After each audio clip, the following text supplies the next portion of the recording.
see. You are looking live at a sprawling, spectacular American institution where time-honored traditions and the high-tech, high-volume, high-risk ride and the reward of a lifetime awaits the drivers and fans of the famed Indianapolis 500. Once again, this year it is the summer's first blockbuster.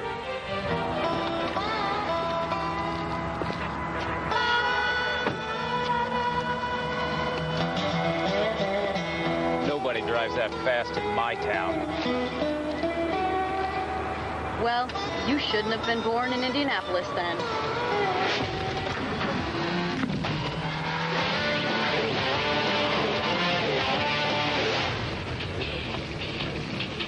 Ladies and gentlemen, there are some treasures in this world that cannot be bought, taken, or sold.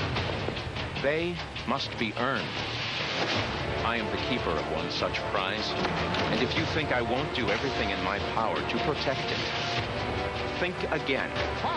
This is a mission that demands military precision. There is no room for error. There are 33 potential threats, but I want extra eyes on these 4. Start with the Highlander. Very experienced, but looking for more. Do you want one? Nah, I'll drink mine later. 3-step. All the right moves, none of the fear. What is greater than spectacle? That's where I want to take this. The Siren, of course. Not even history will stand in her way. Hey, Danica, what are you still doing here? Do you want 500 reasons or just one? And don't forget the Iceman. Cool, quiet, does most of his talking at 200 miles an hour. So, you got something to say? Look out. I love this guy. These are well-funded, highly trained, highly motivated individuals. If this isn't a rapid response team, I don't know what is. Be careful. Define careful. There is no turning back now. You go full throttle, or you don't go at all. The world is watching. I'm best under pressure. Once more into the breach. You are on a collision course with destiny. That's all right. I've got a helmet. So, you are in the driver's seat now. Do you want this? I said, do you want this? Well then, come and get it. Sir, are these the best of the best? No. They're better. You want action sequences without special effects? Emotion that isn't manufactured? Well, you've come to the right place. Everything that's happened here has been inspired and spontaneous. And Brett, in 1911, Ray Haroon drove this car, the Marmon Wasp, to victory in the inaugural Indianapolis 500. And in the nearly 100 years of racing since then, there have only been 3 racers that have managed to win this race 4 times. The legendary A.J. Foyt, the great Al Unser, and the Rocket, Rick Mears. Today, Helio Castroneves looks to join that exclusive group of 4-time winners. Rick Mears, part of Team Penske still today, will be spotting for Helio in turn 3. And of course, A.J. Foyt still owns a team in the Indianapolis 500. His driver, Vitor Meira, will wear number 14 this afternoon. And of course, Helio Castroneves getting ready for his 4th win, potentially here this afternoon at Indianapolis. Well, Helio, as you stand here and you visit with these greats, we should mention Al Unser watching from home in Albuquerque. How often do you allow yourself to think about joining this exclusive group? Well, Vince, I tell you one thing, with all the commitments that we have and things like that, that's a good thing because you don't want to think about it too much. But certainly the expectations are high and everybody's really excited. But we still have a job to do, and that's what I'm thinking. What do I need to do today for this car finishing the first place? Okay, you're a multiple-time winner. You start from the pole today. You're the favorite today to win this race. What's the most difficult aspect of this 500 miles for Helio? Stay out of trouble. That's the toughest one, but hopefully Team Penske will do it again like they always do. Helio Castroneves looks for number 4 today at Indianapolis. And Vince, the Indiana weather is certainly cooperating for what could be Helio's record-setting day. Hello again, everybody, and welcome. I'm Brent Musburger. You know, this has always been a special day on America's sporting calendar, and it has become an important part of our culture also. And while Elio's assault on the Indy record book is certainly this year's headline, there are an abundance of great stories. And Jamie, it's gratifying to see how women have become such an important and exciting part of this great race. Absolutely, Brent. You know, up until 1971, women weren't even allowed to walk through Gasoline Alley, let alone race here. Thanks to drivers like Janet Guthrie, Lynn St. James, Sarah Fisher, Danica Patrick, they have opened the world's eyes to the potential of a woman in the Indy 500. History will be made once again today as 4 women will race. Brent? Well, Tony Kanaan is one of the greatest race car drivers never to have won the Indy 500. But 2 crashes on qualifying weekend means he's now starting in the last row. Now think about this. 5 years ago, he was on the pole, started way up there. This year, he's dead last. Has to work his way through the field with all those cars ahead of him. But if you talk to Tony, he'll point out all those great qualifications, the starting spots, didn't add up to a victory. This is extreme, but it might be what he needs to change his luck. Last week, these guys at Target Chip Ganassi Racing didn't have enough to keep the Penske boys from sweeping the top 2 spots on pole day. But today, they feel the tables will be turned in their favor for 2 reasons. Scott Dixon dominated the only oval track race this year, winning at Kansas. He and Dario finishing 1st and 2nd. And these guys have won 2 of the last 3 Indianapolis 500s and probably should have won it a year ago. So, Brent, if they pull it off, they could play the role of spoiler today as Elio Castroneves chases Indy history. And the champion they're going to be chasing is a man whose face has already been sculpted on the trophy 3 times. Yeah, we come back. Elio reflects on the journey that brought him to the edge of history here at the Indianapolis Motor Speedway.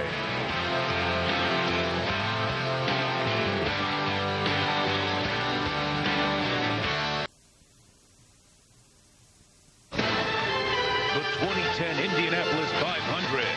Pre-race coverage brought to you by GoDaddy.com. Domains, websites, and everything in between. And Firestone, the first name in Indy racing. Each year, people come from all over America, some 300,000 of them on this Memorial Day, to see the big race at Indy. And there's an accident in the front straightaway.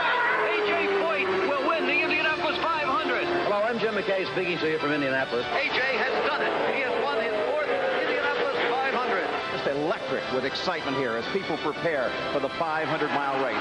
Little Al brings it down low. They touch. Little Al into the wall. Fittipaldi continues on. Since 1911, this race has represented the gateway to summer. He looks for a place to come by. I believe that's the closest finish in Indy history. Like these drivers, we have a lot of ground to cover today. Danica Patrick leads. 187 men have done it. Never a woman until today. Castroneves, 3-time winner in Indy. And as the classic images of Indy's past prove, the script at the 500 always writes itself. Now, for a little perspective, here is the Indy 500 by the numbers. Since 1911, there have been only 16 multiple winners and only three who have won it 4 times. No one has ever achieved this before. A.J. has done it. He has won his 4th Indianapolis 500. Alonso joins A.J. Foyt as one of only 2 men ever to win the Indianapolis 500 4 times. Rick Mears has accomplished what only 2 men have before. He is now a 4-time winner of the 500. And there he is, the man who later today could be walking with those legends. And of course, you know, when you look at Elio, you'd never know that he was under any pressure at all. But believe me, he's a man who's learned how to deal with the extreme ups and downs of life. He's done it! Elio Castroneves wins the Indianapolis 500. The new champions of Dancing with the Stars. I had everything. I had the fame. Certainly everywhere I go, hey, I vote for you, and things like that, which is where I love it. I was doing what I love to do, which is racing. winning 2 Indy 500s. Everything was in the right direction. Helio Castro Nieves turned himself into federal authorities this morning. He's been accused of using offshore accounts to hide millions of dollars in income from the IRS. Reality sometimes hurts, but that's reality. I was being investigated, tax evasion, conspiracy. A 7-count indictment lists him along with his sister/business partner for a maximum of 35 years in prison if convicted. It was the difficult time of my life. My most fear, it was not to be back racing. He cannot take this away from me. I mean, this is what I've been doing my entire life. Very stressful, very difficult. Especially having my sister there, you know, especially seeing my dad, my mom testify. That was difficult. When they gave me the verdict, I didn't hear anything. I just felt my attorney kind of hugging me. It was kind of like, I told you we were going to win this. After what I've been through, honestly, I was just happy to be back. You think about it, you dream about it, and I was like, how cool would it be, you know, winning the Indianapolis 500. Less than a month, I was actually in trial and things like that. I'm not even knew if I'm going to be, and it's true, I not even knew if I'm going to be in Indianapolis. And all of a sudden, I'm sitting on the #1 spot. Wow, that's too good to be true. From there on, I kind of knew what I have to do. Each lap by lap, I knew what my car is capable to do and was able to execute a pass in one of the guys and never look back. 4 laps to go, kind of like glance a little bit on the monitor and I saw my family and I'm like, whew, oh boy, focus. You can't miss that because it was just, I could not believe it, come on. Helio Castro Nieves wins at Indy.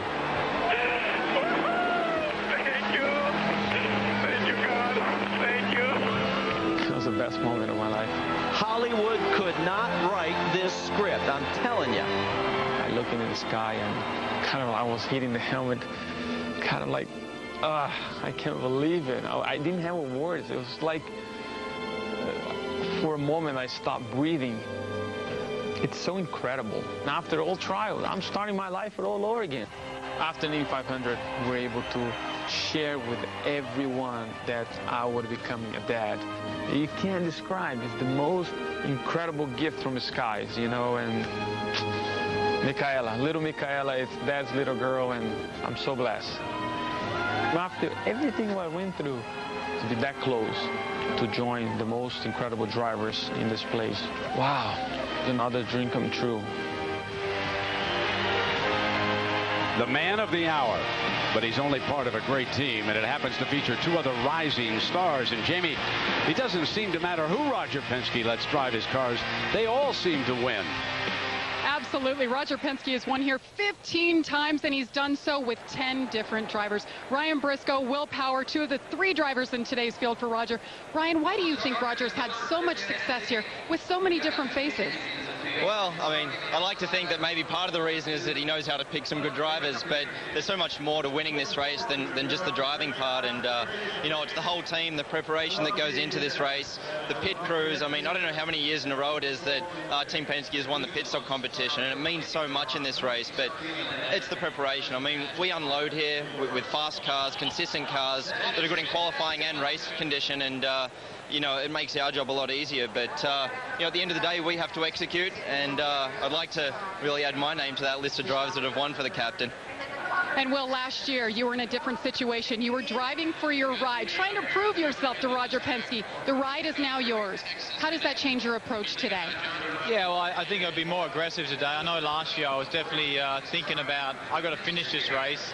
You know, it doesn't matter if I'm, you know, 2nd or 8th, as long as I finish, you know, that gives me a better shot of getting some more races and potentially a full-time ride. So today, I want to get that Verizon 12 car right up the front and, you know, be aggressive right at the end there.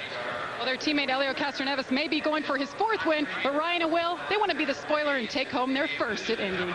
Brent? Well, Jamie, as you pointed out, the numbers certainly tell the Penske story. Those 15 victories and a record 16 Indy poles, including this year. And after all this time, Penske remains the man with the team to beat at Indy. And while Roger has long been considered the man, the remarkable Danica Patrick is now firmly established as the woman in the world of racing. She sits down for a heart-to-heart with Good Morning America's Robin Roberts, sharing sweets and secrets when we roll on from Indianapolis after this. Hi, I'm GoDaddy Girl and IndyCar driver Danica Patrick. Welcome to the Indianapolis 500 telecast, presented by GoDaddy.com on ABC. Well, women drivers have been a part of the 500 since 1977 when Janet Guthrie first strapped on a helmet. Lynn St. James followed her lead. And today, Danica Patrick leads an invasion of a record-setting 4 women who have qualified for this year's Indy 500. 2 of those 4 are rookies, and the veteran there, Sarah Fisher, she has more starts than any woman in history.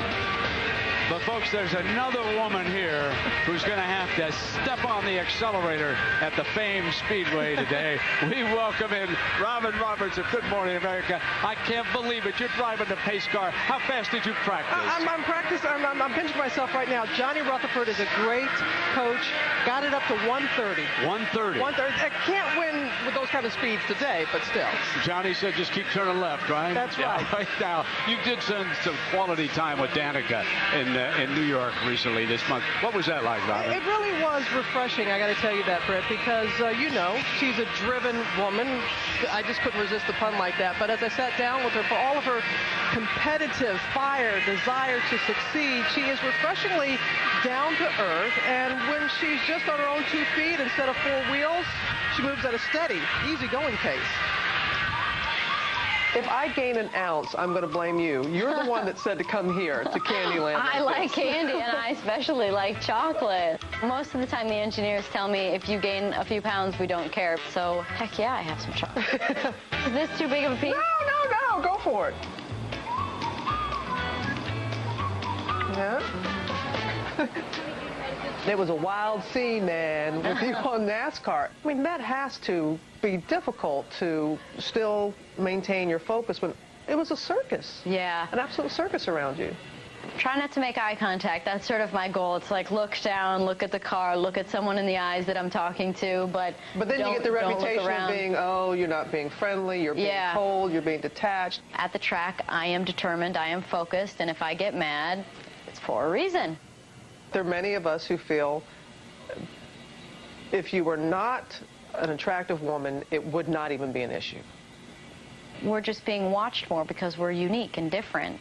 And it's also what helps me get to where I am, too. So I'm not going to, you know, be a hypocrite and go and be pretty in a magazine and then say, well, you know, just look at me like a guy at a track. I mean, don't do that, but look at me as a race car driver, you know. You think you're misunderstood? I think that people don't know me away from the track. And there's also a large part of me that doesn't let them get to know me away from the track. I'm very, very, very protective, and I have a great home life. It's very normal. Did you and Paul have something like this at your reception? You know, actually, we were looking at having a chocolate fountain at the wedding reception, but they're really expensive. Oh, come on. I'm serious. Even when we made our cake for the wedding, we did just the top, and the rest was kind of fake and just cover, and then it was just sheet cake in the back. Because it's cheaper. You're always cheap. This is something that is new for you. I was looking at your sketchbook. Tell us a little bit about what you're doing here. Well, I became inspired to draw after I got a sewing machine this Christmas. I really wanted a sewing machine. I just was like, I need to learn how to hem my jeans. I know you don't have this problem, but jeans are always too long for me, and I wanted to make. So what are you going for here, Danica? I was wanting to make like kind of like I feel like I've seen a lot of pictures of kids wearing kind of my jersey shirts that look like my suit, but they're just a shirt. You want to identify with young people. I do. I think it's a rare role to be able to inspire kids, and it's hard to maintain being that role model. It's a role that is I don't overlook. When you were using the glamour, is there any part of you that was like, wow, you know, should I have done that? No, I really don't. Everything I've ever done has been fun. I have drawn my own lines with photo shoots before, including the one that most people reference, which is FHM, that I did very, very long time ago. I was not that was not even in my thought process. I shot at the end of 2002. All of a sudden, I was like, wow, there's a lot of attention from this. Like, I have an advantage in some way. Am I a vixen kind of person in those photos? No, but you know what? Like, I mean, it was just a lot of leather. What, at the end of the day, will you look back and say, this was a successful year for me? What do you need to accomplish? All the beginning of the year, I was like, you know what? If all I do is win the Indy 500 this year and everything else is average, like, whatever, I don't even care, you know? I just want to win the Indy 500. Yeah, Wendy Mack can right a lot of wrongs. I had a chance to spend some time with her yesterday and the other drivers, Brent. Very comfortable, very confident. Of course, she's starting from her worst position ever here at 23, but she's feeling like don't count her out. Don't ever count her out. Go in and strap into that pace car. I'm going to drive it like I stole it. That's what someone told me to do. I'm going to do that. All right, Robert, thank you very much. And Michael Andretti, of course, Danica's team owner. And believe me, ladies and gentlemen, this has been a tough couple of weeks for this Andretti team. In fact, their leader, Tony Kanaan, he has to start from the last spot on the grid because of not one, but two crashes leading up to the race. And Rick DeBrule, TK is just lucky to have made the field at all. Exactly. One of the crashes, well, that happened on pole day. Then there was a second crash that happened on bump day. And you're right, he barely made it in the field and is now starting last. So here's the question. They've got these two guys who are working for Andretti, not great qualifying. But Tony Kanaan, what's your mindset going into this race? You're starting from dead last. Are you going to go through the field with rage or with that steel, calm determination? No, definitely when a hot day like this with a steel and calm, combination. I think this race is won on the last lap, not on the first lap. So obviously everybody's expecting me to go through the field like crazy. If I have the opportunity, I will, but we're going to be calm. All right, Marco Andretti, you're starting midfield. Not a great qualifying, but you've been confident all week long. You think you can pull this off. Why? What's so special about this car? Well, because the race is so different than qualifying. I think, the Firestones will hold on for 4 laps with very aggressive setups, for some people. But now they're going to hang on for a stint, and I think we're pretty prepared going into it. I'm pretty optimistic. Hopefully the Venom car should be able to march through. That's going to be the goal. All right. Remember, Dan Weldon won the first Andretti victory here in 2005, starting in midfield. Marco thinks he can do the same. And Rick, the patriarch of the Andretti family. That's Mario Andretti on the left. And there's Jack Nicholson. He'll wave the green. He'll start today's Indianapolis 500. And Mario is the only Andretti to have won here. And I came back in 1969 when he drove for Andy Granatelli. And another father-son team will join forces today. This one consisting of 86 champion Bobby Rahal, whose son Graham will be driving for his father in the 500 today for the first time ever. We're going to hear from the Rahals in a bit, but next, strap yourselves in, folks, with an assist from modern science. We're going to take you on the ride of your life. A couple of them, as a matter of fact, when we return to Indy.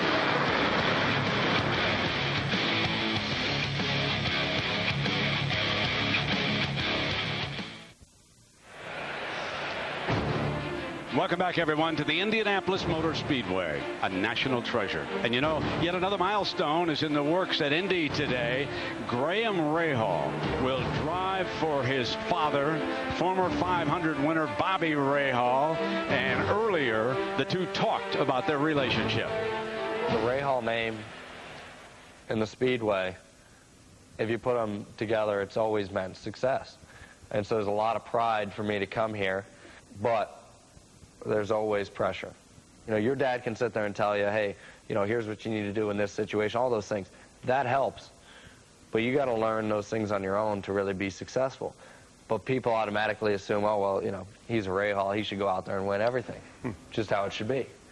And that's part of the reason why initially I wasn't too sure about Graham driving, because that's a lot to carry around with you. I think he's proved he belongs, so it's not like anybody can say he's driving for me, because he's got no other options. He got left out in the cold.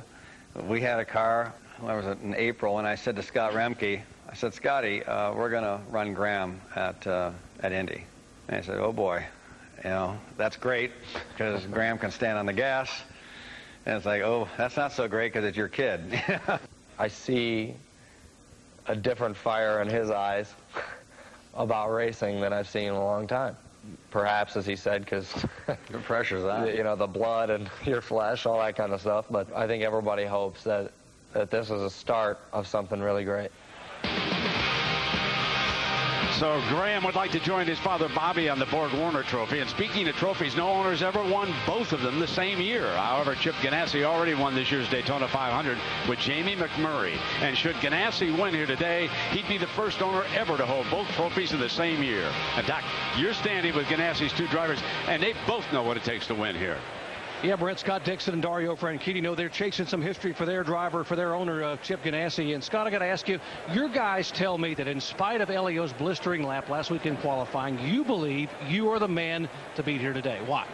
Well, I think the Target team is definitely the team to beat. You know, I think coming off Kansas, we had a lot of momentum and you know, in heat and days like this, you know, I think Dario and myself, you know, the Target cars work really well. So we're going to be pushing as much as possible. And all I hope is one of us two are drinking the milk at the end and making everybody happy. Dario, how much of what happens today goes beyond talent and team and is totally out of a driver's control?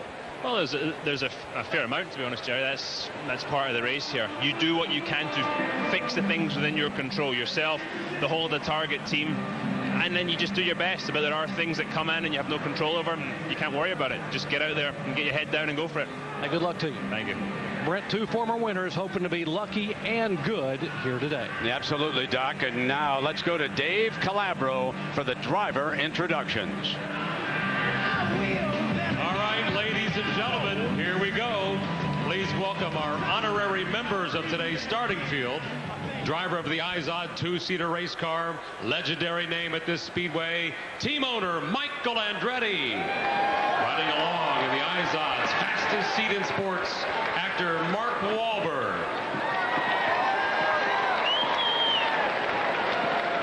And now, ladies and gentlemen, we introduce the field for the running of the 2010 Indianapolis 500. Trying to become the first driver to win from the 33rd starting position. How about a warm welcome for Tony Kanaan? Alongside from Colombia, 19-year-old rookie Sebastian Saavedra. On the inside of row 11, another rookie from Japan, Takuma Sato. Starting outside of row 10, driving for the legendary AJ Foyt, Vitor Mira. Starting 29th with more starts than any other woman in the history of Indianapolis, Sarah Fisher. From the inside of row 10, driving for the King, Richard Petty, John Andretti. Row number 9, another of the rookie contenders, Mario Romancini. Making his third Indy 500 start from Manchester, England, Alex Lloyd. In the 25th position, fastest second-day qualifier, Bruno Junqueira.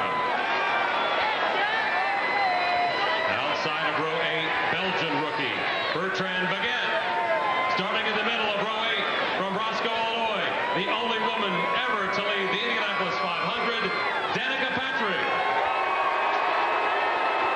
Alongside her from Switzerland, Simona Di Silvestro.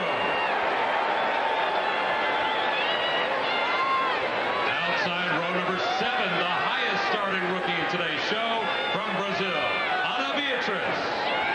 Starting 20th from Cape Town, South Africa, Thomas Schechter. Starting on the inside of row 7, making his third 500 start, EJ Viso.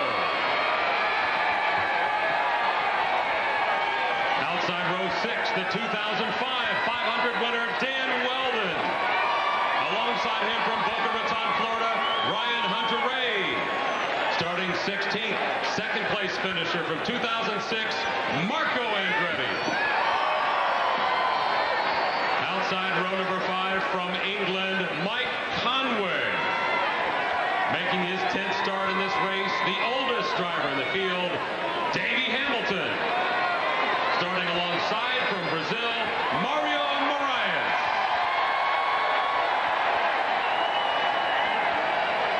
Outside of row 4, driving for 2003 winner Gilles de Ferran, Rafael Matos.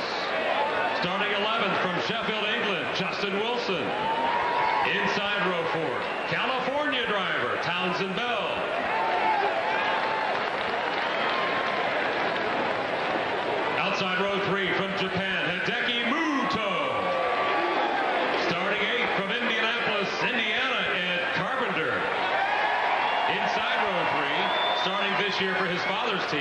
1986 champion Bobby Rahal. It's Graham Rahal.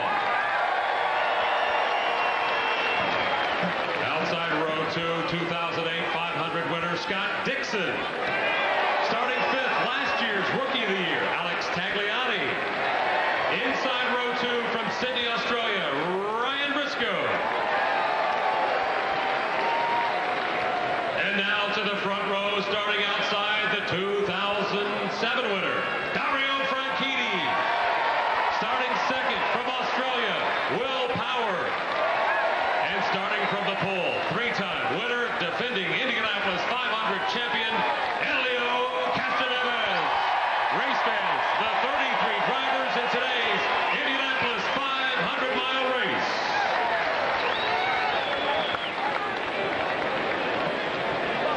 And now they will go down for the group photo, a portrait, so to speak, of an elite family of special athletes. You know, things here have changed over the years for the faster. In the first race back in 1911, the top speed reached was 90 miles an hour. Last year's winner, Helio Castroneves, reached speeds in excess of 230 miles an hour.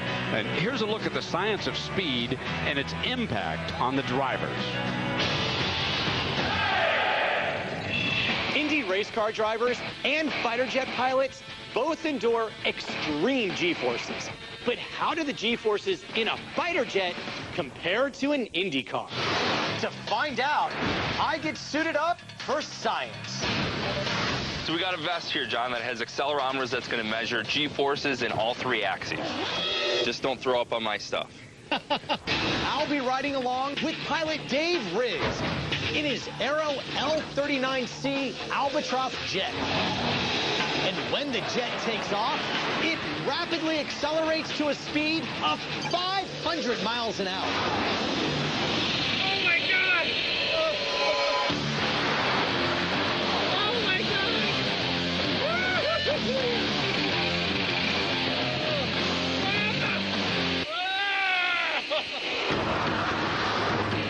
we got this going, 2 Gs, 4 Gs, 6 Gs, 7.3 Gs.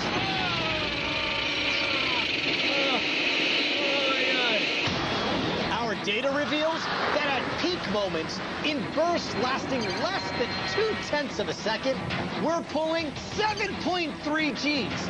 This makes my 160-pound body feel like it weighs over 1,100 pounds. I can't even lift my arms. My face is just shuddering. I've never felt my body that heavy before.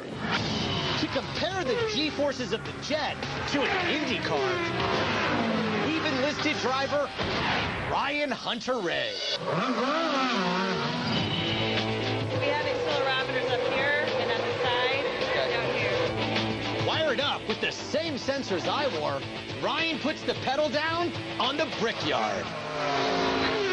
At peaks of 230 miles an hour, this 700 horsepower Indy car subjects Ryan to over 4 Gs in a single turn, lasting an average of 6.6 seconds. That's 33 times longer than the duration of the maximum Gs I experienced during this maneuver. Your knees hurt, your elbows hurt, your neck hurts. Everything hurts because everything's being pushed this way. Your cheeks, everything. It feels like your whole face is coming off this way. I can tell you that 3 to 4 Gs is no joke. And he has to do it 800 times in the race. You can't breathe normally. You can't just intake that oxygen when you want it. It has to be on straightaways. In the 3.5-hour Indy 500, there are over 88 minutes of turns. And in those turns, Ryan experiences 3,200 cumulative Gs. That means the forces his body sustains will total more than 500,000 pounds. What people don't understand is how tough it is physically. When it comes to G-forces in the Indy 500, it's not only about how many Gs, it's about how long those Gs last. For Sports Science on ESPN, I'm John Brinkus. And so our 33 world-class athletes are ready to strap in and face the stress of the most grueling race in the world.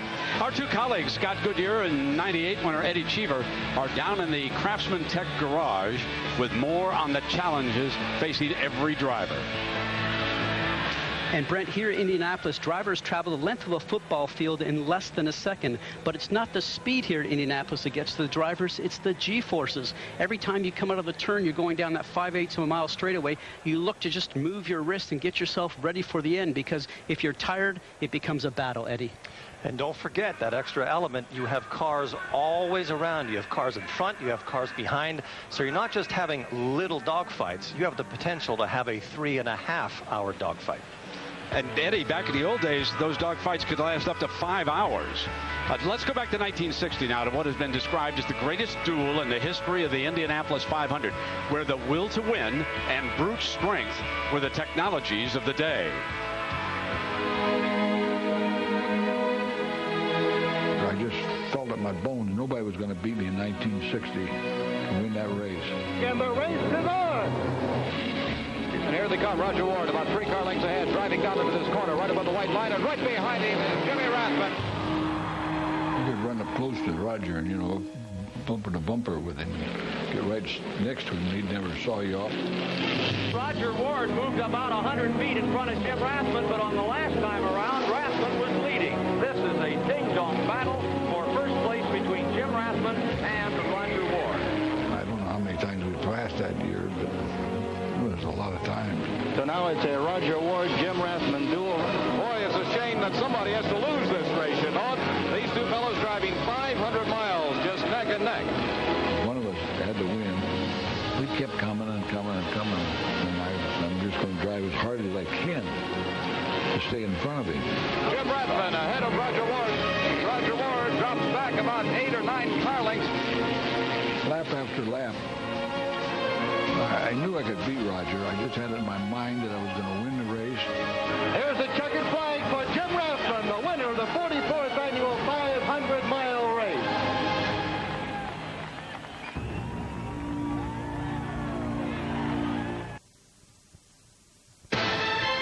The 2010 Indianapolis 500.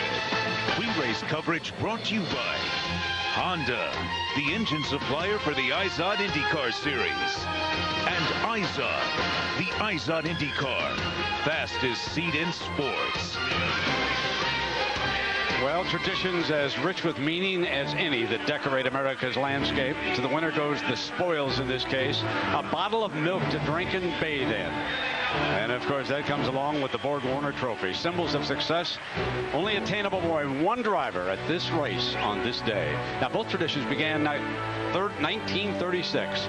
Milk became the drink of champions after Louis Meyer, the winner of the 36 race, gulped down a bottle of buttermilk. There are 45,432 miles visible in the rearview mirror that reflects the past of this great race, while 500 miles loom straight ahead. And in today's field, there are only those 4 former winners and 29 drivers who are dreaming about winning their first. And you know, long before this race gets underway, the plans are drawn up by the drivers, the do's and don'ts of a winning design, a blueprint you need only follow to get to the finish line first.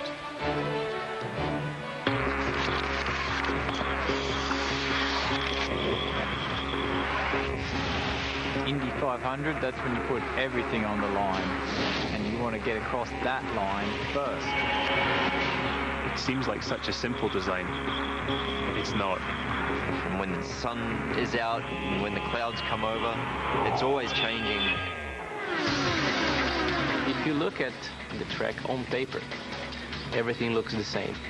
You know, 4 corners, they should be the same banking, but they really are not. Whoa, we got trouble! This track is unique because of the long straights and right angle corners with relatively low banking. It is absolutely the fastest track we race on. We're doing over 230 miles an hour. And the temperature can change 5 or 10 degrees. And the wind can change direction a little bit. And all of a sudden, this car that was fantastic and you felt you could win the Indianapolis 500 with it, now it's just a piece of crap and you don't want to drive it because it's trying to throw you in the wall every corner. such a long race. You can't get through without a scare or without a hump that you have to get over at some point. Oh no, another crash and it's upside down. It's Marco Andretti.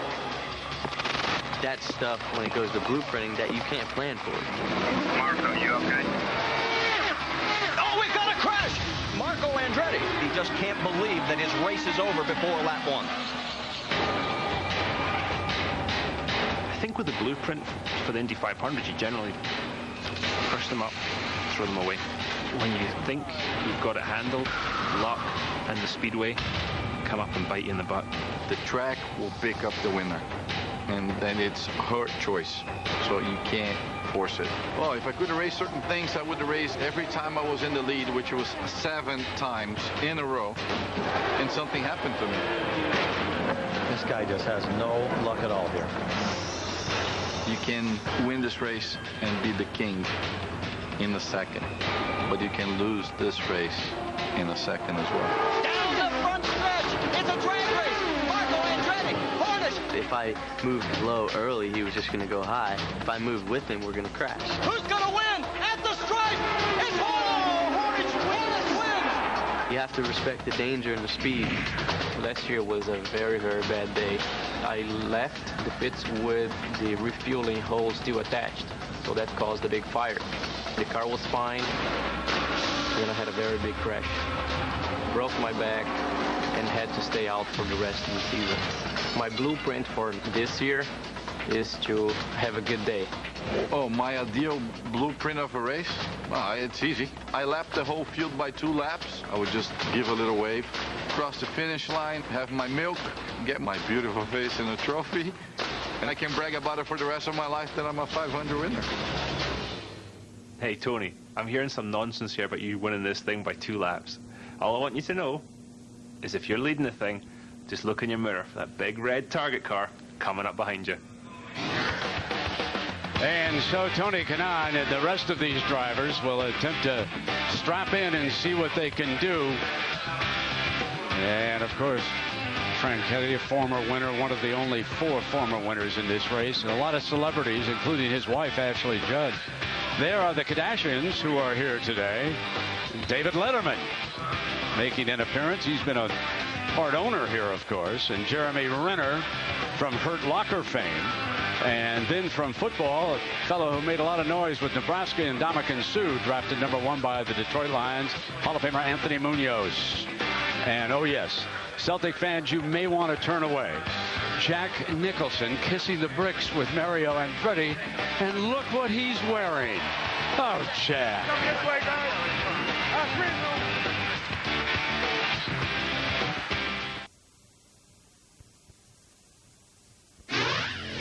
So how big and how fast is Indy? 103,000 fans attended the largest Super Bowl in history. That falls way short of the 275,000 plus that make the 500 the largest single-day sporting event in the world. The Speedway is so large that it can hold 13 Rose Bowls. An IndyCar can travel the length of one of those football fields in less than a second. And speed by 2 USS Enterprises that can fit in the infield from the front to the backstretch. That infield is so long that it can fit the entire length of the George Washington Bridge. And crossing that bridge, an Indy car will reach top speeds of over 230 miles per hour.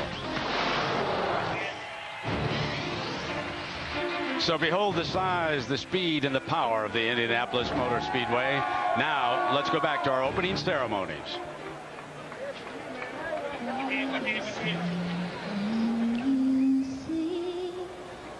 By the dawn's early light, what so proudly we hailed at the twilight's last gleaming, whose broad stripes and bright stars through the perilous fight o'er the ramparts we watched were so gallantly streaming, and the rocket's red glare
the pride and excitement now generated by a booming flyover by American pilots, breaking the sound barrier.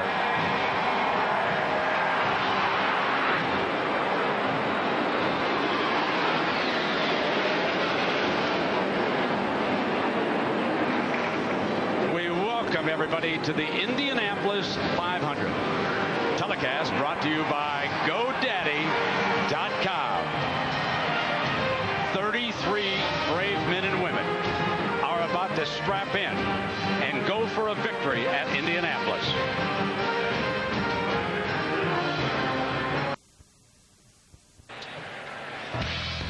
On the eve of Memorial Day, as the volunteers of the Indiana National Guard look on from distant Afghanistan, we pay tribute to those who gave their lives for their country.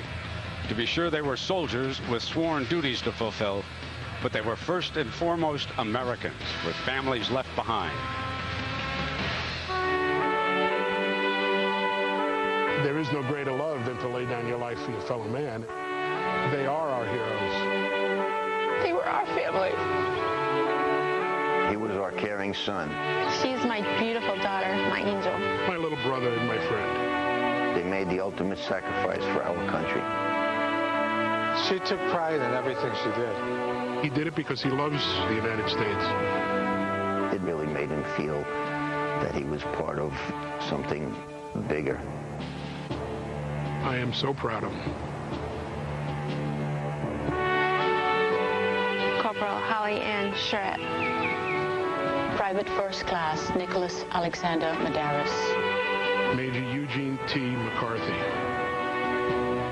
We remember them every moment, but on Memorial Day, we will remember all of the brave men and women who gave their lives. We will never forget.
Jim Neighbors at the Indianapolis 500. At this time, it's a pleasure, honor to introduce the legendary voice of the Indianapolis Motor Speedway, Tom Carnegie. It's time now to say the most famous words in motorsports is the chairperson of the Indianapolis Motor Speedway, Mary Hallman George. Ladies and gentlemen, start your engines.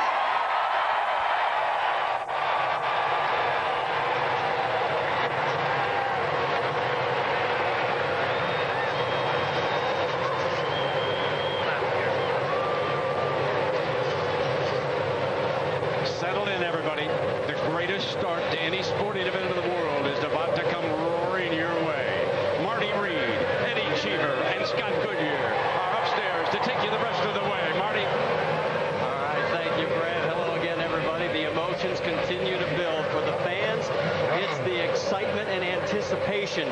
For the drivers, it's a little bit of tension and terror, and that tension's reduced the farther you're up in the field you've qualified and the more experience you have. But how would you like to be one of the 6 rookies about to do something you've never done before in your life? A 3 abreast start on the world's biggest stage. And Marty, this is where driver and team really have the opportunity to really be prepared for those day's activities.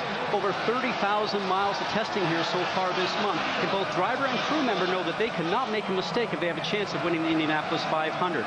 This racetrack doesn't choose favorites, but maybe this racetrack has already chosen the winner today. We just need to race those 500 miles to see who's going to drink the bottle of milk at the end of the day.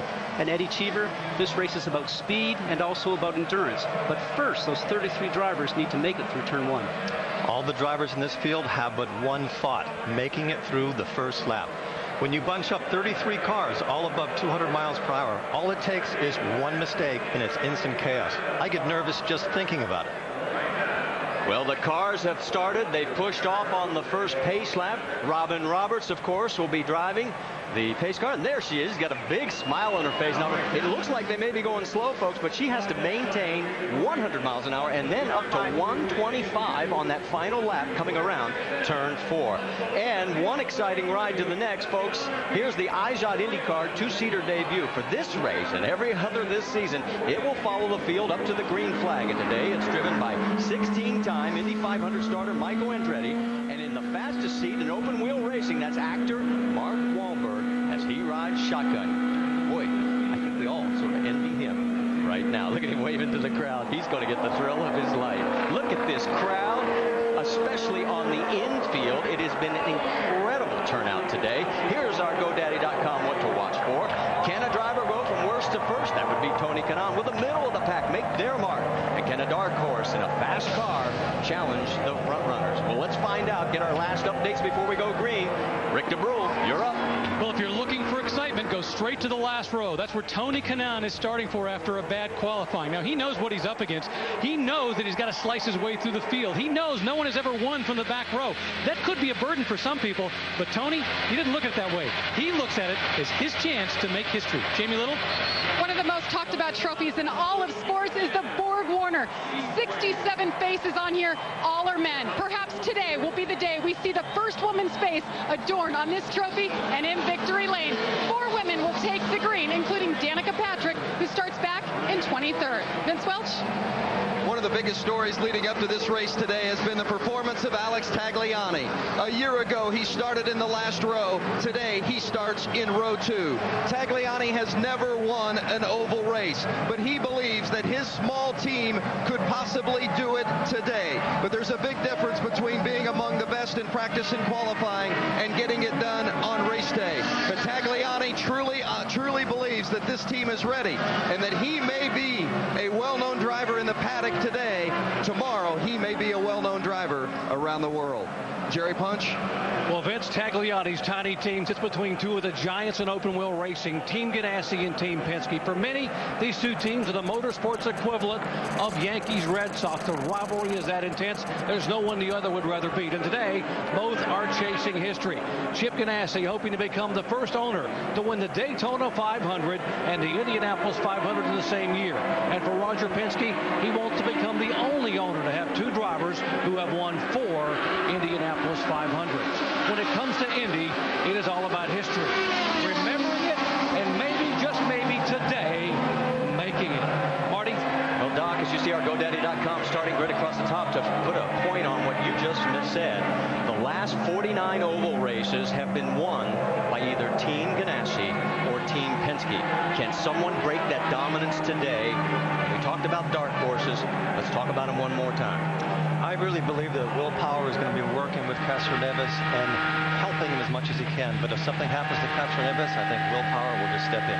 Well, you talk about the Ganassi situation. Remember, those two cars with Dario Franchitti and also Scott Dixon were the fastest on final practice on Friday. Very confident, they said this morning. They feel they've got great race cars. Maybe not on the pole, but great race cars, and that's what we're doing here today. 13 countries represented in the 33-car field, 9 Americans, 8 Brazilians, 4 from England, 2 each from Australia and Japan, and then 1 each from Canada, South Africa, New Zealand, Colombia, Scotland, Belgium, Venezuela, and Switzerland. We were doing some numbers this morning. In the last decade, 40% of the races here, 4 out of 10, have been won by Brazilians. As they get ready to come to the green flag, look who is in the flag stand. Academy Award-winning actor Jack Nicholson taking it all in, and he will be waving the green flag, and I don't know if he knows what he's in for yet, because they are going to come blistering by him at over 230 miles an hour. Robin Roberts in the pace car brings him through turn 3 and 4. The field forming up nicely. On point, Helio Castroneves. He won from pole last year. He's on pole again. Does he make history, or does someone spoil his party? The field of 33.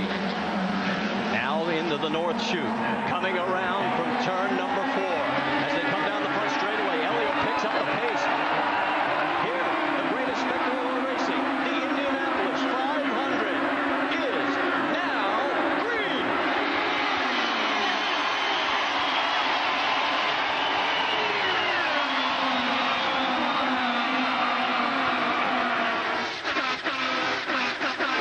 Castroneves takes the early lead. Everybody makes it through turn 1. Can they make it through turn 2? They all made it through turn 2. It looks very clean. Did you? No, they didn't. On the very tail end, we have a contact into the wall hard.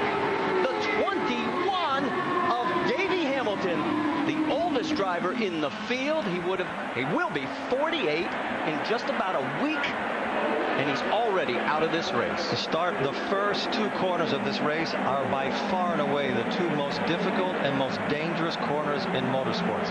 When you're behind like that, Scott, you never know where to go. You're on complete instinct survival. You can't plan anything. And when you're in the middle of the pack where Davey was, where he qualified, it just takes somebody in front of you to make a maneuver and maybe squeeze somebody else, and then you have nowhere to go. Now, this is coming out of turn 2, Eddie. We're not going all that fast at this point in time, but you can see Davey's on the inside. Somebody surprised him, it looked like, on the outside. He was anticipating letting his car go up towards the wall, had to pinch it down. The back end got loose. The back end comes around, and a real shame for Davey, because as you know, we spoke to him in the garage this month. He just really felt he had a great race car underneath him. Now, watch here just up ahead. Looks like he wants to go towards the outside, and the 23 of Thomas Schechter is there. Probably surprised Davey in the 21. The back end got loose, and his day is over before it got going. All it takes is one little twist, but look at it from this side. 2 cars high, clear. See, Marco was getting that information on his radio. Yellow, back straightaway. Davey was getting that He's on off his. Well, for Davey, his best finish was 4th back in 1998. Today, it looks like he'll be finishing in 33rd. Stay with us. We'll be going side by side. Hi, I'm Bob Parsons. This is Leanne. Go Danica! GoDaddy.com is honored to present today's broadcast to the Indy 500. Go Danica! Most of the GoDaddy.com ads you'll see today were created by our customers. Check out the contest finalists at GoDaddy.com. Plus, before the checker flag flies, we'll reveal the $100,000 prize-winning commercial here on ABC. Go Daddy. Enjoy the race, and may the best woman win. Ever feel like it's just better to blend in and go with the flow? Neither do we. The Mitsubishi Lancer, with twin paddle shifters to reignite your passion for driving. Lancer is backed by our 10-year, 100,000-mile powertrain warranty that beats Mazda 3, Honda Civic, and Toyota Corolla today and for years to come. Now get 0% financing for 60 months and $500 cash back on Lancer and Lancer Sportback at the Mitsubishi Dare to Compare sales event. Got to make a play here. On the opening. Be precise. Hit that guy. Hit that guy. Got to make a play. Go. Hit that guy. Let's do it again. Winning takes intense preparation. Catch it. Catch it. It starts with Wheaties Fuel, a bold honey cinnamon crunch cereal with complex carbs and B vitamins. New Wheaties Fuel. Prepare to win.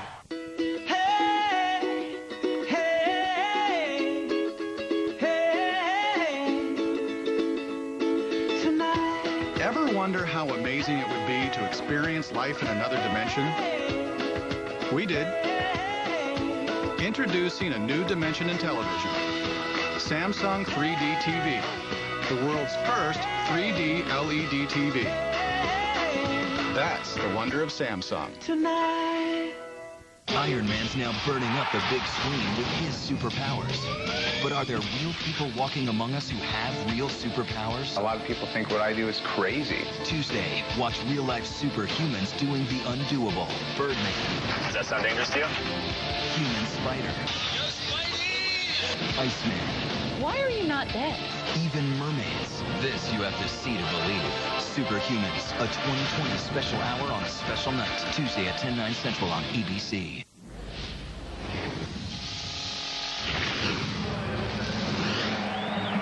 Well, we're under our first caution here at the Indianapolis 500 for the second year in a row, a first lap crash. This one involving 47-year-old Davey Hamilton. And that is Sebastian Saavedra. He started 32nd. He came in for a pit stop. We can also tell you the 5 at Takuma Sato also came in and topped off with fuel.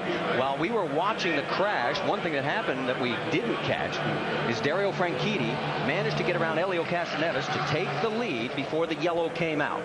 So he is our race leader. And you're on board with him right now, looking back at Elio. Will Power in 3rd, Alex Tagliani in 4th, Ryan Briscoe in 5th. How about if we check in now for our GoDaddy.com rules of racing? Well, new to the series this year is what they call the push to pass. A driver has a button on his steering wheel. He gets 15 pushes of that button, and the power lasts for 18 seconds in length. He has to wait for a 10-second recovery time to be able to use that system again. It gives the driver about an extra 20 horsepower, guys, and an extra 200 RPM on the RPM limit. And the fuel trim, there's no onboard controls for the driver to adjust this year. That means no knob on the steering wheel, only one fuel setting. So if you want to try and save fuel, you better run in the draft, or you better turn around and start to lift off from the gas going into the turn, or have an opportunity to maybe use a higher gear. And the pit speed limit here is 60 miles per hour, Marty. Making sure that they have to watch that throughout the day.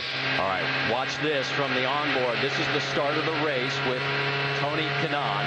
He is 33rd in the field. Let's go back and show you. Here's the start. Now, I have done this. I've started 33rd and last. You cannot pass until you get across the start line. He has certainly done that. Look at that. Almost got taken out there on that left rear. He's taking advantage of everybody in front of him. Not really up to speed. He'll get a draft here. Swing to the left. All those cars in front are making a hole. You can see the light on the back of the car ahead. He turns around and knows it's yellow. He would have got about another 5 or 6 cars. At least another 5 or 6. Every one of those passes was high risk. It was 8 spots that he picked up in a half a lap, but this is going to tighten the field right back up. So if he's got the car underneath him, look out. Here he comes. But that really wasn't a question of the car, because they weren't even up to 210 miles an hour. That was him running on the outside line where it's really dusty. Let's check in with Dr. Jerry Punch. He's caught up with Davey Hamilton. Well, Davey, walking out of the infield care center, you look good, Davey. What happened on that first lap? the first lap of the Indy 500, and Thomas Schechter's an idiot. You know, bottom line, he's an idiot. He's 2 rows behind me. And I'm just taking it easy. We have no spotters down there. I'm just coming up to the groove, and he appears. And, you know, instead of hitting him, I turned to avoid him, and off we went. So, what will you say to Thomas when you see him? Yeah, well, I'll tell him what I think. You know, he does it every year. I mean, it's not a surprise with him, and he gets away with it. But next time I'll take him instead of myself, I guess. So, one of those things. Davey Hamilton visibly upset after trying to get back to this race at the age of 47. Scott, exactly what you said. He got surprised on the outside as we get back to green flag racing here on lap 5 at the Indianapolis 500. The 7th time now that Dario has led. In the 5th time he's led, and Jack is still up in the tower. He must be loving this job. I don't think Jack wants to leave. A lot of action going back in the middle of the pack right now. Dario trying to open up some ground over Castor Nevis and Power. 2 and 3 wide through the North Chute.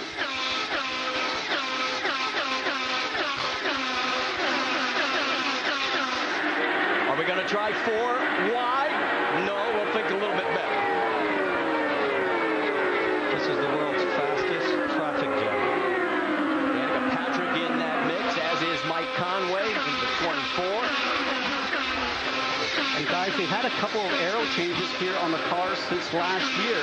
Also, Firestone has brought a new tire, and I like what I'm seeing because the cars seem like they're able to run too wide, just getting up to speed, something we weren't able to see last year, giving drivers confidence, and that plays a great part. As I ride on board with Danica Patrick right now, she's right behind the 36 of Bertrand Baguette, and you can see that the car is moving around underneath her, seesawing at the steering wheel.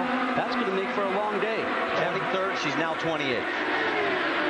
Every time you move in the steering wheel like that and you take your foot off the throttle, it's a sign. We heard her say something on the radio, Jamie. What are you hearing down in the pit? She is very uncomfortable with this race car, Marty. She hasn't been comfortable this entire 2 weeks of Indy. I talked to her team, and they said her car was moving around in final practice on Friday. They steered it up. They fixed it a little bit at the end of practice, but they said they've got a lot of work to do. They put a lot of downforce in the car to start the race off, but they weren't sure what they had on their hands. All right, thanks for the update. And as we mentioned, she started 23rd. She is hanging on to 28th right now. While up front, it is Dario Franchitti, Elio Castroneves, Will Power, Alex Tagliani, another crash. Bruno Junqueira. One of our dark horses. He did a tremendous job in qualifying, had 6 practice laps, came out and put the car in the field with 4 laps at 2:25, and the Service Central crew is disappointed. Every time you start in the back, there's always an incredibly high possibility that you're going to get caught up in something else. It can be dirty air, it can be being on the outside. He did such a great job in qualifying, but racing is one thing and qualifying is another. It's a different race setup, it's a different mindset. Now watch for the yellow car. He's just a little bit high going through the turn, probably just got on a little bit of the gray. That's not where the rubber wants to be, and the car just came around on him, Eddie. Now watch him here again. He lost it coming in. He lost it coming in, caught it, and lost it again. The area that he was in on the track is the area that Canan used to pass 10 cars. He was 25th at the time of this crash, so our second caution comes out now as we've completed 8 of the 200 laps here at Indianapolis. Gives us an opportunity to go side by side again. As you can see, the safety crew taking care of business. One thing we don't want to see much more today, if at all.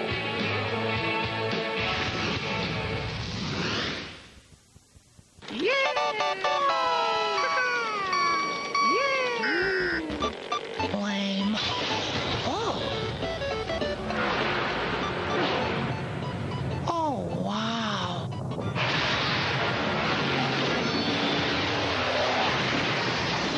That's awesome. Racing's not about winning. It's about making friends. Shut up, Pinky. Blur. Race like a big boy. Rated everyone 10 and up. Only real car guys could have come up with this. One product that cleans wheels and tires. Keep your wheels and tires looking great. Looking great. Looking great. With foaming all-wheel and tire cleaner from Others. Just spray on, hose off, and that's it. It's really that easy. A unique spot-free rinse with no need to hand dry. At Mazda Americas. At Foose Design. At MHT Wheels. At Pirelli Tire North America. We all agree. Nothing performs like Mother's foaming all-wheel and tire cleaner.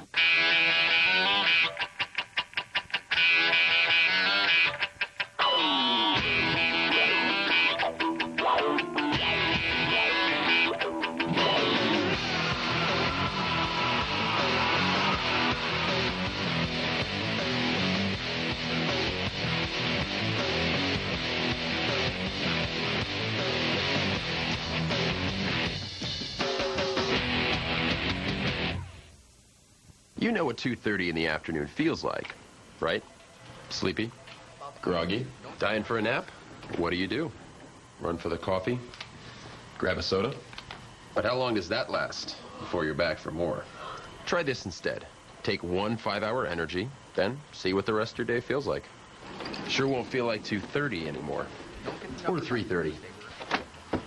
Or 4:30. 5-hour energy. Hours of energy now, no 2:30 feeling later.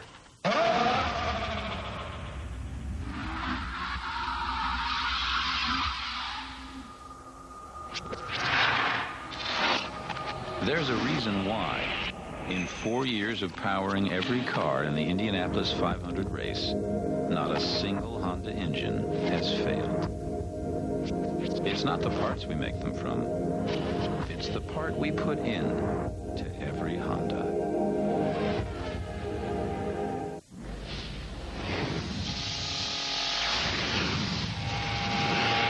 Still under our second caution here at the Indianapolis Motor Speedway as we are getting ready for potential pit stops. And Patrick has come in. And Jamie, what was going on? Well, they decided not to make any changes on the 7-car fuel. Only for Danica Patrick. They're going to wait it out some more laps and see if the handling gets any better. Alex Lloyd also in. Graham Rahal, you see there. He also made a pit stop as well. Several other cars, Mario Romancini, and on and on. There's Takuma Sato. Now let's go back and take another look at what happened to the 33 of Bruno Junqueira. On board with Bruno right now, coming out of 1 through the short chute into 2. And the car is loose. Eddie, you and I talked about this when we were away at commercial. The back end just comes around from him. And smartly, he takes his hands off the steering wheel. And Takuma Sato just goes by there about 180 miles an hour. Look at the disappointment of the team. But these guys had done a miracle. They got a car in at the last minute. He jumped in and went really quick. But qualifying, we always say that qualifying is one thing, racing is another. You have to have an easy car to drive in the race, and you have to have a very loose car to qualify with. And that was really the crew from Jay Howard's failed effort to get into the race that came over to help out. And you can see they, too, just disappointed. All right, let's go down to the IZOD Performance Pit and check in with Jamie Little. Here with actor Mark Wahlberg. And Mark, you got to start in the back of this field. With Michael Andretti driving you, what was that like? It was awesome. It was awesome. I mean, there's so much speed. It's like, you know, I don't know how. I mean, obviously accidents happen all the time. They said it's very rare that an accident doesn't happen throughout the course of a race. I don't know how you would survive something like that. I mean, it was like, you know, if we spun out or hit a wall, it was over.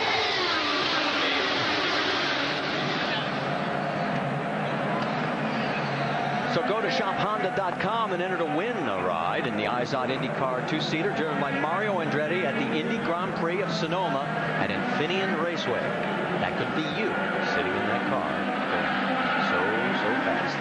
Eddie, you ready to go? No. Mario driving? No, I'll pass. All right, let's get ready to go back to green flag racing now. Let's reset it for you. Dario Franchitti is our race leader. Elio Castroneves, Will Power, Alex Tagliani, and Scott Dixon round out your top 5. Ryan Briscoe is now 6th. Tony Kanaan started 33rd. He has now picked up a total of 16 positions. He is currently 17th. And Marty, these 2 stoppages that we have here help him because it bunches the fuel back up again for restart. So this works in his favor right now. He's trying to get up to see that lead group as we come up now for the lead. And you know the guy in front of him knows he's on his way. And guys, Jack Nicholson is still in the tower. He's loving this job as he waves the green flag again, and we're back racing here at Indianapolis. Move on the inside. Watch out. That's Dixon down low in the 9 car. Tagliani did not give it to him. 2 abreast down the south chute into turn number 2. Townsend Bell in that green car on the high side started to make some moves. That's Bell in the 99. That's Rafa Matos in the 2, side by side with the 9 of Dixon. That is for 5th position on the racetrack. So Matos, give him the spot now. He has moved into the top 5. Dixon tried that move and ended up losing some momentum here. And Townsend Bell again around the outside. The car is working excellent for him. He goes around the 20 of Ed Carpenter. Carpenter's under attack from Thomas Scheckter on one side and Hideki Muto on the other. one-way. He's a little bit further back. There that battle continues. Now you see the 22 of Justin Wilson along side by side with the 37 of Ryan Hunter-Reay. I have never seen so much. Whoa, in the crash. We're going to do some off-road racing. That is E.J. Viso trying to get around John Andretti. He does, but he almost goes off track. Almost. This game doesn't count. He pulled it off. We talked about it before. You have moments throughout this race. Nobody gets through without one of those frightening moments. That was one. But everybody's racing like it's the last 5 laps. Still a long way to go, boys. We can tell you while all this is going on, Will Power has moved ahead of Elio Castroneves. Get our first look also there at Simona Di Silvestro and Anna Beatrice as those two try and work their way up through the field. They're 20th and 21st. We've got some great racing all over the track. These two rookies doing oh so well. There's Anna in the 25.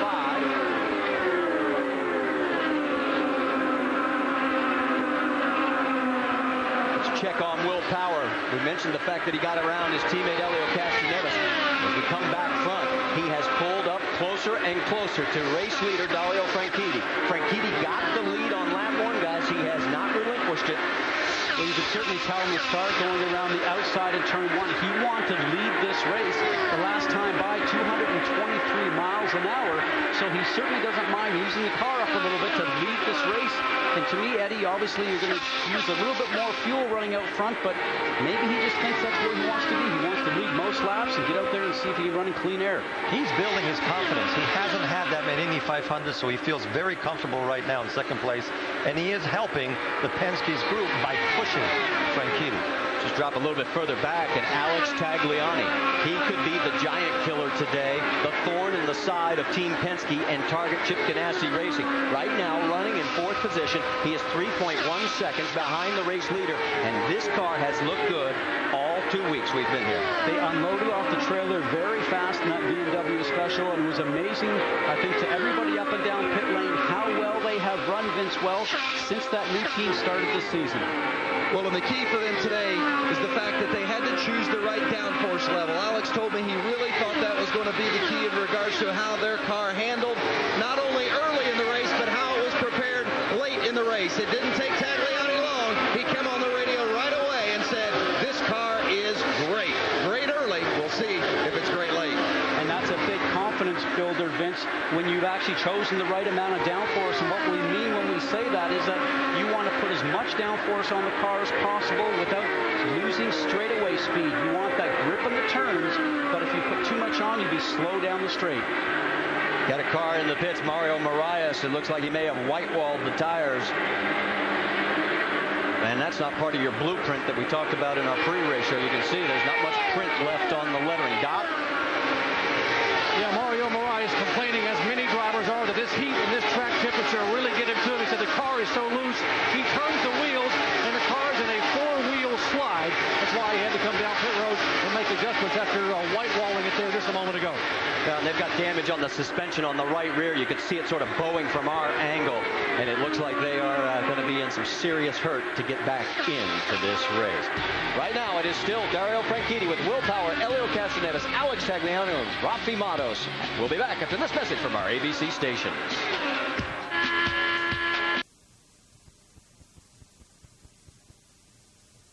The 2010 Indianapolis 500. Telecast presented by GoDaddy.com. Domains, websites, and everything in between. Izod, the Izod IndyCar. Fastest seat in sports. Mitsubishi. Test drive one today at the Dare to Compare event. And Apex Brazil, the Brazil Trade and Investment Promotion Agency. Back here at the Motor Racing Capital of the World, there's your top 5 across the top of your screen after now 200 laps. And it is Dario Franchitti by 0.6 of a second with that lead. That's what it looks like on your screen. And the race has sort of calmed down after 2 very early cautions that took up a total of 8 laps. What we really have now is the actual race. This is probably what we're going to see for quite some time. The Kanaan is coming through the field. He's running well. The fastest car on the track right now, though, is Will Power. Well, let's wait and see, because Tony Kanaan, remember, started 33rd. He has now moved up 17 spots. spots. He is 16th on the racetrack, and here he comes into view. And right in front of him there is Justin Wilson. That's his next target. I think he's got a lot of pent-up frustration from what happened in qualifying, and he's using it today. I think he's got himself a race car that is good enough to get to this point. Now we'll see if he's good enough to get further. I agree. He's got to get to this group here, but all those cars he passed on the first corner, that was just pure courage and determination.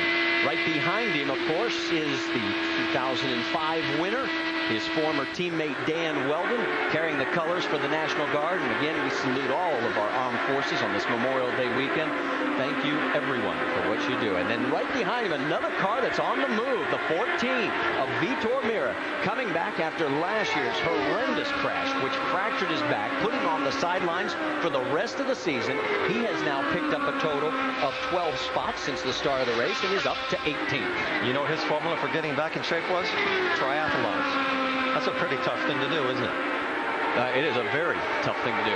Let's drop back a little further. There's E.J. Viso running in 19th place, and then right behind, the best running of the four women, Simona Di Silvestro. You know, when you think about being a rookie here, as she is, Eddie, remember coming here in 1990? Both of you and I came here as rookies the very first year.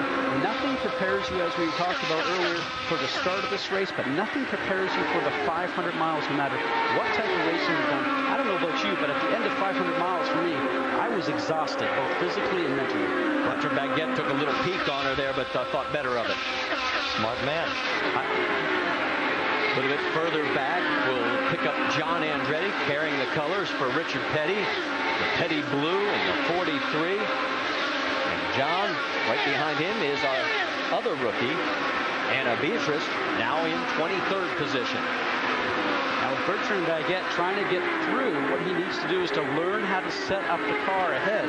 To watch Anna Beatrice now go by, you need to make sure that you are timing it correctly, because he seems to be putting his nose in the inside going to the turn. And as you know, Eddie, you've got to be very cautious with that. You actually start the pass maybe even a quarter mile before you actually get it. And you also have this special button today, but I don't know if you want to be spending all that this early on in the race. So as Baguette tries to get some distance between his car and John Andretti, there's your race leader, Dario Franchitti. Now, after 27 laps, he's led them all. Let's get an update on Bruno Junqueira. Rick? Yeah, standing by with Bruno Junqueira, not a happy man out of the race. First off, you're okay, right? Yeah, I'm okay. All right, let's talk about what happened. You had such a fairy tale start to this whole week, getting in there with just 3 laps of practice before qualifying. What happened in the race? I was being very conservative, trying to follow Tony and Vitor that were going to the field, and went to turn 2, the car wiggled and broke the wall and ended up crashing. I mean, very, very unfortunate. I thought I had a very good car to be very competitive. And you have to thank BW and service center to give me the chance. Great opportunity. Unfortunately, not able to take advantage today. Doc?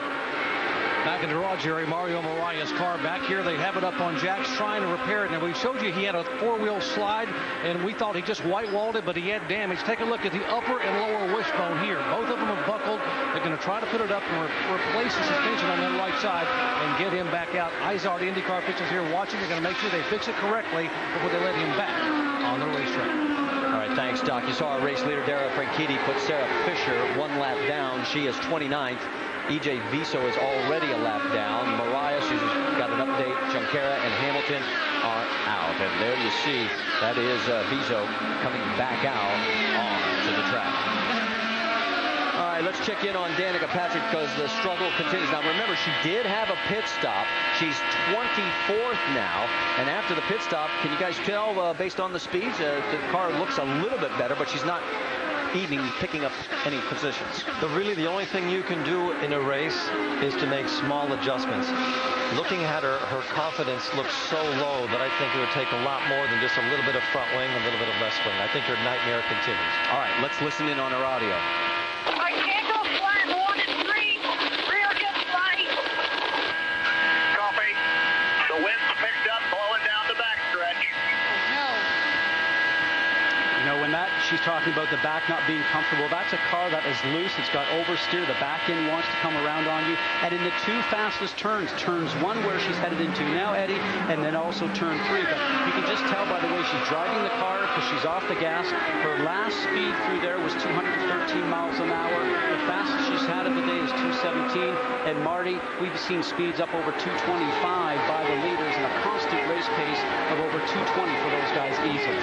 And while all this is going on, let's set up the fact that Will Power has managed to take the lead. We'll see if we can find that for you and show you exactly how that happened as we have our second leader, our first lead change, as Will Power, who has 2 wins already this season on the street and road courses, has not been known as a guy on the ovals, but he's trying to make his presence felt, and he is our leader by 9/10 of a second.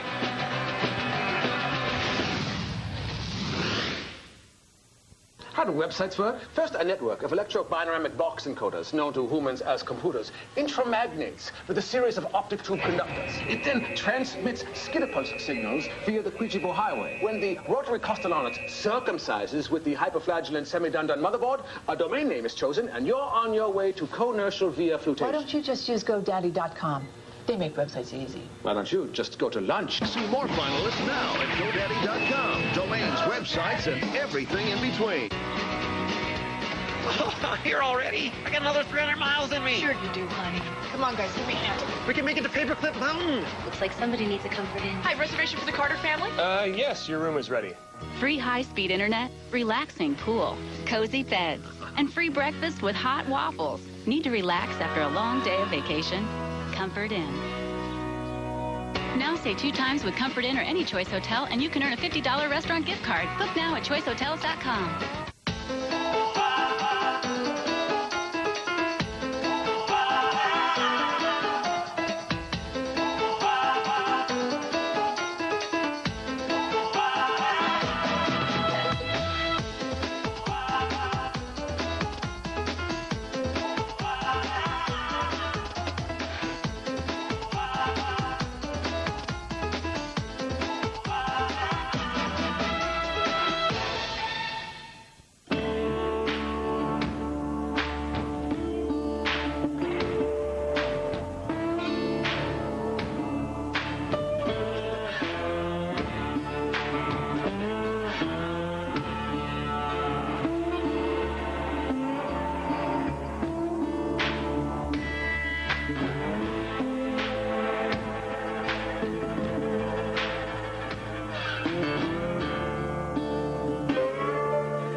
IndyCar Nation, why aren't you a member yet? Follow me behind the scenes. Free timing and scoring. Free live video streaming. New and improved member benefits. Why aren't you a member yet? Visit IndyCar.com. Enjoy IndyCar Nation today.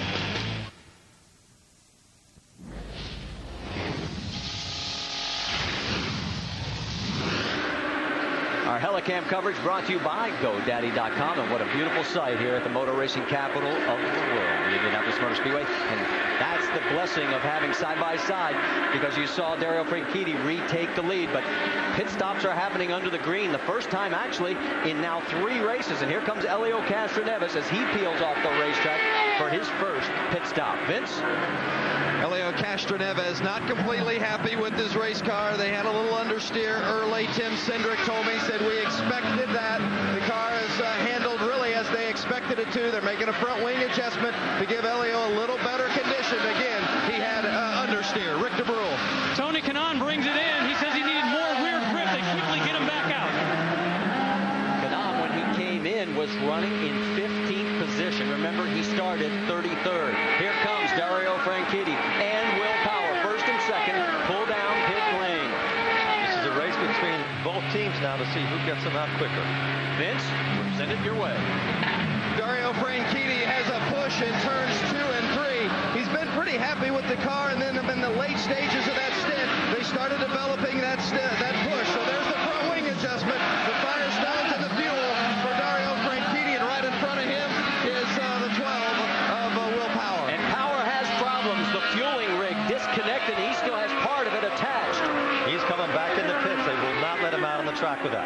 His race just took a horrible turn. You can see it right there on the left side of the car. And for him right now, what he hopes happens is some of that falls off the race car, goes onto the track, and the track goes underneath a yellow caution, so he doesn't end up losing too much time in positions, Eddie. They have to call him in. A piece like that falling around the track at 220 miles. There it goes. Something like that falling, hit a driver in the helmet, that it could be disastrous. He has to come in the pits. Well, luckily it went to the grass. Great camera work, guys. Brian Briscoe peeled off from the race lead. He is now in. He went the longest on this one tank of fuel. So mark that in your books as we get later in this race. We touched two situations there with Dario Franchitti with the wing adjustment. He almost left before the team was ready to send him, and also Will Power trying to lead before Dario left. He left too soon for whatever reason. It shows you the pressure on the drivers to get out of the pit lane, Eddie, and also the pressures on the crew. Let's reset who the race leader is, because there is a black flag for the 12. The race leader right now is shown as the 10 of Dario Franchitti with Graham Rahal, and we've just gone yellow. We've got debris, and I'm sure it is probably from the pizzas off the 12. That is a really good call. Nothing can be more dangerous than hitting a piece of steel like that at speed. That's happened in Formula One races. That's happened just about everywhere. That's something you cannot have, but it is very uncharacteristic of Penske to have that. We have had a lot of things happening so far. Here's the latest drama. Watch what happens. The red car in the back there almost tried to leave earlier than when the crew was ready. And then you can see on the bottom side there, the 12 of Will Power just left even before the fuel probe was actually removed from the car. Both crews look very nervous. A lot of pressure. Remember, these crews will be doing up to 7 pit on the stops. right front. He got released. He was released. He was released. That wasn't his fault. So that effectively puts him out of the race. Well, 500 miles was a long time right now for him to turn around and come back. A different strategy, maybe he'll be back up there. All right, while we're under our third caution, let's go side by side. Right now, Dario Franchitti is your race leader. We've had 3 different leaders, and the captain looks concerned.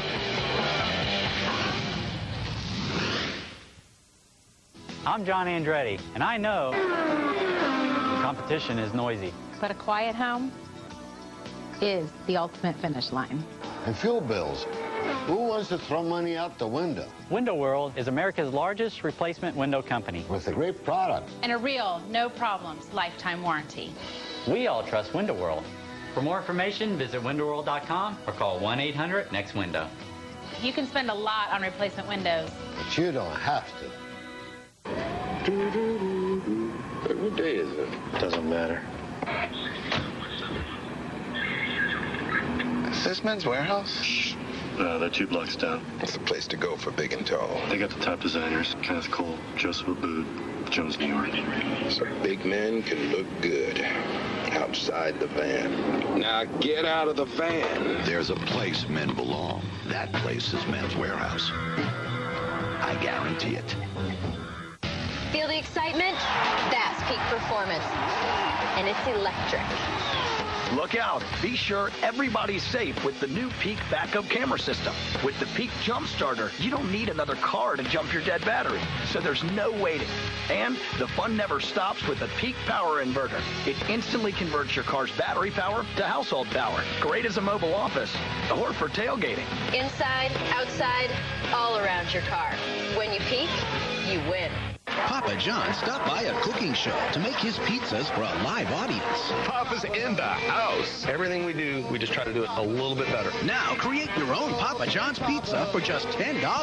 Your recipe, our ingredients, all pizzas, even our signature specialties, just $10. Plus, Papa size your large pizza and make it 30% bigger for just $2 more. Order at papajohns.com. Better ingredients, better pizza. Papa John's. ABC's new Summer Sunday. Welcome to the Gates. The home's breathtaking. What about your husband? He's out of town. For how long? Long enough. The school's unmatched. Am I making you nervous? A community so exclusive. What was that? Getting in is almost as hard as getting out. ABC's The Gates. Series premiere Sunday, June 20th. Part of ABC's new summer season.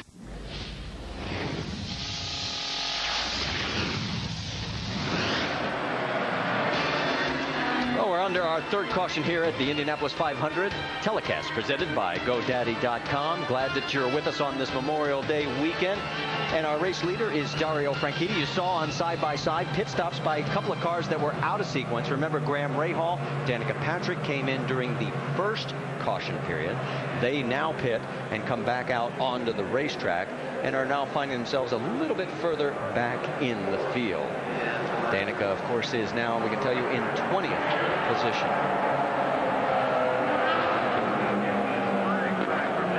Now let's go back and show you some of the action. See if you would call this blocking, fellas. With a car in the front there, the white and purple car. Oh, Graham Rahal just takes Dario Franchitti all the way down to the line to hope that he would not be able to go past. Let's listen to see what he said. Hey, what the hell was the Thursday car doing there? It hit me down on the bloody grass. I thought we weren't supposed to be blocking here. 10-4, we'll pass it along. And he's right. He's absolutely right.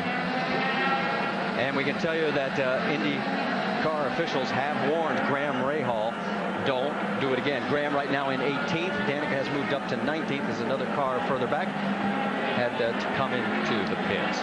Let's talk Major League Baseball when we got a chance. Continues tonight on ESPN2 as we've got the Texas Rangers heading on to the north side to play Minnesota. ESPN Sunday Night Baseball at 8 Eastern. Then Tuesday night on ESPN 7 Eastern, it's the Phillies facing National League East rivals, the Atlanta Braves. Major League Baseball on ESPN and ESPN2 tonight and tomorrow.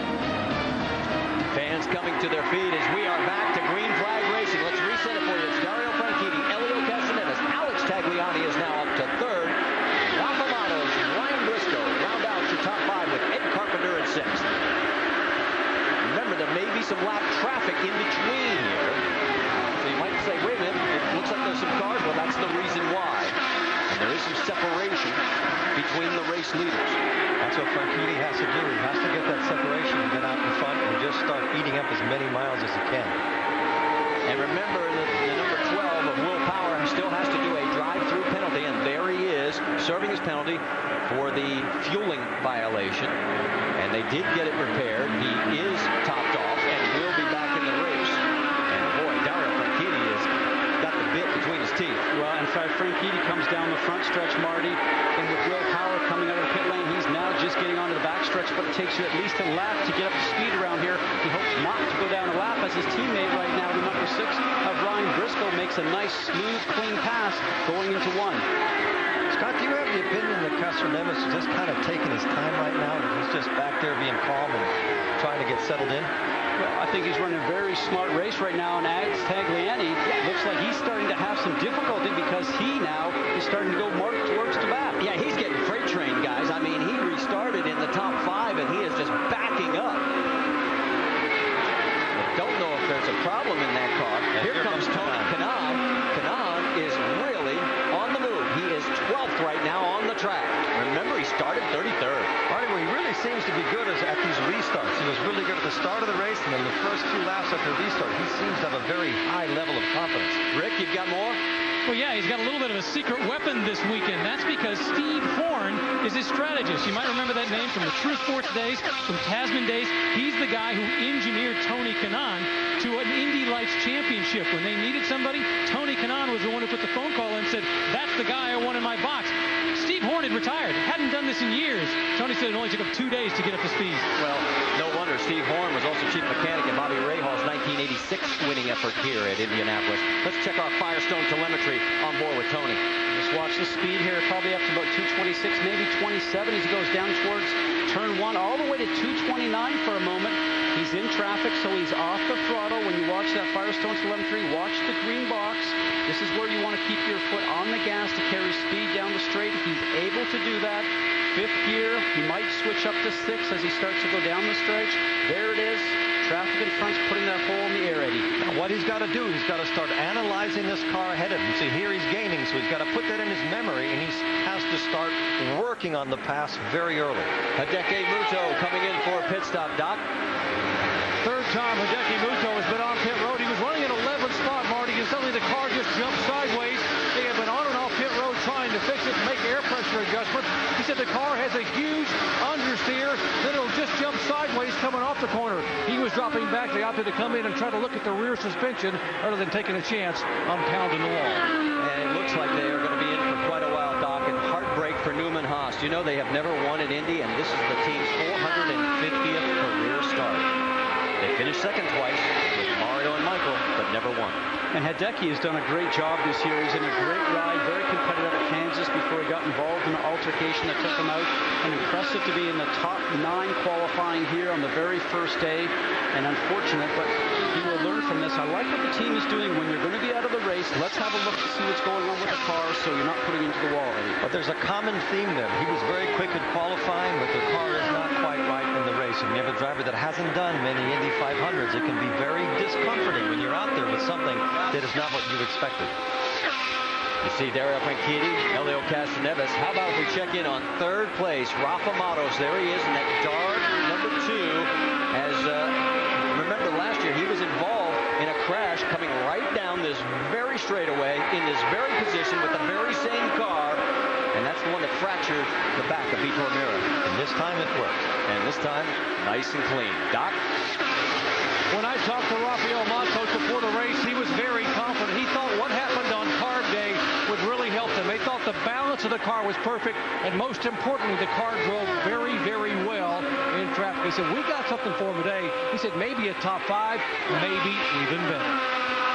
All right, thanks, Doc. As we continue to watch this battle, there is Rafa continuing in his third place position. Ryan Briscoe is 4th. Drop back to 5th with Ed Carpenter silently moving along and staying in this lead group. Remember, he had a good run.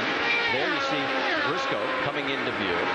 And then a little bit further back, you'll see Carpenter and then Scott Dixon. And Townsend Bell is now running in 7th. There is Carpenter. Boy, what a story this would be.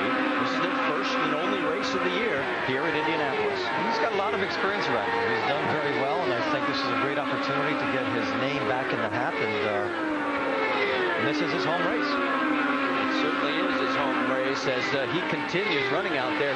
His best finish was 5th back in 2008, and he was 8th last year. There's your top 5 after 51 laps. We're a quarter way down. We'll be back after this message from our ABC stations.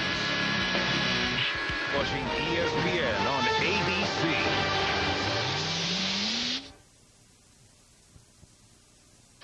The 2010 Indianapolis 500. Telecast presented by GoDaddy.com. Brought to you by Honda, the engine supplier for the IZOD IndyCar Series. GoDaddy.com. Domains, websites, and everything in between. And Allstate. No one protects the rider better than Allstate. Are you in good hands? Well, we're just past the top of the hour here at the motor racing capital of the world, and you're looking at our race leader. That is Dario Franchitti going around Hideki Muto to put him a lap down. Franchitti leads by 3 seconds. And let's go back and tell you a story that happened. That's John Andretti, as he was given a black flag for blocking on Dan Weldon. And we understand it was into turn number 1. Let's go back and take a look at this. First time we've seen it along with you. Watch this coming down to turn 1. Dan Weldon in the National Guard car sneaks underside and tries to go underneath John Andretti in the Window World machine, but John ran a blocking line all the way down towards turn 1, chopped off the air to Dan's car. Now we ride along with Dan Weldon, 2005 winner, tries to make it happen. And a huge block, as you heard Dan. Not very happy with it whatsoever. Had to get out of the gas. And so John Andretti gets a blocking call on that. It was a drive-through, and now he's back out on track. Puts him 1 lap down in 25th position with Vitor Meira right behind him. That is a battle for position, believe it or not. Meira running in 26, also 1 lap down. 24 cars on the lead lap. The last car on the lead lap is Will Power. Remember, he had a penalty to serve for the refueling fiasco that happened earlier during the caution. And Marty, what's impressive right now is we watch the target machine of Dario Franchitti starting to go around here, 223.6 miles an hour on his last lap. Helio Castroneves, that is in second, 222.3. He is just able to run these laps. Watch how close he gets to the wall. Brings the car up, Eddie. You know that very comfortable line you have when the car is working very well. A nice arc through the turn. All he's doing right now is very comfortable. Your right shoulder leans against the pad inside the cockpit, and you just steer it. He has that beautiful thing, which you love at Indy, and it's That's called clean air. Nobody's in front of him. He's just making as many miles as he can. Well, we mentioned that we had passed the quarter mark of the race. Is this a sprint or is it a marathon? We'll talk to the guys and gals. You have to have patience, so I guess that would side with a marathon, but I think it's important that you're always fast. It's a marathon. It's a marathon race. Mentally, physically, emotionally. At times it can feel like a sprint because everybody's just going full out, but it absolutely is a marathon. You've got to get to the halfway point, and then you start your sprint after that. It's a marathon with a sprint in the middle. I love the various positions and opinions of the people who are actually out there doing the driving. Let's get an update on that 10 car of Dario Franchitti's. Vince? Well, it is very good, and Dario says, of course, that, it's important to be quick early, but you really got to have a good car late. It seems like he's got the early part covered, although they did make a wing adjustment in that first pit stop. They're also talking to Dario about making those adjustments that a driver can do in the cockpit, and reference that Scott Dixon had made similar adjustments on carburation day, the final practice day, and felt like it improved the car. That's teamwork, and it's working right now for the 10 of Dario Franchitti. And one of the guys in hot pursuit is back in second place, 3.1 seconds behind him. That is Elio Castroneves, who you mentioned, Eddie. It looks like he is just comfortably positioning himself for that sprint at the end. It always comes down to those last 20 laps, but he did not look rushed at the beginning of the race. He doesn't look rushed right now. His times are a little bit slower than Dario Franchitti's, but this is the guy that's won 3. With Firestone telemetry. Let's watch his speed. Remember, last time we were checking, it was 229 on Tony's car, but he did have a toe going down in the 1. So if you really want to see how a car is working, look at that throttle. If it remains 100%, that means he's comfortable, and that's all he can really do. If he comes out of the throttle, that means he has a problem. And remember, Rick Mears is his tutor and also one of his spotters, down to about 60% on throttle. And he said the most important advice that Rick has given him, he said, simply to finish first, you must first finish. And he said, I've learned to wait for the track to come to me and change the car and get ready for the end of the race, Marty.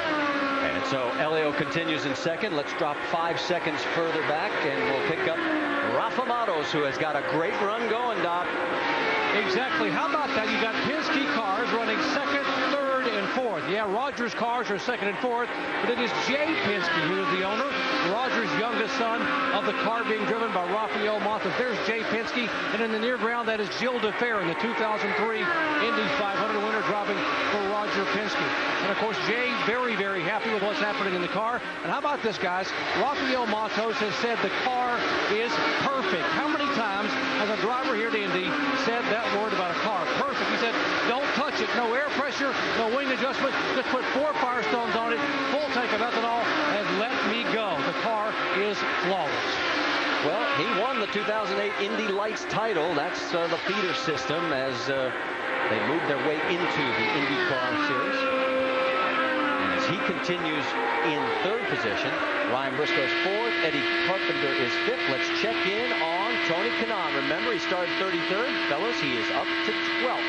He's running well, but he looks like he's stuck in this pack. You have to pick these cars off one by one when you're at speed, and every one of them is a separate problem with a different driver.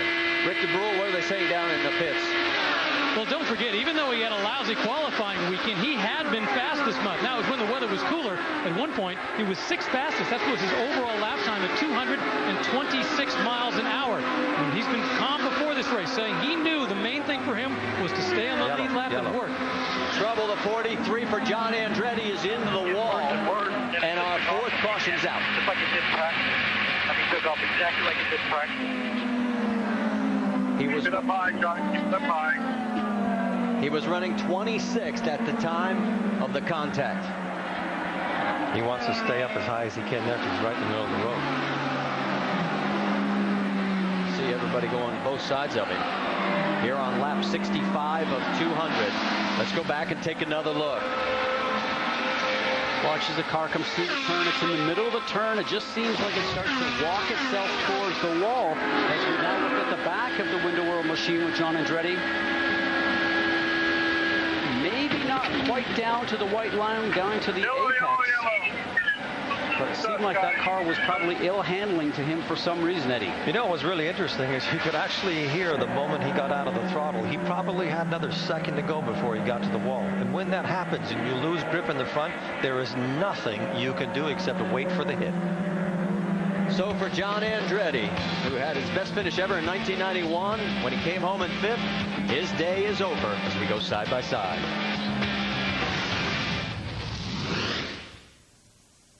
Yeah, I'm gonna go daddy need a place for my cheese, teas, wasabi peas, and a whole lot of these. Nuts! What? Need a domain for my romaine lettuce. Set us up with a dope storefront. Process transactions, shopping cart actions. GoDaddy's hosting, and yo, I'm coasting, roasting the special beans. Do you know what I mean? Get online! GoDaddy! Go get left behind! See more finalists now at GoDaddy.com. Domains, websites, and everything in between.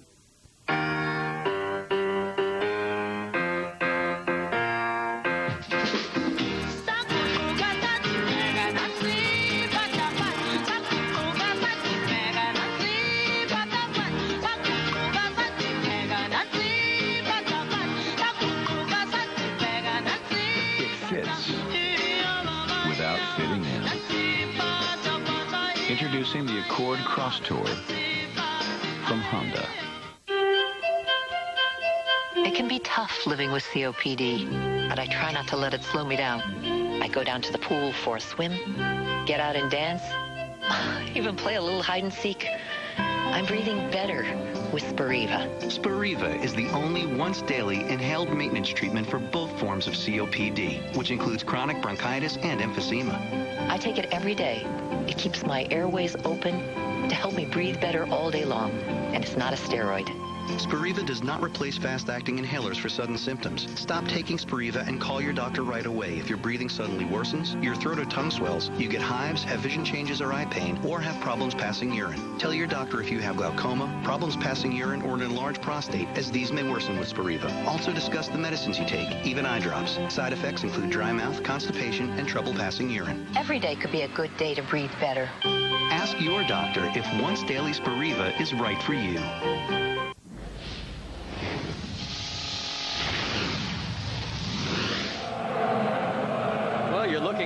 Pit board of Ed Carpenter. That's Dave Sharpley, and boy, does he have a close-up view of the action going on as we're under our 4th caution here after 66 laps have been completed, and the pits are open. And we should point out Dario Franchitti, our lap leader. You know, you saw the feature at the beginning of the broadcast, Jim Ratman. Well, Dario just passed Jim in laps led here at the 500. Jim won just 50 years ago. We know he's watching back home. Jim, glad you're with us here today. 50 years after your win at Indy. They had 29 lead changes in that race. So far today, we've had 5 between 3 different drivers. Pit stops are about to happen, and obviously under the caution, the pressure on the crews, because this is where they can pick up a lot of spots, guys.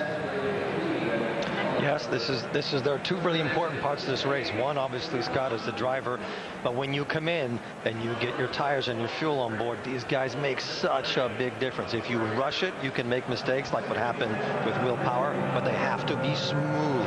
And when you think about the pressure on the number 12 crew right now for Will Power, because they did have that error before, Marty, that is going to be a lot of pressure on those guys this time through. So, as they get ready to come around turn number 4, we expect everybody to be taking advantage of these pit stops as we will be completing lap number 67 of 200 here at the motor racing capital of the world. Let's get ready for our Apex Brazil triple pits. And we're going to be sending to Dr. Jerry Punch up first. And look at him slowing down to make it to 60 miles an hour. Doc? Marty, Rafael Matos, and Helio Castroneves and Dario Franchitti, all 3 are going to show their pit stops. First, second, and third. Matos, a bit of an understeer here, so their fix is going to be a half turn up on both sides of the front wing and 4 fresh tires. How about you, Vince? Top of the screen there, Dario Franchitti. No changes expected on Dario's car. Remember, he's the champion from a season ago. Helio Castroneves, they're going to make another front wing adjustment. There's the look at Dario in the 10, the target car. Helio's car, another front wing adjustment as they race off pit lane. And it looks Looks like Dario Franchitti gets the Apex Brazil race off pit road win this time. Castroneves holds station. Ryan Briscoe. Oh, no, and look out. Trouble for the 9-car. Scott Dixon, our 2008 winner, in trouble, and they've got to pull him back. And, oh, no, Rafa Matos. The left wheel is sheared. Doc, what happened? Left rear tire just came off as he's going out of the pits. The thing just bumped and he spun around. He had hit the nose of the car. They're going to push it back up pit road the back way and try to replace the entire nose piece. Somewhat of what happened a year ago. Remember the final pit stop last year? He was running 5th and they left a wheel nut loose. He went all the way back to 21st, had to come back in and had issues. Vince. Well, Scott Dixon with a problem there. Let's get a conversation real quickly with Mike Hall as in regards to what happened there. Mike finishing up communication with Scott. Mike, what happened? I don't know. You guys could tell us. We just saw him. I saw him leave the pit lanes and the wheel come off, so I honestly don't know. Mike Hall looking for the replay as well, guys. Well, and remember, it was a late race pit stop that cost the 9 team this year. Can they come back this time? He'll stay on the lead lap. Now, he was 6th. Matos, as he gets another tire, he goes back out. He was 3rd. We need to see what happened in the replay, but if they didn't touch anything, they should be okay. All right, let's go back and show you what happened to Rafa Matos first. And we talked about the pressure of the teams. And as we're watching all this action go in the pit lane, look up top. The tire just wasn't tight. Yeah, and actually you could see the displeasure in the left rear serviceman because he looked like he actually got taken for a ride as Matos went to leave. He rolled on the ground. And then the tire ended up bouncing through the pit lane. Here's what happened to Dixon right now. You can watch the right front. He is told to leave. And that left front wheel is not on. He knows it right away. You can feel it as a driver, so he smartly slows down right there in the pit lane, Eddie. But the good news is he's okay. He lost the tire. Nothing happened to the car. Matos' car had some trouble. That front nose had to be changed. All right, we're going to take another break. We're going to go side by side as we're under our 4th caution. Dario Franchitti is our race leader. We'll let you know where these guys shake out when we come back.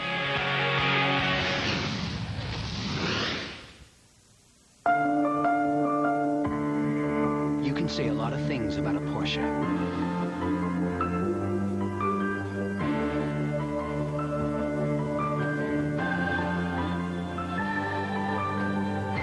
But there's nothing like the moment you can say, it's mine. And with 1.9% APR financing and attractive lease offers, that moment is closer than ever. Make your moment.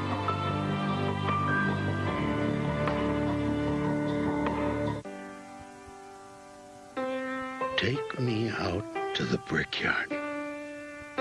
Take me out with the crowds. Buy me some earplugs and a checkered cap. I don't care if we ever get back. Take me out to the brickyard. Take me out where it's loud. This place has a history that stirs the soul. 100-year drama that never gets old. Let me root over the engine's roar. Let me cheer every driver and car. For it's 300, 400, 500 miles around the old brickyard.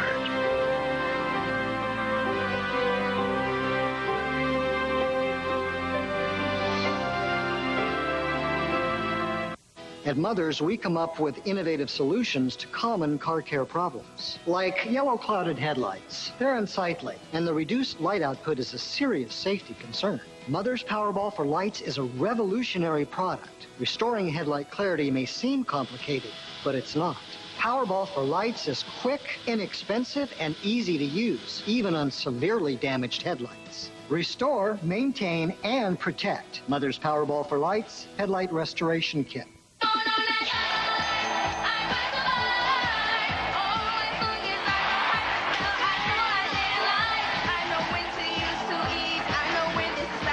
The Scripps National Spelling Bee, live Friday, 8/7 Central on ABC. ABC knew this summer, one thing keeps this family together. Handcuffs. Open up, police! Come on! ABC Scoundrels, series premiere Sunday, June 20th, part of ABC's new summer season.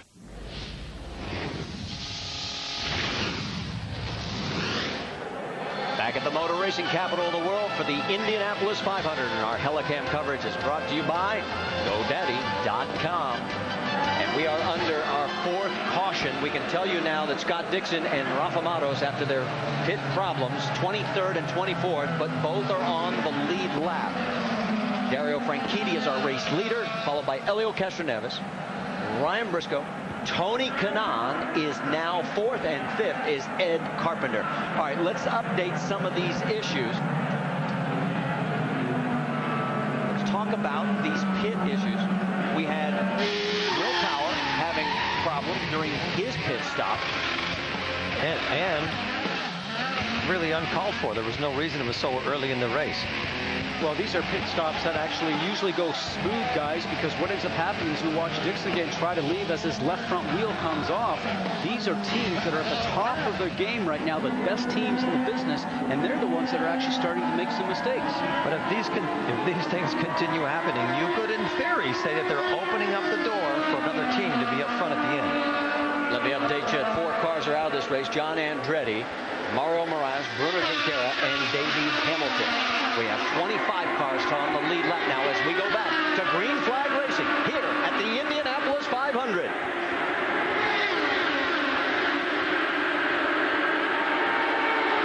Oh, passing down the inside. It looks like Ed Carpenter's going to get underneath and take Tony Kanaan. So move Carpenter into 4th. Bump Kanaan back to 5th. Remember, Kanaan started dead last in this 33-car field. But what a great pass by Ed. Perfect timing coming off the 4th. And he's putting, he's not breaking away from him, but he's holding the pace. And remember, Ed has not been in a car since the last race last season because their Vision Racing team, owned by his stepdad, Tony George, really went out of business over the wintertime, so Ed had to find some more sponsorship for himself. He turned around, got a package together, and he's now running as a teammate car to Dan Weldon in the Panther Racing team. So what he's got to focus on right now is hooking up to that Penske car ahead of him. If he can do that, he can get on that train and just start pulling away. Well, you mentioned Ryan Briscoe. That's his next target. Let's listen in on Briscoe's radio. Whoa, wait a minute. We've got another yellow. And oh, no, Rafa Matos. At one point, he was 3rd in this race, and now, for the 2nd year in a row, he is in the wall. And look how much that car is deformed. That is a huge hit.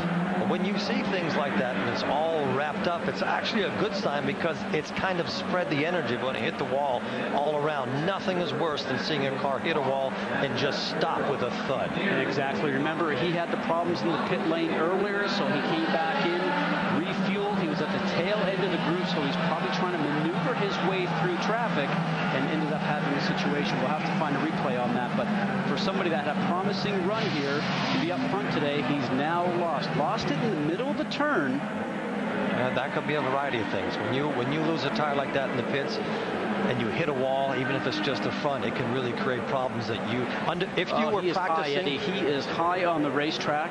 Remember, we just restarted. Maybe tire temperatures or tire pressures are not up fully, but certainly away from the apex down in the middle of the turn. Now let's watch from Scott Dixon's car. Look up ahead. So he gets chopped off a little bit there. Oh, there you go. We had a long time to go in the race. We've only got 73 laps out of 200 completed. There was a long time in front of us to be aggressive. Had he been practicing when he had that problem in the pits, they would have brought the car in and checked it. But when you're in a race, you have no choice. You've got to get a new nose on, new tires, and go out and do it. And the plan always changes. Well, the good news is, as you can see, Rafa Matos out of the car. He'll make the trip to the infield care center, and hopefully we'll get a chance to catch up with him and find out exactly from his perspective what happened. We'll be back after this message from our ABC stations. The 2010 Indianapolis 500. Telecast presented by GoDaddy.com. Domains, websites, and everything in between. Firestone, the first name in Indy racing. And Chevrolet. There is no turning back now. You go full throttle or you don't go at all. You are on a collision course with destiny. Come and get it. Well, unfortunately for Rafa Matos, his collision course was with the wall, and that's not the destiny he wanted, as he smacks it hard down in turn number 1, and his day is over. One more view.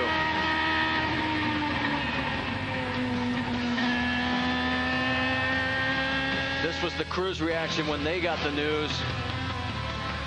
And Doc, you're with Jay Penske. Roger's youngest son, and Jay, looked like things are going really well for you. You go from running third to spinning on pit road and then contacting the wall, all in the span of about 5 laps. How did it unravel? Well, the guys worked awful hard this month. The HP car was great today. Unfortunately, we had some trouble in the pits, and then we got in the wall. Rafa did a good job, but unfortunately, it ended a great month for us. Was there a suspension issue, or was he just hustling the car when he hit the wall? I think we had a flat coming in the pits on the way in, so we had trouble getting the tire on, and then ended up in the wall here in the pit lane. All right, Jay Penske's car, Rafael Matos, bringing out the latest yellow. Jamie. Well, Doc, it was 2 cautions ago that John Andretti brought the yellow out. John, you've been checked and released. First of all, it was a blocking penalty, and then you were in the wall. What was going on out there? I'm not sure completely. I know that earlier in the race, probably, within the first 10 laps of the race, EJ Vizo, he comes down and he actually hit my car on the straightaway as I was passing him. And I was already down by the pit wall, and it bent the steering, and it must have been something in the back. The car was insane, but I could still keep going. And I was making time, and I could see TK, so I thought I was doing pretty good because I know he was carving up his way up there. And then, unfortunately, I got the blocking penalty. I always look at EJ should have got the penalty. If I got the penalty, he should have got a penalty. And so they need to call it fair across the board is the way I look at it. But, the rest of my day was pretty much ruined. And then the car, the Window World Dallara, when I got in turn 2, it just went right on me. I felt something strange in turn 1 and got to turn 2. I guess I know why it was strange. All right, John Andretti driving for the King, Richard Petty, and Michael Andretti, his cousin. His day is over.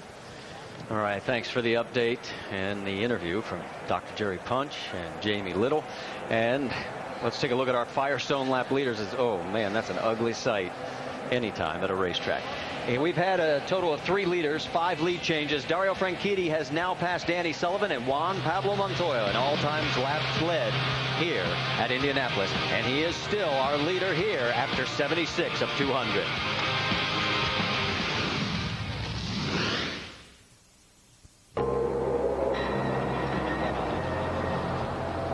Everyone deserves a car they can count on.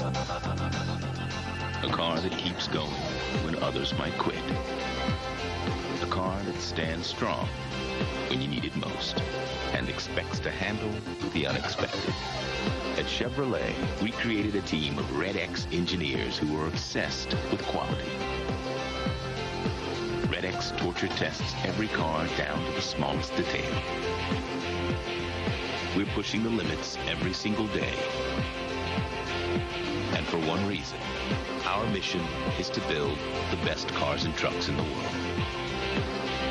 And our 100,000-mile, 5-year powertrain warranty guarantees you'll get the quality you deserve. Because everyone deserves excellence. This brickyard runs on sugar. Sweet sugarcane ethanol. It's an advanced biofuel recognized by the EPA because it cuts greenhouse emissions by 60% compared to gasoline. And can save you money at the pump. Fast and sweet and clean and lovely, the fuel from sugar cane goes racing. I can dance. Nah, I cannot sing. But one thing we can agree, we race on ethanol. Granola nut clusters from Nature Valley. 100% natural nuts and granola in bite-sized clusters. It's a little bit of nature, a little bit better. And nature approves. Granola nut clusters from Nature Valley. Can a smartphone reach the 4 corners of the Earth? Can it make unlimited Skype-to-Skype calls to any country without using any minutes? Hello? I am anyone on Skype. Droid can with Skype Mobile, one of thousands of apps that can run with other apps from the ever-expanding Android market. When there's no limit to what Droid gets, there's no limit to what Droid does. Right now, buy one Droid by Motorola and get a second one free. Only from Verizon. We never quit. We battle and scratch. We fight our way to become the world champions. And these guys are champs. ABC's new fall show, Detroit 187. Get a peek at abc.com.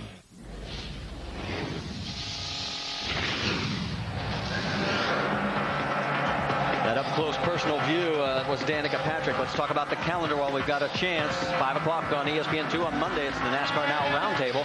And then next Saturday, NASCAR Nationwide Series action from Nashville. It's presented by Pennzoil. That'll be 7 p.m. Eastern on ESPN2. At 8 o'clock on Versus, it'll be the IZOD IndyCar Series at Texas. And then 11 o'clock, ESPN2 qualifying the United Association Route 66 NHRA Nationals with their finals at 4 o'clock Sunday, ESPN2. Danica Patrick, we mentioned her, running 16th right now. And the lead of the 4 women that are in the field. We can tell you that Anna Beatrice is now 26. She is 1 lap down. Simona Di Silvestro in 18th. Sarah Fisher in 21st. That gives you an idea of where the 4 ladies are. And you can see Danica and then Simona. And there was the view we saw while we were on side-by-side. The car, it hasn't been handling the last 2 weeks, but somehow she's managed to get herself into 16th right now. And what I really like from her radio transmission is that she's calm. She's looking on. Let's reset it. Dario Franchitti, he's hit the overtake button for the first time today. He's in pursuit with Elio Castroneves right behind, and here we go. Look at the slicing and dicing behind these guys. Watch 3rd place right now, trying to make a move. That's Ryan Briscoe trying to get past his teammate Elio Castroneves, and a little bit of weaving going on there. I'm sure that's not going to be appreciated. But for the overtake that Dario Franchitti had, remember we talked about the push to pass. When he pushes it, he gets to use it, and he gets about 20 horsepower, an extra 200 RPM, and boy, we're back down to the white line again. These guys are weaving in and out like you're on your way to the milk store. What's the deal with the grass today? That is Dan Weldon that has almost gone off-roading. And Graham Rahal, right in front of him, we've just been told is going to get the black flag for blocking Dan Weldon. I think you really have to commend Brian Barnhart for calling these black flags, Scott, because this is not a place you want to be doing that at. If you catch somebody's wheel, you're in trouble. And you're absolutely right, because, Eddie, you're at 200 plus miles an hour just on the entry lap, and then you end up going about 230 down the backstretch. Rahal was running 9th. Weldon was 10th. He'll have to serve the penalty. The battle for the lead is starting to heat up a little bit. Castroneves is closing on Dario Franchitti. You know what's really looking good is Ed Carpenter. He's running a very strong 4th. He hasn't used his push-to-pass button yet. We just got an update from Dr. Jerry Punch on this.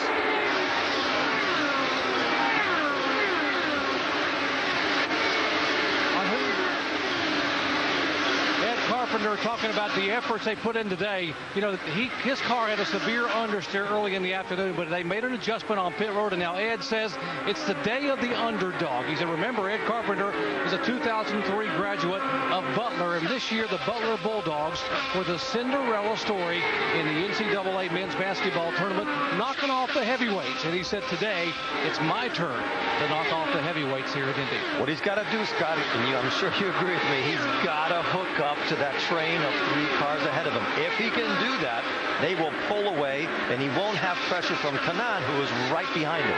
Well, also, Eddie, I'm sure that you know how this works right now as you watch Graham Rahal, the number 30, come through pit lane for his drive-through penalty for doing that block on the number 4 National Guard car of Dan Weldon. And that is effectively... Team telling him to do the drive-on through program right now. That's the end of his opportunity to win the 500. There is Bobby Rahal. Remember, Graham, the last 2 years, has crashed out in turn 4. 1 year very early and 55 laps total between the two of them. And there's the block. Definite block. So he has already completed 83 laps, but this one very costly. He's on the tail end of the lead lap now in 24th. Now watch what's going on here. You have to make your move coming out of the turn and keep your position. They say no driving anybody down to the grass, and the number 30 quick trim car of Graham Rahal certainly tried to impede the progress of the car behind of Dan Weldon. Now here's Bobby Rahal. He's not very happy with it, but I can assure you, Eddie, if it was Bobby Rahal driving the number 4 car and that happened to him in front, he would be turning around and asking for the penalty to be in place. Well, and remember earlier, guys, when we saw Helio Castroneves getting a bit defensive, he has also been warned by league officials, hold your line. It is Franchitti, Castroneves, Briscoe, Carpenter, and Tony Kanaan. Kanaan just 3.7 seconds behind the race leader in fifth. And why Bobby Rahal is so upset is that there's the cars going by right now that are in the lead pack, led by Franchitti, and the car directly in front of Dario is the 30 of Graham Rahal, and they will probably turn around and be able to catch him, and he might end up going down a lap. Right now, only 2 cars that are still out on the track are 1 lap down. Sebastian Saavedra and Anna Beatrice. This group of 3 is starting to become very compact.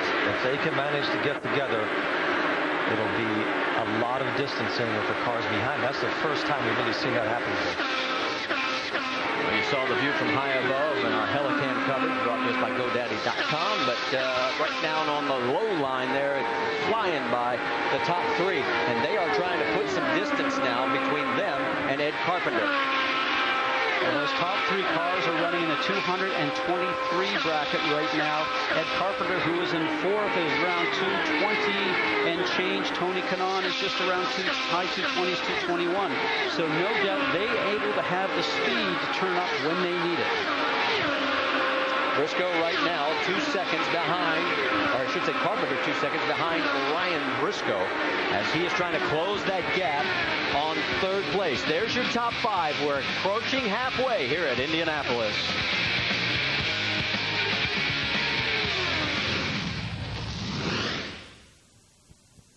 Dudes, check it. Oh, your new domain name and website from GoDaddy.com? Yep, and now that I'm online, it's like I can make anything happen. Danica Patrick.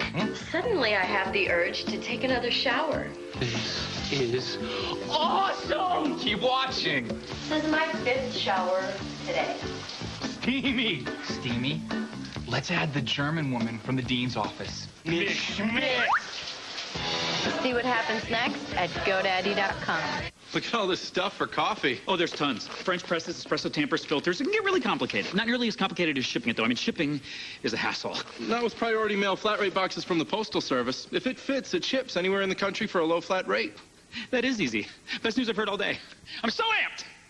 I mean, not amped, excited. I mean, sort of amped. Really kind of in between. Have you ever thought about decaf? You think that'll help? Yeah. Priority mail flat rate box shipping starts at $4.95, only from the Postal Service. A simpler way to ship. I've always wanted to do this, sir. Buckle up. Mario, there's a big left turn coming up. Funny. Mario, I kind of have to go to the bathroom. We have a left turn coming up. I got it. Crosswalk. I see it. I'm hungry. Honda performance lives in our race cars and in the Accord and Civic Coupes. Go to shophonda.com and enter for a chance to start an IndyCar race in this car with Mario Andretti.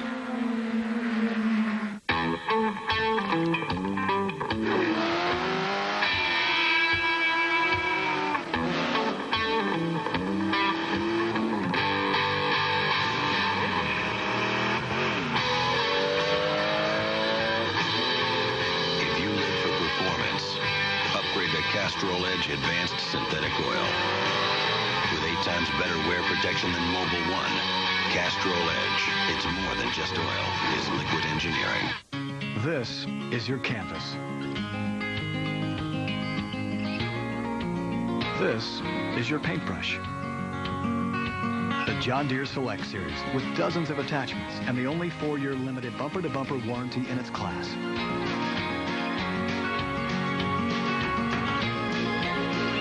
The question is, what will you create? Deere season is going on now. Visit your local John Deere dealer today.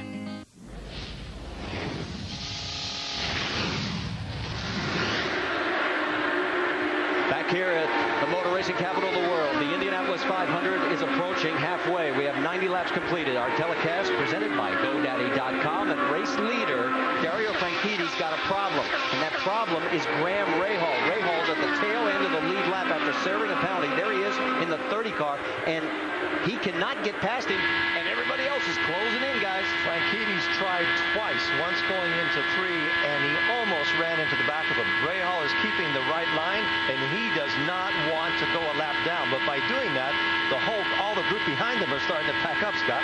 And it's interesting because I've watched Franchitti's car. His car seems to work better in 3 and 4, where we're headed to right now, than it does in 1 and 2. So he tries to inch up behind the 30 car of Graham Rahal, and he needs to be able to time it correctly to have a slingshot going down that front stretch. And he's already used a couple more push-to-passes. Remember, push-to-pass, as we hear him working the throttle, gives you an extra 20 horsepower for 18 seconds. And I think he's got him. 200 RPM. Now, race control is asking Rahal for courtesy, and they just gave him a black flag penalty about six laps ago. I don't know if those two things mix together too But much. wait a minute, he's on the lead lap. How can you ask this guy to pull over? Exactly. Doesn't want to go and lap down.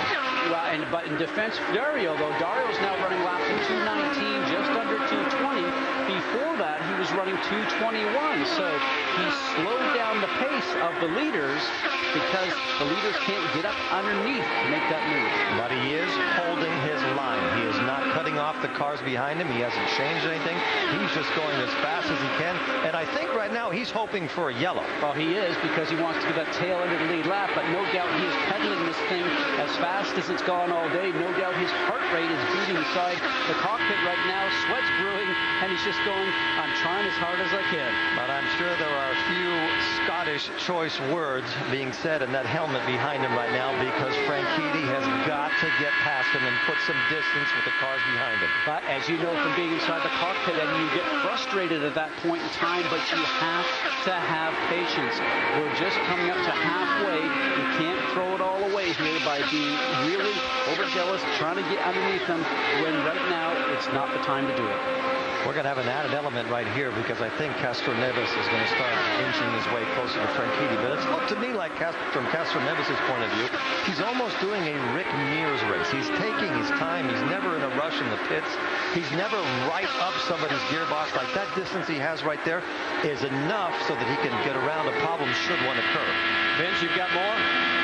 Well, that's exactly right, and that's that Rick Mears influence, Eddie, and that philosophy of using the first half of the race to get to the second half. And right now, Elio's car has not been handling to his liking. They made a front wing adjustment on the first pit stop, made an even greater front wing adjustment, actually went further on that front wing adjustment on the second pit stop. Still doesn't have it quite right, but that's the Penske way. Use the first half to get to the second half. Get that car right for that final quarter of the race where you're in position and then ready to strike. Elio's not there yet, but he's getting there. The 12 car of Will Power, we might add, had been running very well after that pit stop problem that they had.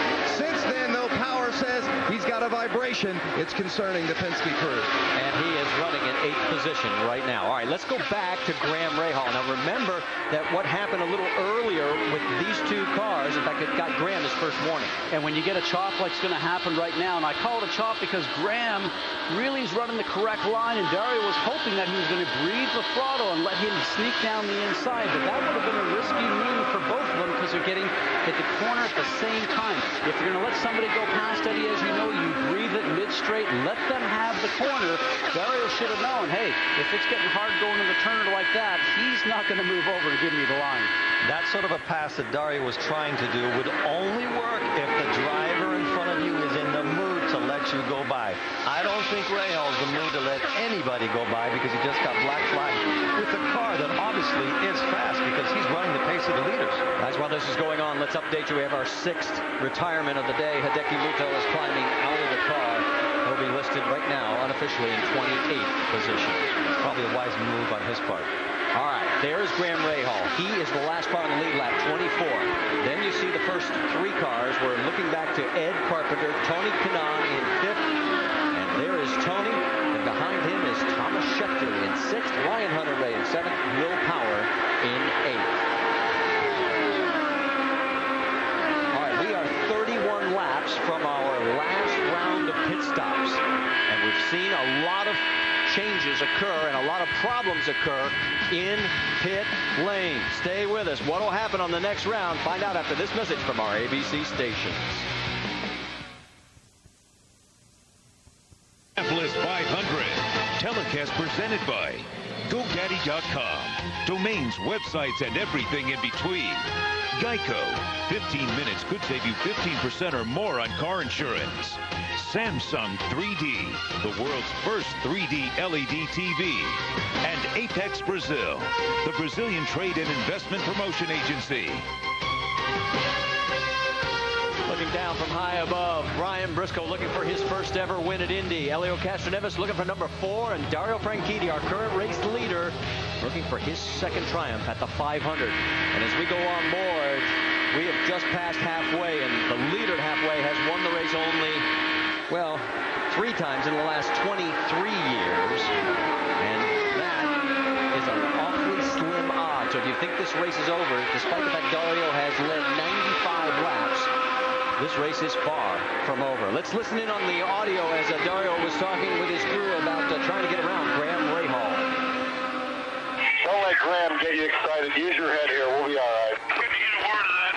The tires are really going out of balance here, especially the rear's going out of balance.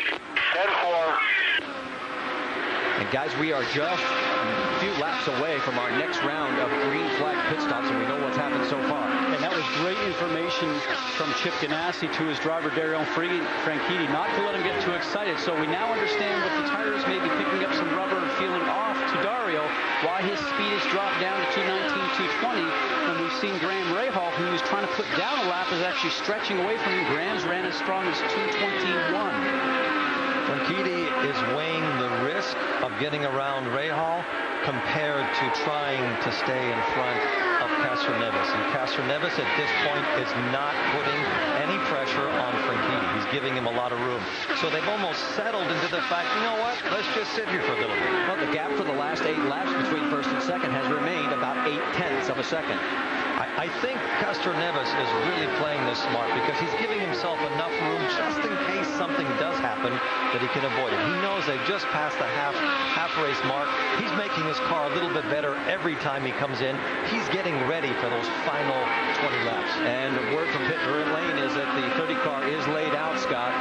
So that in turn will actually take him off the racetrack and give a clear track ahead. So we see Mike Conway now start to speed out from having his service work done, but it's clear track ahead once the 30 car goes in. And oh no, Vitor Meira, you see him in frustration as his car slows. And the frustration, and this is an opportunity now for Graham if he made it inside the pit lane before the yellow came out. And Doc, you have more? Graham Rahal had already committed, as you said, to come down pit road to make that scheduled stop, where they will come in, make a slight air pressure adjustment, and he will go down and away. And Ed Carpenter was about to come in when the yellow came out, so a break for Carpenter to stay on the racetrack. And the ruling is on that if you are headed down into pit lane and you can actually be inside the pit lane segment before the yellow comes out, you can go ahead and complete your service work. If the yellow comes out before you've hit the cone area, as we see the right rear of Vitor, or right front of Vitor Meira's car is bent, then you have a difficulty there in pit lane. Now watch Vitor up, and he seemed to be having the problem in turn to this wall this year more than any other time for some reason, Eddie. Last year, turn 4 looked to be really hungry. This year, turn 1 and turn 2 seems to be the place where there's less amount of grip. In fact, we've seen lots of sliders, those slow accidents where you get offline and you just can't avoid hitting the wall. That was a big hit there. A lot easier hit than the one he had here last year, which fractured his back when he slammed into the wall into turn 1 in that crash with Rafa Matos. And there's the damaged suspension, and Vitor Meira's day is over. We mentioned last year, let's go back and take you to that moment. It was frightening for everybody, none more so than Vitor Meira. Remember going down into turn 1, Vitor on the low side in the 14 machine, Rafa Matos trying to go around on the high side, and the person that got the worst of that was Vitor Meira, who ended up with a fractured back and was out for the remainder of the season. Well, what a great comeback he's had. A.J. Foyt speaks very highly of him. The team has really performed well this year. It's bad to see them in the pits, obviously, here for the 500. But to break the vertebra that he did and come back and do triathlons and get back in the car again and perform as well as he did, I think that is an incredible effort. Well, the high point was his very first race back when he was down in Brazil, got the podium, finished 3rd, and in front of his home country. Great athlete. Yes, yes. Great to see him at the racetrack, but not in this position as he's out of the race. And you know, Eddie, you've had the same situation as I have also. When you haven't completed the race and you come down pit lane and you're climbing out of your car before the day is finished, it's a very hollow feeling. It's terrible because you've dreamed about coming back to the Indy 500 from the previous year before. You put all this work into it. You have all these meetings in the winter. You spend all the time training and getting ready for it. Then to get out before the end is just terrible. Pit lane is closed, but you can come in if you are low on fuel. Now, all they're going to be able to do here, this is Ed Carpenter. He is going to come in and just take a splash. Doc? You're exactly right. He is out of fuel, just coughing on fumes here. And they said, we have to come this time. He was actually coming in behind Graham Rahal when the yellow came out, and he stayed on the racetrack. So he comes in, gets a splash of fuel.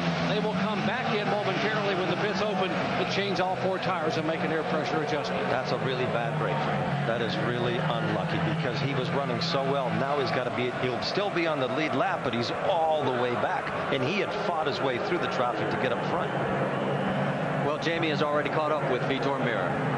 Yes, and he got out of the car very frustrated. A.J. Foyt came off the stand.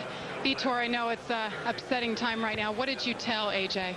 Yeah, it is upsetting time. It is upsetting because everybody from ABC, everybody from A.J. Foyt put a lot of effort into this month, and I mean, someone made a mistake. I came inside, got tires full of marbles, and didn't turn. I should have known better. Should have not get caught up in the moment. So I apologize for ABC Supply for the whole fight. I mean, the car was very good. Maybe not the fastest, but very, very good in traffic. It's a shame. After what happened last year, it's good to see Vitor Meira back here in the Indy 500, guys, and we're getting ready for pit stops down here. All right, thanks for the update, Jamie, as we're still waiting for pit lane to open up, and they'll have to do another lap around, so it gives us an opportunity to follow up on what Vitor was saying. Well, you know, Vitor, they did have a bit of a difficult month, had trouble getting the car up to speed, and as the month wore on, they were trying to also put the car in for A.J. Foyt the fourth, and the grandson of A.J. Foyt, and it didn't work out very well. We understand there was a heated moment in the garage back in Gasoline Alley, and then A.J. decided to go and replace A.J. the fourth with Jacques Lazier. That car did not get up to speed also, so they were trying for 2 cars this month, Marty, but ended up just with the one with Vitor Meira. The reason we're still waiting for pit road to open here on our 6th caution is they're trying to get the cars in the proper order so that everybody comes down pit road in the appropriate spot. All right, let's talk about what's coming up on ABC. It's Scoundrels. The series premiere is Sunday, June 20th at 9 Eastern, 8 Central. It stars Virginia Madsen and David James Elliott. The one thing that holds its family together is handcuffs. It made crime a family business.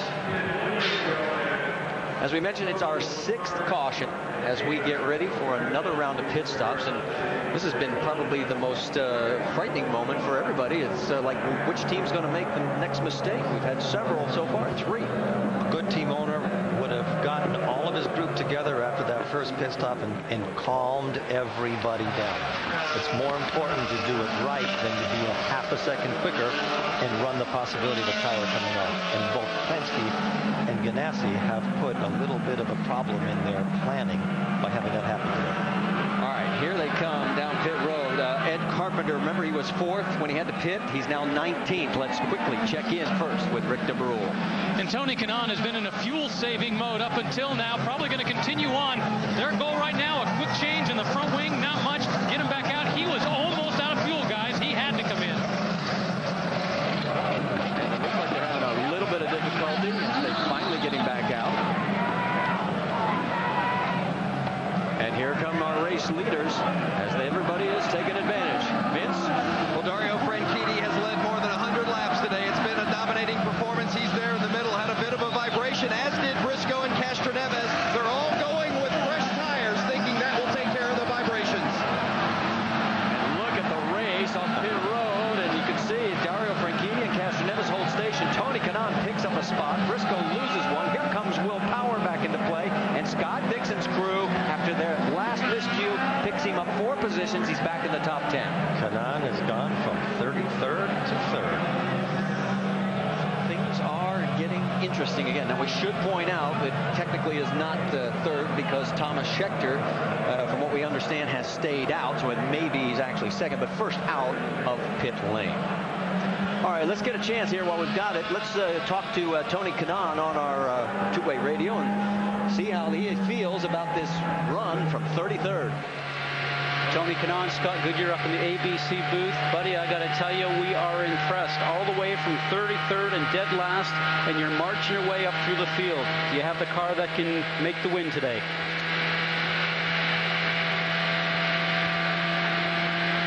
Well, we're reaching out to Tony, but right now I don't think it's getting through, guys. But what an incredible run that we have with Tony Kanaan right now. He's done a great job at avoiding problems. He's had some incredible restarts, and now it's going to come down to speed. He doesn't have that many people ahead of him. He's in the fast part of the group, so we'll see if he really has that pace. I got a feeling that once he gets his hook into this front group, he's not going to let go.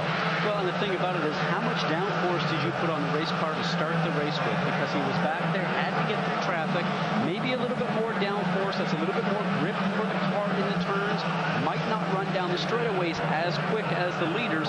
It'll be interesting to see if they can make some changes as the race goes on to make that car as quick as it needs to be for the run to the end. We'll see. You're asking why did Thomas Schechter not pit?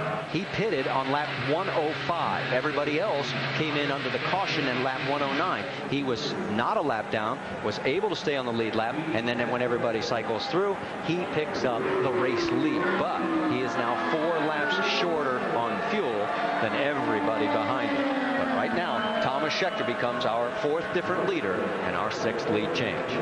And this will be very interesting to see if Schechter has the pace of the leaders, which could play a part later in the race. We talk about 4 laps different on fuel strategy. Well, that might not make a big difference right now because we could have another yellow close to when he could pit and the other group wants to. I mean, for me right now, how fast will the car go, Eddie? That's what he's thinking inside the cockpit. I don't think he can do 221s in front. He's been very good. They've done the right strategy, and he has not used his push to pass yet. He's still got 15 of them left. So he's confident. We'll see. Dario Franchitti, on the other hand, has 11 overtake push-to-pass hits left. He's second in the queue, as Scott always likes to call it. And Dario has now led 101 laps today. Since 1995, only 3 drivers have led more than 100 laps in a single 500. In 2000, Juan Pablo Montoya won. So did Scott Dixon in 2008, but Dan Weldon in 06 finished 4th. Let's bring in Brent Musburger. Brent, your impression so far? Marty, it's rather interesting as to watch Helio Castroneves. And if you go back to the pre-race show when he told Vince Welsh, the most important thing when you go green at Indianapolis is to stay out of trouble. And that is exactly what Castroneves has done here today as he stocks a record-time 4th Indianapolis 500 victory. He is right now sitting in 3rd behind Schechter and Franchitti, and Schechter may be driving the race of his life. He has stalked this lead all race long, and now because he was able to stay out, he has our lead. And Marty, will see what happens when they go green again. And the question will be, as you pointed out, Eddie, does he have the speed to hold off that passel of cars that are right behind him? As we get ready, green flag is in the air. We'll get our answer very quickly. Franchitti's right up behind him, and Franchitti's on the button. He has hit the push to pass. Will it pay off? Schechter has not. And look at what's going on as we head towards one. Tony Kanaan trying to get underneath Helio Castroneves, and he does it. He takes over 3rd. Schechter manages to hold him off. Look out as we head into 2. That's Ryan Hunter-Reay. Oh, so close, and he gets the pass. And underneath also, right behind him, another car. Everybody. Townsend Bell got a nice run because Will Power got slowed up, but it was Marco that took advantage of the loss of steam from both those guys and got a great run on. So, just that quickly, a number of changes. Thomas Schechter still continues to lead. It looks like it's settled down, but right behind him, there you see Dario Franchitti. And Franchitti takes a look to the left side of him. He goes into 1, and he does take the lead again. So now it is Franchitti, Schechter, then Kanaan. And Kanaan is getting ready. He's lining up Schechter. He's got to run because Schechter got slowed up a little bit, lost a bit of momentum from going into 1 with Dario. So now, for certain, he slides down 215, 18 miles an hour, holds it through 3. Tony Kanaan now from 33rd is up to second. What a story he is writing. Can he hold on to this and seal the deal and make history here at the 500? He pulls away from now Thomas Schechter. Schechter under attack now from Elio Castroneves as Castroneves closing in on him. Right behind Castroneves, it's Ryan Briscoe, then Ryan Hunter-Reay. Marco Andretti has moved into 7th. Townsend Bell 8th. Will Power 9th. Dan Weldon rounds out your top 10. We mentioned Ryan Hunter-Reay. There he is. He is closing in on Briscoe. Oh, yeah, really picking up the pace here. Well, we're only 15 laps past halfway, and the speeds are cranking up here as 222 that last lap by our race leader. And there he is, Dario Franchitti, now leading his 103rd lap today. So Franchitti is right back on plan again. He's been doing this all day long. He gets, every now and again, he falls behind, has to pass somebody. He makes clean passes, and now he's just trying to eat laps. He's trying to keep maintaining his lead. He's starting to play down his laps for the finish, for the last pit stop. He's got his car working properly, and it's everybody else now to work to catch up to him, and he's gaining on Kanaan. So Dario Franchitti is out in front by 1.2 seconds over Tony Kanaan. That's right, the guy who was 33rd is now second.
This is 5-Hour Energy. If 5-Hour Energy were a car, it would be this. Fast, exhilarating, taking you from groggy to, oh yeah, in a hurry. This is coffee. If coffee were a car, it would be this. It'll get you where you want to go, eventually. Hey, Pop. Hey, Steve, want to trade? Nope. Nice car. 5-Hour Energy. What's driving you? What a beautiful sight in Indianapolis. The Freedom 100 underway. Pippa Man to the inside, Wade Cunningham to the outside. It's a drag race down the main straightaway. Green flag is out. It looks like Wade Cunningham has the advantage. Kimball moving from 3rd all the way up to 2nd. Pippa Man shuffled back to 4th. Crash, turn 1. Jeff Simmons into the wall, along with pole sitter Pippa Man, collected in turn number 1. Back to racing. Charlie Kimball making a move. What a fantastic restart. Wade Cunningham laid back just a moment. Kimball able to get in that draft and make that outside pass. Kimball to the outside. They're nearly touching turn 3. Nearly touching at turn 3 as Wade Cunningham gets back around Charlie Kimball to hold him up for the lead. Checkered flag about to come out. Here he comes. Wade Cunningham, a 3-time winner of the Firestone Freedom 100.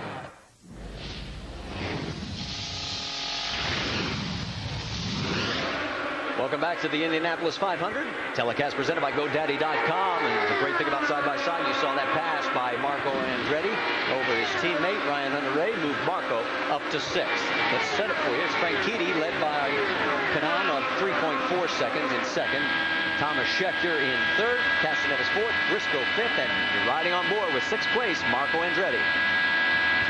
All right, let's go back to the front of the pack, and let's get our first up to speed of the day as we've completed 120 of 200 laps. Dario Franchitti. Vince, what's the latest? Well, Dario had a vibration toward the end of that last stint. I think it was just the fact that the tires were near the end of their life, so the car much better for Dario. You know, it's interesting now, the guys, that Dario has led the majority of these races. Remember when he won the race in 2007? It was Tony Kanaan who had led the majority of the races. Today, Dario's leading the majority of the laps. Wouldn't it be interesting if this ended up being Kanaan's day? Rick DeBrule. And Tony Kanaan has had the calm voice of Steve Horn in his head all afternoon, telling him exactly what to do. For a while, they're on a fuel-saving strategy. Now it's just a matter of keeping his place so he stays up there right where he's supposed to be. A few minor adjustments, but overall happy with the car. Now, behind him is Thomas Scheckter, and Thomas Scheckter is having a great race. Remember, he led the first two races he was here, was able to lead again today. His strategist, Larry Curry, says the car's doing just great. Vince? Well, and Helio Castroneves has had one of those days. He's not been the headliner as many thought he would be. They've made wing adjustments on the first couple of pit stops, but the car is getting better for Helio, and they just communicated, be thinking about what you're going to need for the end. That's a good sign for Helio Castroneves. Helio currently running fourth. His teammate Ryan Briscoe is running in fifth position. Briscoe has not had made changes to his car either of the last two pit stops. It's been a very good run for Ryan Briscoe. Driving for Roger Penske, he says, just gives you confidence that you can win. Maybe today is Ryan's day. Jamie Little. And Marco Andretti just moved into the 6th spot, started 16th. Marco Andretti appeared to be the most confident of all the Andretti Autosport drivers coming into this race. He said he had full confidence in the ability of this race car, and this is one of his favorite places to race at. He's always ran well. Last two stops, no changes. He's saying he's not very good in the draft, but overall the balance is good. Now behind him is his teammate Ryan Hunter-Reay. You can give the credit to Ryan Hunter-Reay for helping get Tony Kanaan in this field. Tony Kanaan actually borrowed the rear end of this 37 car of Ryan Hunter-Reay. They got the job done. That put Ryan behind the schedule, but the cars so far so good. Vince? Well, remember in the first part of the race, Will Power had that problem with the fuel nozzle, the fuel probe in the pits. It dropped him back. He has a much better car than what 8th place might indicate. Power made the comment to me earlier this week. He said, I've been thinking a lot about this race. I feel like I've got a chance to win, so you so badly want everything to go right. Well, it hasn't gone right, but they've been telling him on the radio, remember, it's 500 miles. We're in the top 10. We've still got a chance. Plenty to go. Doc Punch? And Townsend Bell, just like what you're talking about, Vince, not showing exactly what he's got right now. Townsend being very, very patient, very deliberate, sitting in 9th position. The very first pit stop of the day, they made a half a turn wing adjustment. They have made no other adjustments on the car. Remember what happened a year ago? Townsend Bell sat there, waited patiently, and in the final 50 laps moved up for a 4th place finish. Jamie. And Dan Weldon running 10th right now. Started this field 18th. He said he keeps thinking about the year he won here at the Indy 500, and he wants to get back. This team, Panther Racing, has finished second here the last 2 years. Dan Weldon saying the car gets better the longer they run. Last stop, they made a turn of front wing. Alex Tagliani is moved up to 11th place. It's been an interesting performance from Tagliani. The car was great early on. Then they had a stint that wasn't so hot. Now they're running much better. Tag says this is the toughest race. The distance, 500 miles, the high number of pit stops, the ever-changing track conditions. By the way, track temperatures over 130 miles, 30 degrees. It is really hot down here, 95 air temperature. It has been tough conditions for the race teams. Staying on top of those conditions has been key for the 77 of Alex Tagliani.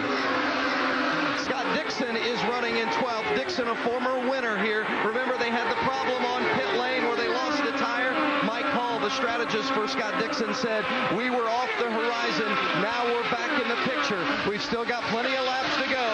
You're a champion. Hang in there. We're still in the mix. Dixon currently running 12th. Jamie? And Alex Lloyd behind him told me before the start of this race, last week on bump day when he qualified for this field, it was the most stressful day of his life. He watched in past years, and this year he had to participate. Car is much better than he anticipated. He started 26th. He continues to move forward. And Danica Patrick right behind him. His team has been working tough to get her to the front. She used many of her push to passes in the first 100 laps. Car is getting better.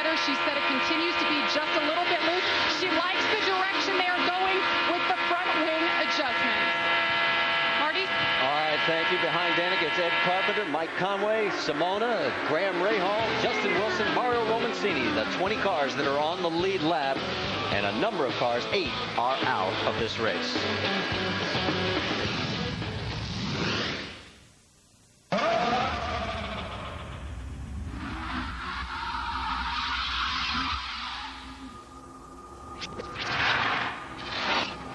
There's a reason why. In 4 years of powering every car in the Indianapolis 500 race, not a single Honda engine has failed. It's not the parts we make them from. It's the part we put in to every Honda. At the Indy 500, drivers put complete trust in their cars.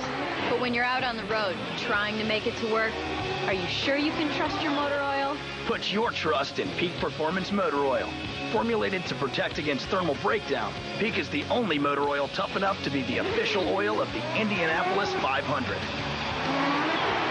Whether you cover 500 miles in a few hours or it takes hours to get to work, you can count on Peak. When you peak, you win. Family tells you where you're from. It's who you are, and it's what you're about. And to bring generations of the Earnhardt family together takes real food. So the mayonnaise has to be Hellman's because it tastes delicious and we wouldn't use anything else. If we knew more about our food, would we eat better? At Hellman's, we make our mayonnaise with eggs, vinegar, and oil rich in omega-3 for the quality that could only be Hellman's. Hellman's, it's time for real. So word's getting out that Geico can help people save in even more ways. On motorcycle insurance, RV, camper, boat insurance. Nice work, everyone. Well, it's easy for him. He's a cute little lizard. Gecko, actually. With all due respect, if I was tiny and green and had a British accent, I'd have more folks paying attention to me, too. I mean, well, save money. Pip, pip, cheerio. British? I thought you were Australian. Well, it's funny you should ask, because actually, I'm from... Geico. 15 minutes could save you 15% or more on car insurance.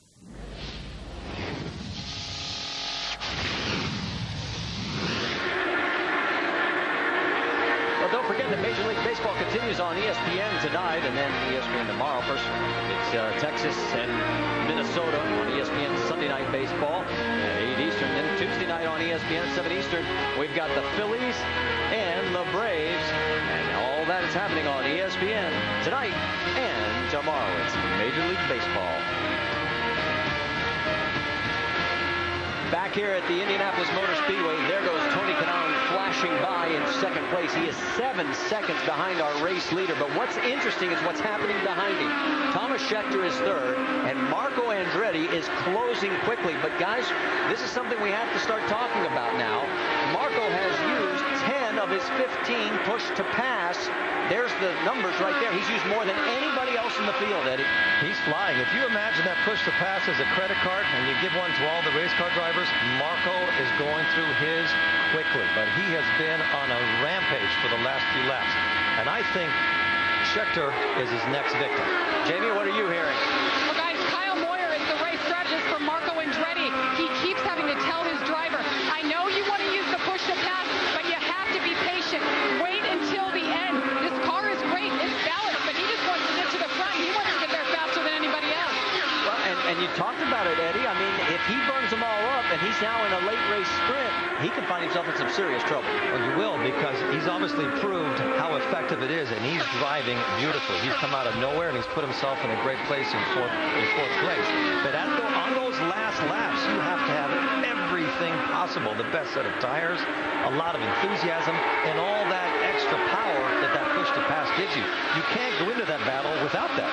Scott, let's talk about the 18 seconds quickly. I mean, they get 18 seconds of power on this thing, then it cycles for 10 seconds. So it's about the length of the straightaway. It is, and what a lot of drivers are saying is that they start to push it maybe just coming out of turn one. They get that power in the short chute going through two, and they get that run to go down the straightaway to hopefully help them assist slingshot past somebody in the draft. But, you know, if you use it and you have to maybe not be able to take advantage of it, what ends up happening in that scenario is you've only used it on the gas, you had to get out of it for traffic, and you only use 10 seconds. You don't accumulate that age. You've lost one of those pushes. So critical timing on the push to pass. All right, we're getting about 9 laps away from another round of pit stops, and we can tell you as we head for side-by-side, Sarah Fisher's car is being pushed to Gasoline Alley. She is out of the race.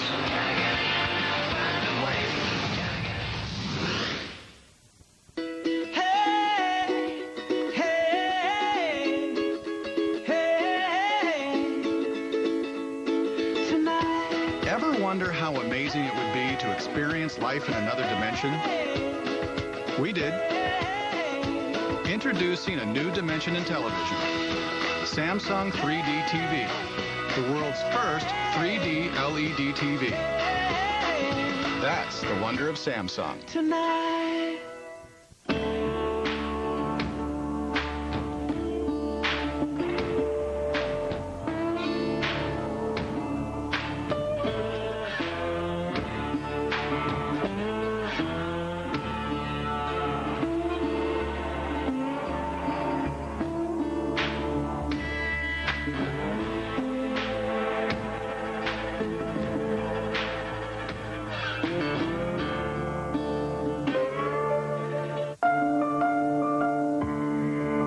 Say a lot of things about a Porsche.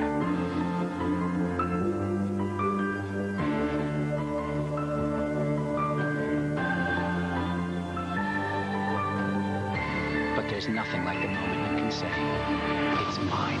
And with 1.9% APR financing and attractive lease offers, that moment is closer than ever. Make your moment.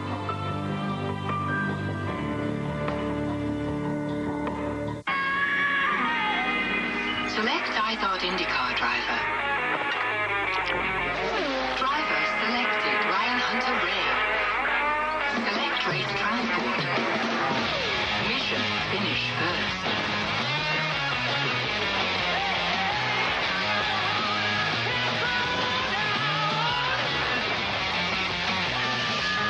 Fastest drivers in the world.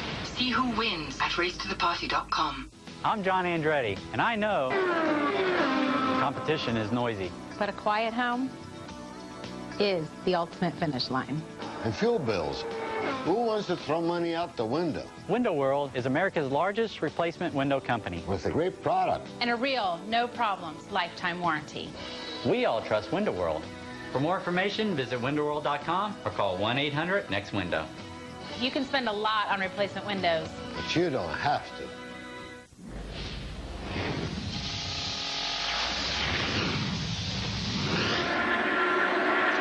Looking down at the motor racing capital of the world, the Indianapolis Motor Speedway, and our Helicam coverage brought to you by GoDaddy.com. And here we are at completing lap number 139, and here comes Scott Dixon. As we told you, pit stops coming up, and they've already had one miscue today. They cannot afford another. And Dixon now in. Vince? Scott Dixon has said it's not always that the fastest team on pit lane gets it done, but just be consistent. They've had their one bobble. It's not likely that they'll have another. Firestones and ethanol for Scott Dixon. 60 laps remaining. He obviously will have at least one more pit stop. You see several other cars that have taken advantage of this now and come in to pit lane for service. I have a feeling that Chip Ganassi's Flying Scotsman Franchitti is just playing with the field right now. He still has a lot of push to go left in him. He's walking away from Kanaan. It's his race right now. He's very much in control, Scott. Justin Wilson on the lead lap. He is now in to get his service.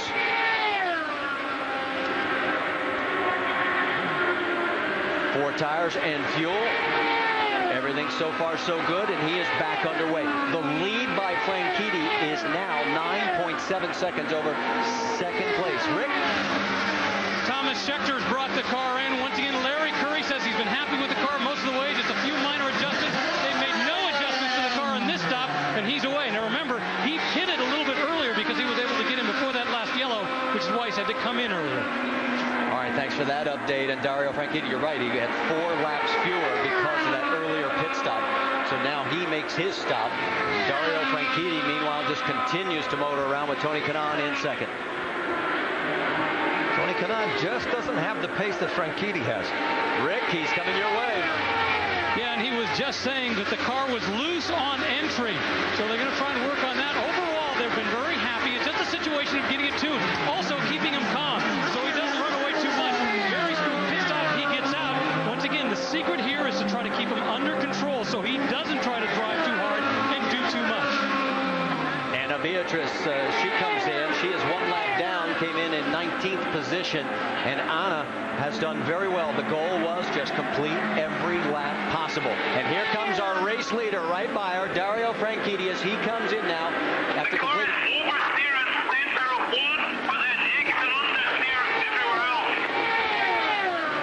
You heard him talk about oversteer as he makes it down. Vince? Exactly for Dario Franchides. Understeer in turn 1, oversteer everywhere else. So that's a push going into turn 1 and loose everywhere else. They're going to make a slight air pressure adjustment for Dario. It's been a dominating performance. Jamie Little? Mario Andretti watching his grandson pull his car down pit road. Marco Andretti says the car is good. No changes expected here on the 4. The 26 car right there, you see him on there. His teammate Ryan Hunter-Reay on pit lane. Everybody's set up now. The strategy is trying to be different, obviously, than those leaders. Remember, Marco, not good with patience today on that push to pass. They told him to pit as they count him down. Kyle Moyer on the radio. 4 tires, ethanol fuel is the call. See how fast they can get it done here, guys. They've been clean all day long for Marco Andretti, and the clock is on him. The 26 car continues to fuel. Fueling takes longer than tires here. He's down and away. Vince? Elio Castroneves, their car has been getting better and better as the race progresses. That's always what they want to do. They're going to make a front wing adjustment. They've adjusted that front wing 3 times. Fuel is out. Oh, Elio stalls it. Elio stalled it in pit lane. These are the kind of mistakes that you just can't afford, and we've seen it from the big teams today. They'll restart it for Elio Castroneves, and away he goes, but a costly mistake for Roger Penske's team. So 2 out of his 3 teams have now had pit lane errors. The captain is not going to be happy with that. So uncharacteristic. And chances for Elio may have just been diminished greatly for his 4th win. Here comes Will Power, Vince. Power comes in second place because of the shuffling on these pit stops. They had the problem earlier with the fuel hose. They corrected that. The car has been running very well. They put on a set of tires a couple of stints ago that didn't work for him, but all is well since then for Will Power.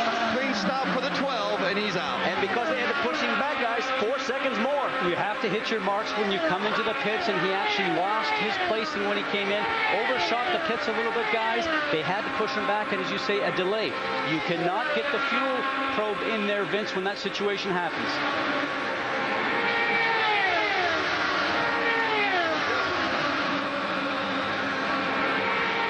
Ryan Briscoe in the 6. He's the one that's had the clean day in the pits. That's Roger Penske's driver. Roger handles the strategy for the 6, and it's a clean stop again. Ryan Briscoe, they've not made any changes to that car since the first stint. A good running so far for the 6 of Ryan Briscoe. You're absolutely right. And remember one thing, this is the 2nd time under the green flag situation where Ryan Briscoe was able to go longer on a load of fuel than everybody else that's been in contention up front.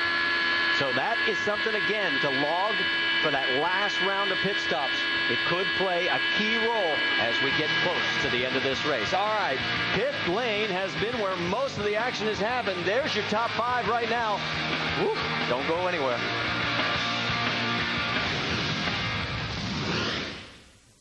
I bet you're wondering how a guy like me got a life like this.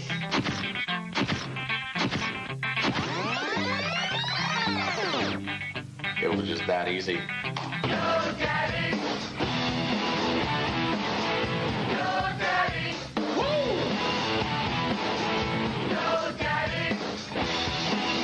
See more finalists now at GoDaddy.com. Domains, websites, and everything. All right, we're breaking out a commercial because the man we thought might have the best advantage for Team Penske has just crashed, bringing out our 7th caution. And you can see Roger Penske going, what happened?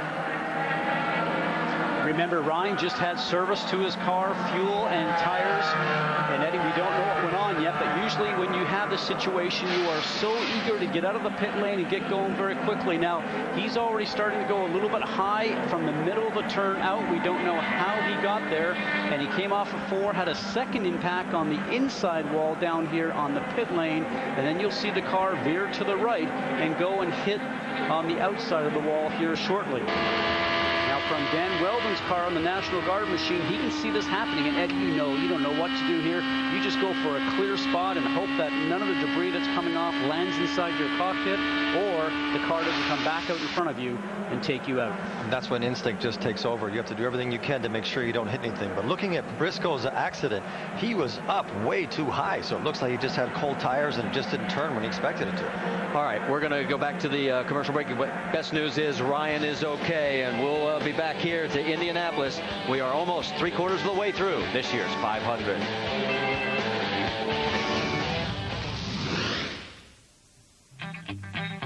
I bet you're wondering how a guy like me got a life like this.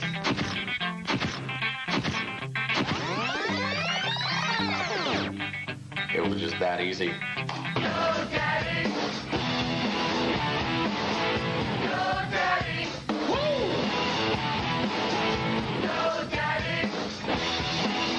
See more finalists now at GoDaddy.com. Domains, websites, and everything in between. Yeah!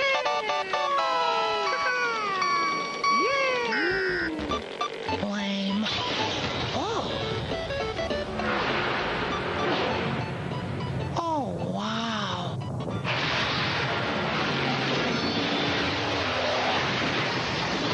That's awesome. Racing's not about winning. It's about making friends. Shut up, Pinky. Blur. Race like a big boy. Rated everyone 10 and up. My boyfriend has one. My girlfriend. My older sister. She has 2 kids. My college roommate who lives up north. My mom. My mom. My neighbors. Our neighbors. My daughter. My daughter. We were in the same class in elementary school. My boyfriend. My parents. Our parents. My lovely wife. And my husband has one. Yeah, as well as a fellow I work with. My girlfriend, she moved out east. I'm a city girl. Everybody knows somebody who loves a Honda. Who do you know? I compete with sugarcane ethanol. I compete with sugarcane ethanol. I compete with sugarcane ethanol. I compete with sugarcane ethanol. I compete with sugarcane ethanol. Ethanol is the fuel we use on every IZOD IndyCar race. Cane ethanol diversifies America's fuel supply, And it should be in your tank. It's in my tank.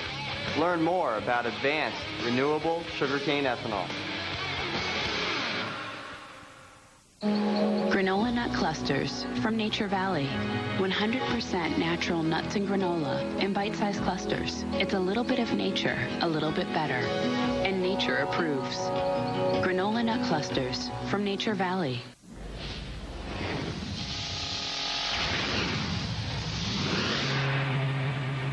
Riding on board with race leader Dario Franchitti. That is the mess on the front straight heading in towards turn 1. What is left of the number 6 of Ryan Briscoe, and we thought that he was positioned to possibly win this race because of his fuel strategy until that moment. I don't know. It looked to me like he just went straight. It wasn't even a question of being high. He turned and the car just went straight. It's very difficult, that angle, but if you see, he really had no curve at all. Well, you're right, and he actually just came out of the pits as we talked about before. So in this situation, was he trying to drive it too hard too soon? And we really don't know until we get an update from down below. Well, let's get that right now, Doc. Roger Penske is calling the pits for Ryan Briscoe. And Roger, sorry about what happened with Ryan. Are there any idea what went on with him on the racetrack? Oh, we don't know. We came in and put a little downforce in it, more front and rear wing, and we should have been fine, but I just don't know what happened. Okay, they're talking with the other engineers, trying to figure out. They're trying to sort of resurrect what happened with the car. They'd had a flawless afternoon. The only Penske team that had been really good on pit road, and they have the incident here on the track.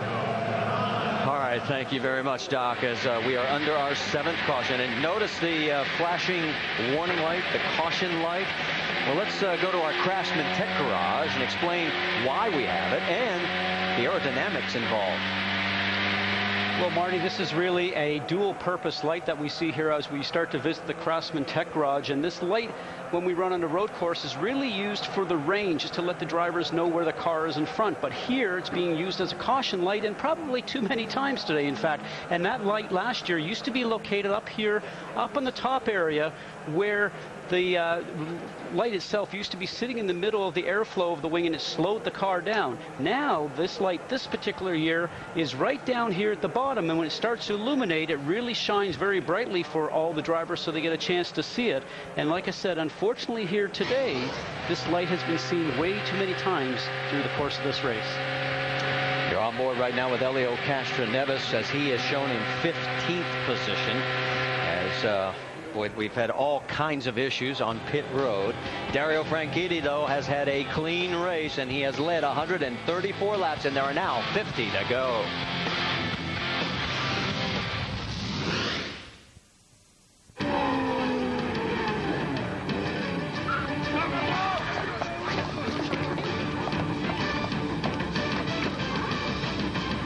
What? You think this is wrong? This is just teamwork. I'll tell you what's wrong. Paying extra to use all your phone's basic features. That's why I got Boost Mobile. Their $50 monthly unlimited plan lets me get the most out of my Motorola Clutch. $50 unlimited. Talk, text, and web on the new touchscreen Motorola i1 powered by Android. Boost Mobile, unrolled. Here already? I got another 300 miles in me. Sure you do, honey. Come on, guys, give me a hand. We can make it to Paperclip Mountain. Looks like somebody needs a comfort in. Hi, reservation for the Carter family? Yes, your room is ready.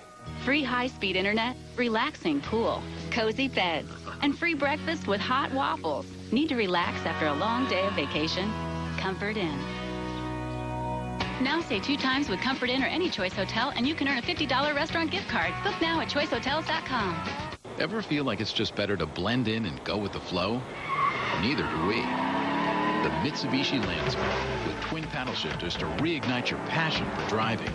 Lancer is backed by our 10-year, 100,000-mile powertrain warranty that beats Mazda 3, Honda Civic, and Toyota Corolla today and for years to come. Now get 0% financing for 60 months and $500 cash back on Lancer and Lancer Sportback at the Mitsubishi Dare to Compare sales event. So I'm on a red-eye back from a bachelor party with my buddy Mike, who is a terrible, terrible dancer. He's actually right, but what up, Mike? Hey, dude. Yeah, this is how he dances.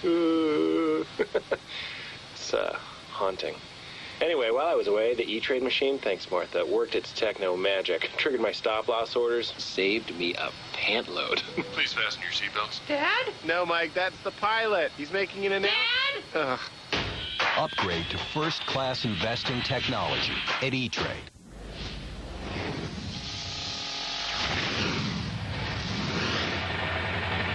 Back here at Indianapolis under our 7th caution, and let's take a look as they run right now in the IZOD IndyCar Series point standings, and you would see that Will Power would still be on top, but look at Dario Franchitti closing the gap as he would pick up 2 positions. Now, a lot still can unfold, and obviously today is all about the 500, but in the back of everybody's mind, there is still a championship to be won.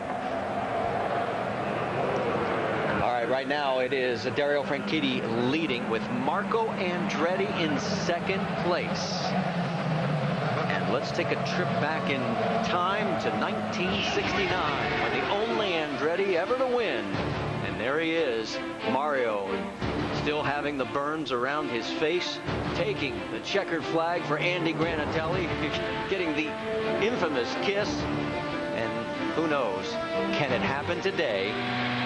In 2nd place right now, could Marco turn the trick? And look at Andretti Autosport. We thought this team was going to be struggling. Well, look at this. 3 cars in the top 6, Jamie Little. Wow, it's all we can say down here. Michael Andretti, you're running literally from pit to pit. Your overall impressions of how you guys are running at this point today? Well, really good. You know, it's going the way we had hoped the race would unfold, that it was hot and slippery, and we felt like we had really good cars in those conditions, and so far so good, you know, but it's still a long way to go. We've been here before and had problems, so we just got to keep our heads down and keep going, but so far so good. They're telling your boy, Marco, have patience. Stop using those push-to passes. Does he have enough patience to get it done and get that win today? Oh, I think so. I think he's really been focused, doing a really good job. He's been real calm in the car, and, you know, him and Tony are looking good. I think Hunter Ray, too. So, you know, we're in it with all three of them right now. Thank you very much, Michael Andretti. Let's go back upstairs to Marty. Well, tell him this, Jamie. In 6 of the last 8 500s, the leader of the most laps did not win the race. Dario has led the most. Can he win it today? We'll be back after this message from our ABC stations. You're watching ESPN on ABC.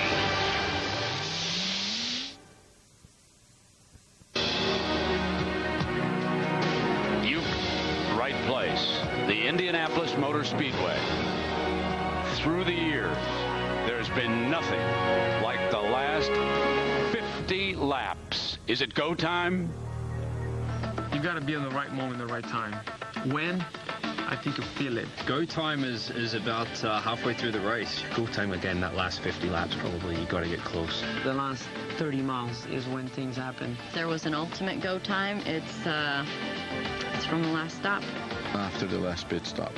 I think everybody's going to answer that. You need to take bigger risks. It's the Indy 500. You don't get many shots at heading to the front in one, so while it's there, you better take it. Marty, it has been a flawless race so far for Dario Franchitti, but as you put your finger on it all day, the man who leads the most doesn't always drink the milk at the end, but right now he has been a flying Scotsman here this afternoon. He certainly has, Brent, but one guy who has not had a flawless day is Ryan Briscoe. Dr. Jerry Punch has caught up with him. Ryan, we talked to Roger. He said he just added some downforce in the car. What happened? Yeah, you know, we were struggling a bit in traffic today, but had a really fast car. Just coming out of the pits that time, got up to turn 4. Didn't realize how hot it was. I'm really feeling it now, but I think we've just lost a bit of grip, and I just got up in the marbles a little bit halfway through turn 4. Didn't have as much grip as I expected, and it's just too bad. I knew it was about go time now. We had to start laying it down and at least have a shot at beating Dario today, but so disappointed. I wanted to win this so bad, and it's just tough to have to wait another year now. How do your teammates beat Dario? You know, I think Dario's had it pretty easy today running out front, and he's going to be a little bit surprised if someone can beat him in the pits. So I think if our guys can beat him in the pits, you know, Dario's going to have an unpleasant surprise out there with some traffic. Let's see what Elio can do as he coming down pit road.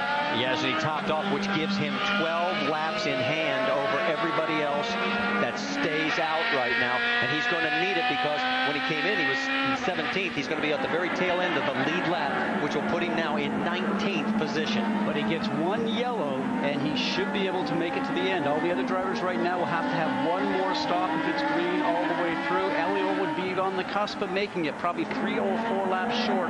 But my calculations, we'll see how this plays out. 45 laps to go as of right now. 44 next time by. It is Dario Franchitti, Marco Andretti, Tony Kanaan, Thomas Scheckter, Townsend Bell. And as we go back to green flag racing, Franchitti hits the button. So does Dan Weldon and Scott Dixon in 7th and 8th. And we're racing again at Indianapolis. And there goes Kanaan. Tony Kanaan trying to look under his teammate, Marco Andretti. Can he take second position? He does. The dust you saw was the oil dry that the safety crew had put down. Nobody having any problems. They all get through.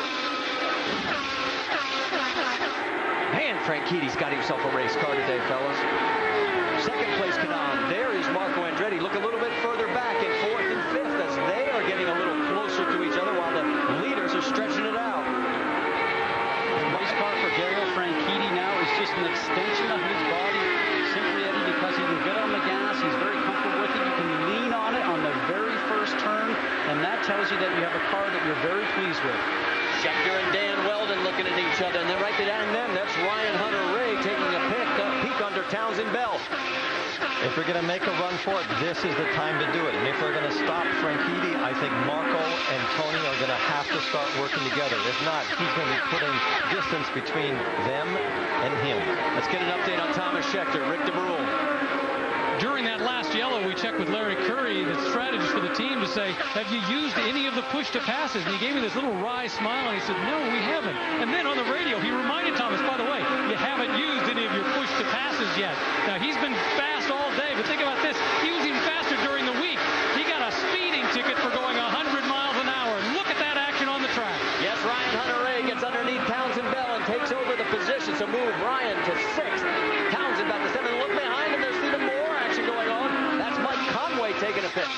And we're getting word that the 99 of Townsend Bell is going to get a black flag for blocking. So bad news for Townsend Bell. A little bit further back. That looks like the 12 of Will Power getting around. So move Power into the 9th position ahead of Conway. Let's go back to Thomas Scheckter for a second. He has not used any of that go to pass yet, or push to go to pass, or whatever you call it. If he has all those 15 left for the last 20 laps, he is going to have a big advantage, and he's been holding his own, Scott, very well. You would like to see maybe that he would use a couple of them to see if he has a shot at staying with Franchitti, because obviously Franchitti's not using his currently.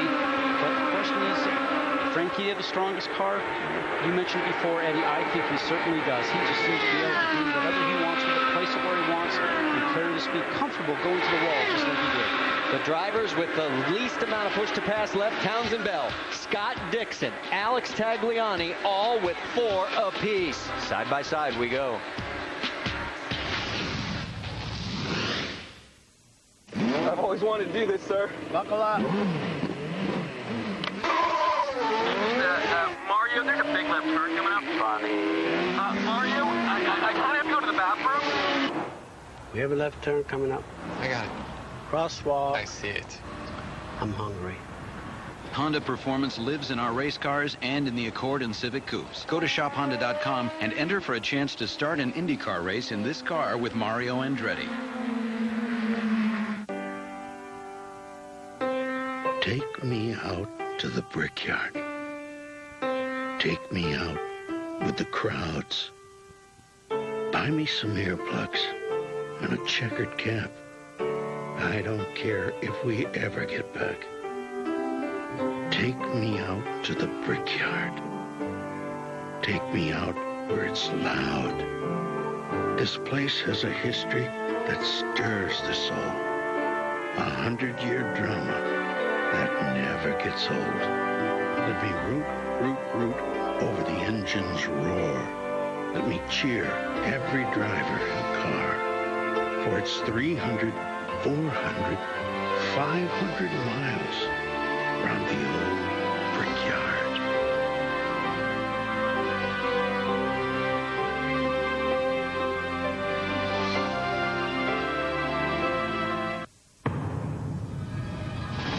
Gotta make a play here. Find the opening. Be precise.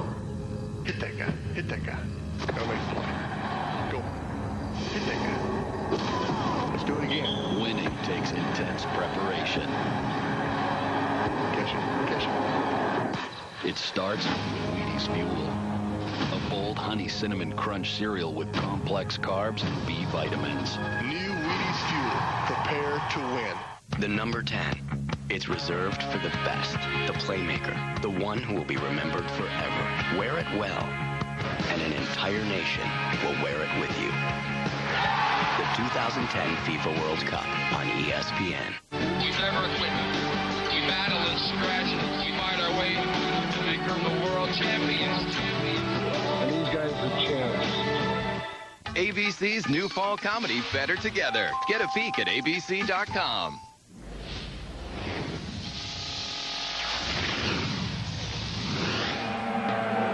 Under our 8th caution here at the Indianapolis 500. Telecast presented by GoDaddy.com. You saw it on side by side. The youngest man in the field, 19-year-old Sebastian Saavedra.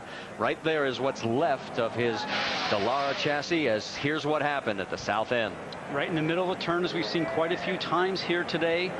Loses it right in the middle of the turn, goes off and ends up hitting the wall. And Sebastian did double duty here this weekend because he ran the Indy Lights race on Friday. with his team and did a nice job. Finished 9th, I believe. Yes, he did. He finished 9th in that race, and unfortunately now he becomes our 11th car officially out of this race. Now, Marty, this will be interesting here because you're going about 30 to 32 laps under green with fuel. We're at lap 162 right now. These people that came in just close to probably, maybe about 4 or 5 laps ago before the restart, will they have enough laps underneath yellow here to be able to make it to the end? Remember when we recently told you that 3 of the Andretti Autosport cars are in the top 6? Look at Danica Patrick, guys, because she has now fought her way back to 9th, and you just heard him call her in that when the pit is open, and it is, they're going to bring her in. Going to give her some wing, fuel, tires. Who else comes in? I think even Elio has to reconsider maybe. I got a feeling everybody's going to come in on this one. Well, here they come, led by race leader Dario Franchitti and Tony Kanaan. 60 miles an hour, the speed down pit road. Except Castroneves, I don't think he will come in. Let's go to Rick DeBrule. Yeah, Tony Kanaan brings it in. He had been complaining earlier that he said he just didn't have enough speed. But then Steve Horn got back in his ear and said, "You're not doing bad. Stay with it, Jamie." Marco Andretti is in for what they hope is the last stop. 4 tires, fuel. It's a good stop, Vince. There's your leader, Dario Franchitti. Chip Ganassi reminded the team on the crew, it doesn't have to be a great stop, just make it a good one. Dario down and away with tires and fuel. It was a great stop, 7.2, and it gets so close. Franchitti, Marco got out in front of Tony Kanaan. Dan Weldon picks up 1. Willpower picks up 3. Schechter drops 2. And here are the guys that stayed out. Mike Conway, Justin Wilson, Elio Castroneves is now 3rd, Graham Rahal in 4th. They stayed out. Let's take a look again at this little nudge on pit lane. Right there. Yeah, that could be more than a little nudge. I think his left front could be bent there. I think for Ryan Hunter-Reay, it could have knocked the toe adjustment out on the front of the car, possibly even the wing. Now, with the rear of the car hitting Ryan Hunter-Reay, I'm not sure that the number 9 target machine of Scott Dixon is going to have any damage because it's a little beefier back there. Let's watch this again. Watch him sort of come out. His right rear bumps into the left front of Ryan Hunter-Reay. He was almost going to collect the whole Penske team. And then here is the race off pit lane, and there you can see just how close it is. All right, we're going to go back to side by side. We have 37 laps remaining. We told you the top 4 stayed out.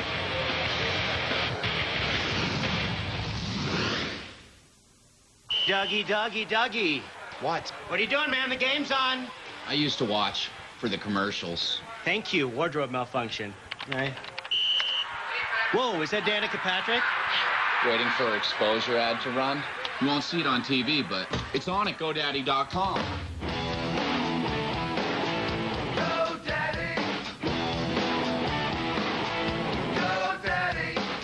See what happens next at GoDaddy.com.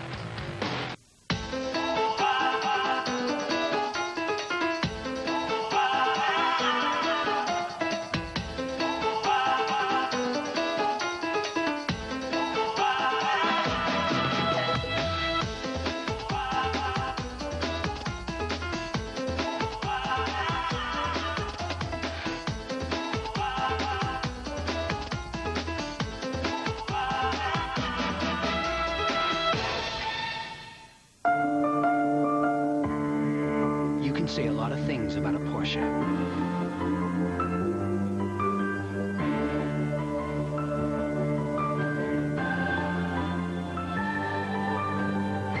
But there's nothing like the moment you can say, it's mine. And with 1.9% APR financing and attractive lease offers, that moment is closer than ever. Make your moment.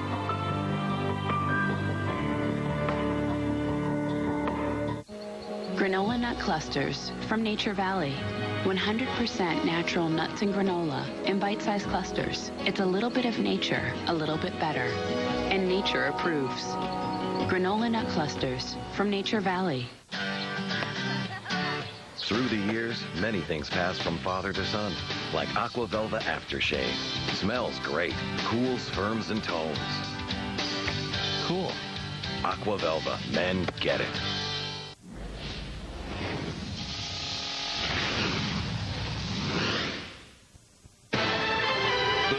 10 Indianapolis 500. Telecast presented by GoDaddy.com. Domains, websites, and everything in between. Honda, the engine supplier for the IZOD IndyCar Series. And new Wheaties Fuel. Prepare to win. Back here at the motor racing capital of the world, you saw on side-by-side Will Power having to come back in a second time to change just one tire. Vince Welch is checking on that for us to get us an update on exactly why they came back. He is now last car on the lead lap in 19th. We're getting ready to go back to green. It's Mike Conway, Justin Wilson, Elio Castroneves, Graham Rahal, the top four. And you heard it. We're back to green with Dario Franchitti and Mark Landretti, 5th and 6th. This is unfamiliar territory for Franchitti. We're going to find out how good his car is in traffic. He hasn't been in it all day. Look at this, going into the corner. Tony Kanaan, he makes a move. Here comes some more guys. Boy, Mike Conway is just getting swept up. There goes Franchitti. Down the backstretch, Marco Andretti takes a look to the outside of Kanaan.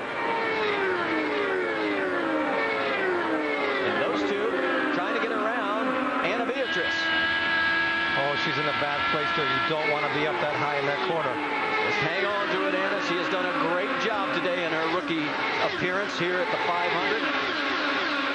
Down the front straightaway, here goes Marco underneath her. She gives him the room. He makes the pass. What a learning experience for any rookie that's here for the very first time, though, getting the wheel-to-wheel battle that she just experienced with some of the veterans at Indianapolis. All right, let's go back up front. You've got Mike Conway leading the Indianapolis 500 for the first time in his career. Justin Wilson, Elio Castroneves, who has won it 3 times in 3rd. Graham Rahal and Dario Franchitti is now 4th. Now, Conway last pitted on lap 139. You can see we are working lap 168, so he is definitely going to have to make another stop. Castroneves came in on lap 151. But the yellows can really play an important part here, and we've had quite a lot of those today. And the later you get in the race, the more people get aggressive, and the more aggressive you get, you start taking risks, and accidents will happen. And also remember, we don't have the cockpit adjustable fuel trim for the drivers any longer, so he could not dial back on the knob like he did last year and go from full fuel, say, down to 95 or 94%. He now has to start using situations for himself, like maybe running a higher gear or maybe just easing off the throttle. Let's get an update on the guys running 1st and 2nd. Dr. Jerry Punch. That would be the driver and Ron Bowl teammates of Mike Conway and Justin Wilson. How about this little American team from Indiana that's done it the hard way? 11 years ago with 1 car, 1 engine, and a few volunteers. Now 4 cars in the field, and the top 2 on the podium are theirs. They say they can go to lap 188 to 190, possibly on fuel. If they were to get a yellow, they may make it to the checkered flag, and that would be the upset of upsets here at Indy. Well, Mike Conway is now the 199th different driver to lead here at the Indianapolis 500. He is our 6th different leader today, and we've had 11 lead changes. All right, take a look at the top of your screen. The number you see next to the driver is how many push to pass they have left. You can see Alex Lloyd, for example, with 15, Townsend Bell with only 3. So that gives you an idea as these guys are really starting to burn them up. That is Graham Rahal. Rahal running in 4th. Can he pull off the big upset after being penalized earlier in the race? Now, Castroneves is trying to save all of the fuel he can, because if he gets a break on a yellow, he might be in the running for the end, and he still has some pushes. He has 8 push to pass remaining for Elio Castroneves in that number 3 Penske machine. As we talked about before, Eddie, he doesn't want to use him at any time currently because it will just consume more fuel. As you mentioned, he's trying to save fuel. So he's pedaling through there right now. As you mentioned, trying to ease off the throttle, going down the straightaway maybe a little sooner than normal, trying to take that draft off the car in front. He's just hoping and hoping you have a situation for a short yellow. That Rahal almost had a moment. No, he had a moment. He almost had an accident. Every time you push that button, you're going to go faster. That's true, but you're also going to use too much fuel, and you need it. We don't know what's going to happen as far as the yellows are concerned. All right, let's talk to the man who calls the shots for Elio Castroneves, Tim Cindric. Vince, it's been an amazing performance and up and down here after that pit stop incident was stalling the car, Tim, but you've come in and topped off twice. How close are you to making it to the end on the fuel you have? Well, fate's going to have to decide this because we're going to need a couple of yellows here to get to the end, but the way we figured it, Indy, you either win or you don't, so we're going to roll the dice here and see what happens, but we're definitely short at this point. There you have it, Marty. A little bit short, but at Indy, you never know. Well, and when at the fourth... Yeah, and we'll just have to find out because, as they say, I mean, if we get a 9th caution, it could help a lot of these guys as we are approaching, well, you can see right there, 172 of 200 laps as we go side by side.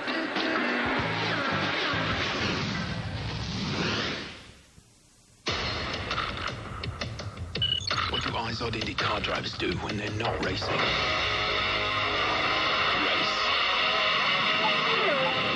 On presents Race to the Party.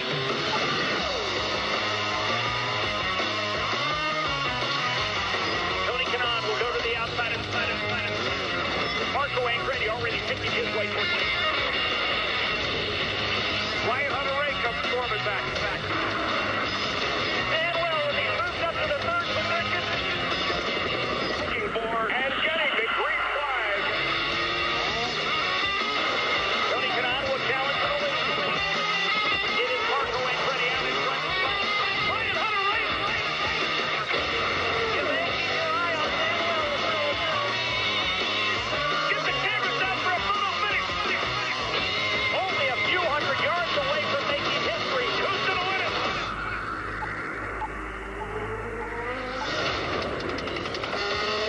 Here comes Danica Patrick. Going side by side with Weldon. She'll be the leader in turn number 1. Patrick with the lead. Will Danica Patrick make history?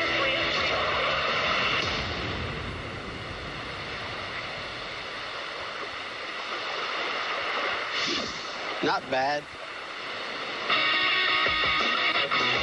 And here's the checkered flag for Mario Andretti.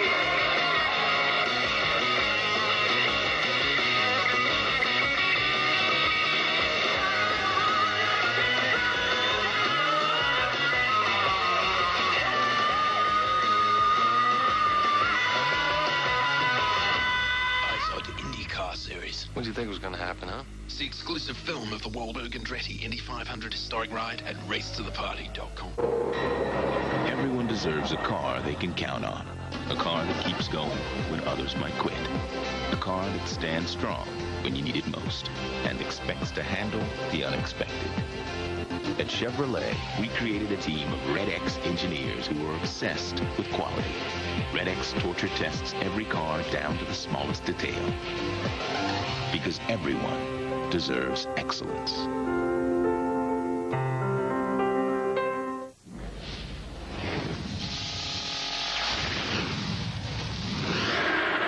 we welcome you back to the Indianapolis 500. Telecast presented by GoDaddy.com and our aerial coverage brought to you by GoDaddy.com. What a great view from the helicam of this beautiful 2.5-mile facility as the speeds are flying. And Mike Conway continues to lead. He's only in his 2nd year here at Indianapolis, but in that number 24 machine, he has now led 15 laps, but he has got to pit. He finished 18th last year on the lead lap, and he's going to have to make a green flag stop because he is running out of fuel. But he led his first laps at the Indy 500, and that is an accomplishment. And here he comes, so he'll surrender the lead to Justin Wilson. Let's send it to Dr. Jerry Clark. Marty, they were hoping to go about 5 or 6 laps more, but he just couldn't. They did a recalculation on the fuel mileage. He's not getting nearly as good a fuel mileage as his teammate, Justin Wilson. The 26-year-old English driver will come down and make his final stop of the day. No major adjustments, a little bit of air pressure change on the car, but for this team now they are going to make a half a turn on the front wing as he is down and away for his final stop. Teammate Wilson still on the track for 4 or 5 more laps. Yes, 1st, 2nd, and 3rd are definitely going to have to potentially make another stop.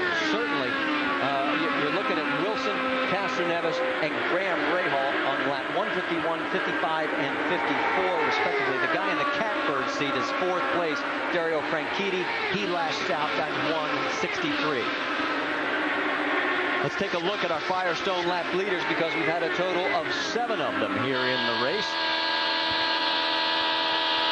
And we've had a total of 12 lead changes. Dario Franchitti, as you can see, has led far and away the most laps. And surprisingly, Mike Conway in second with 15. All the way down to Marco Andretti with 1. Well, you saw that onboard view of Dario. He does not look like that car is stressed or he is not flogging at all. I think he knows those 3 in front of him, they have got to pit if this stays green. Definitely, and he knows that he has a big advantage on Marco.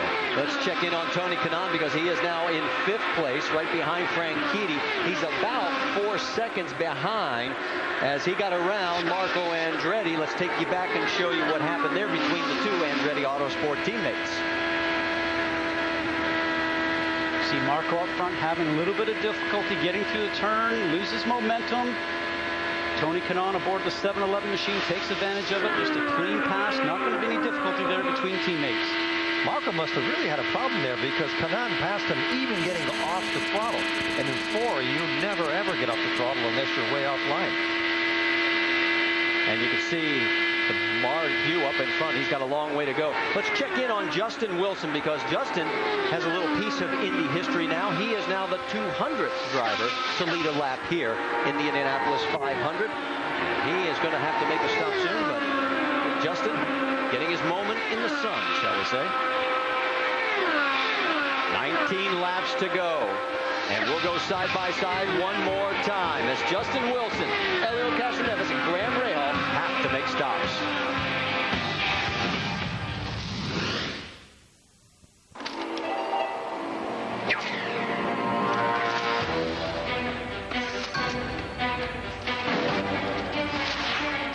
There's no way to avoid a ticket if you don't use your seatbelt.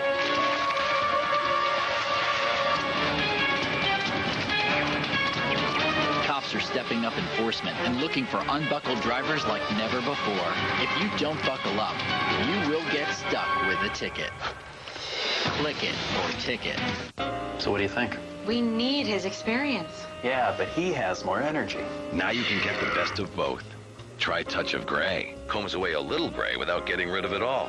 I've got big plans for you. Touch of Gray. So what made you want to become a race car driver? Speed, says little gator. What's that supposed to mean?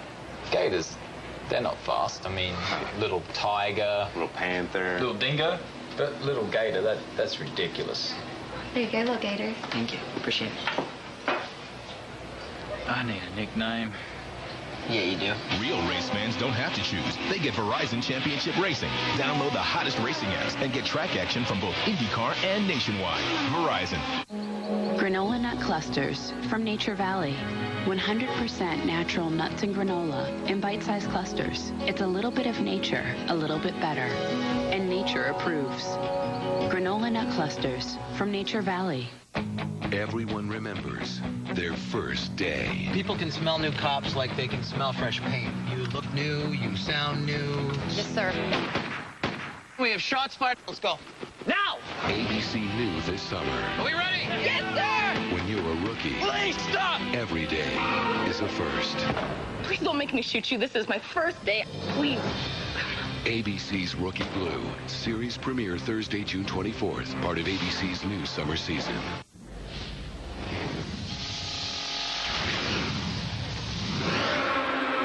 Back here at the Indianapolis Motor Speedway, Justin Wilson continues to lead. Helio Castroneves, Graham Rahal, Dario Franchitti, and Tony Kanaan. Marco Andretti is in 6th. We've been listening to the radio during the break, and all the teams are in the same boat. They have got to get fuel economy. Let's listen to Marco's radio. Marco, we got to biff. We have to biff. We cannot run this way. And he says he wants 4.0. What's he talking about? Well, he wants to give 4.0 miles to the gallon. Well, I think that's very difficult to do. And when he says you have to lift, what he's asking him to do is to lift going through the turns. Get these guys, and you help work with me here. And everybody's in trouble. We can make this work. And even lift going down the straightaway to help him make fuel. And Jamie Little, it doesn't sound like the driver is really listening in on that very well. Well, it goes back to that patience thing. I actually just asked Kyle Moyer, did you guys get the fuel cell all the way full? Remember, he had a blistering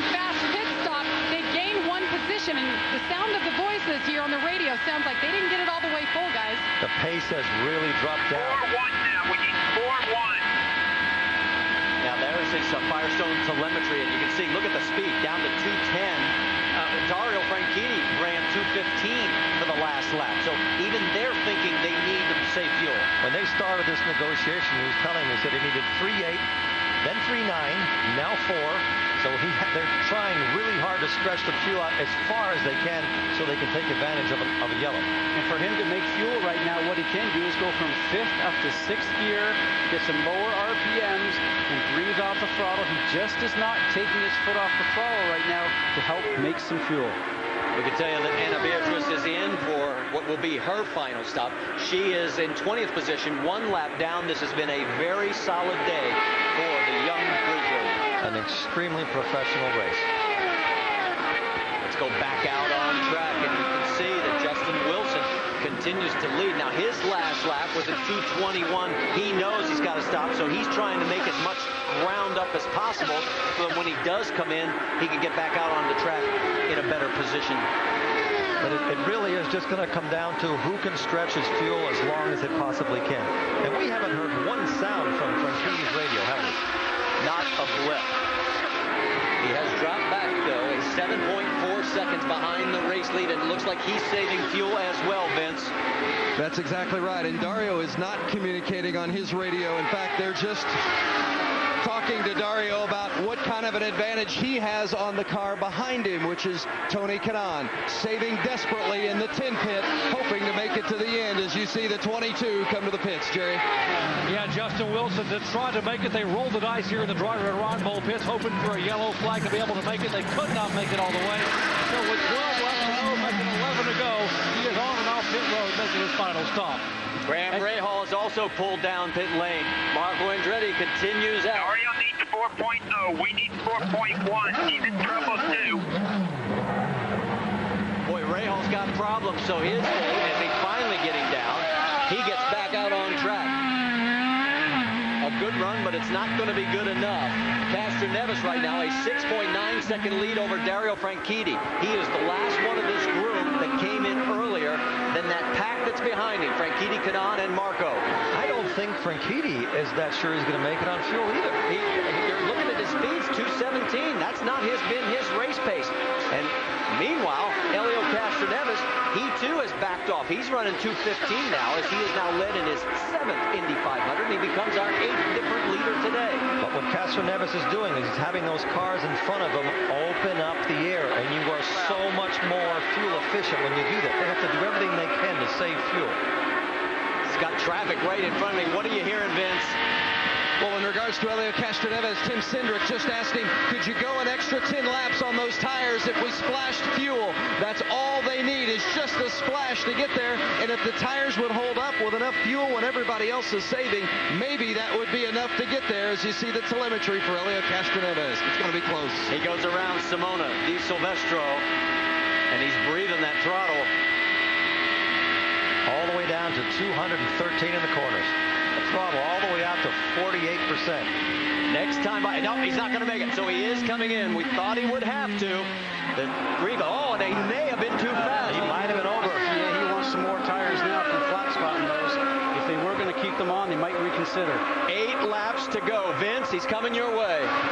Well, Helio Castroneves, as we had just told you, they were hoping that maybe they could do it with fuel only and no tires. And now, how long this ride down pit lane must be. Scott makes the comment that after busting those tires, they're going to have to change them, and they are indeed. 4 fresh Firestones for Helio, just a splash of fuel to get him to the end. Now it's going to be a race. Is the fuel going to be enough for Helio to pass through the pack? Dario Franchitti will now take over the race lead. He's got Tony Kanaan 1.2 seconds behind him, and both of them are in fuel conservation. They're running 215 and 216. That's Kanaan, the second car in the screen. And he's closing the gap. If Kanaan can get behind Franchitti, again, he's going to start saving more fuel, and Franchitti is going to be burning more, so it's going to be a tight run. We need to help us with the mileage. We need help with the mileage. You hear the call.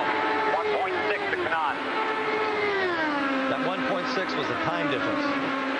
Ashley Judd, Dario's wife, holding her breath. Maybe her husband picks up win number 2 here at the Speedway with 7 laps remaining. Dario, that last lap, he picked it up to 220 miles an hour. This is one of those deals where you pay $2 million for a gallon or two. How about, let's get an update on another one of the cars in contention. Jamie Little? Well, the National Guard car is Dan Weldon. They told him he is good on fuel to the end. Hammer down, guys, and he continues to make passes toward the front, 3rd right now. He finished 2nd here last year. Let's get an update on Tony Kanaan in 2nd. Rick DeBrule.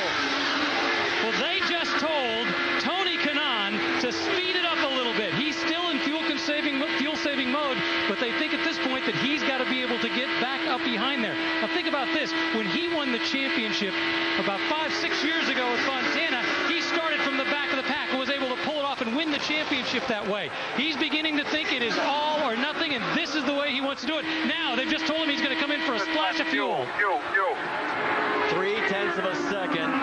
Traffic helps. It hurts in both respects. On board with Dario Franchitti.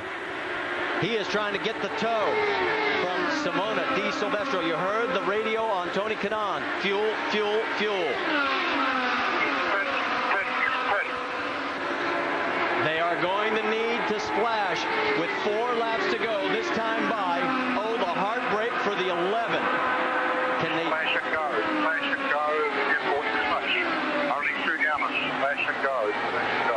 Scott, you know what this is like, as here he comes, gets his splash. You started 33rd, finished 2nd. He was in 2nd when he came in. And now Dario Franchitti, 4.9 seconds ahead of Dan Weldon. 3 laps to go next time by. But the fuel is in question right now. Has he been able to save enough fuel? Will he make it all the way, or will this be one of these situations where the car pops possibly in the last lap or even the last turn? It is really difficult to get all the fuel out of a fuel tank like that. You can't count on every little bit coming out of it. There's the gap, as we can show you, to 2nd place, Dan Weldon. They're coming down the front straightaway, so 3 laps remaining. Franchitti, the 2nd car in your screen, has the lap traffic in front of him and clears them easily.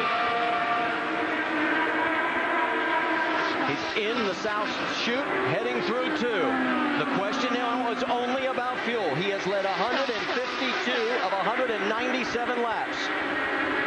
And Marty, all the top guys right now, Franchitti, Weldon, and Andretti, all stopped at the same time for fuel. So who's been the best here to save, or will they all run out? Frankitti's last lap at only 208 miles an hour. Weldon at 214. Here we come down the front straightaway once again. This time by, there will be 2 laps remaining. 5 miles. He needs to let that car behind him pass him and drag him around for the rest of the lap.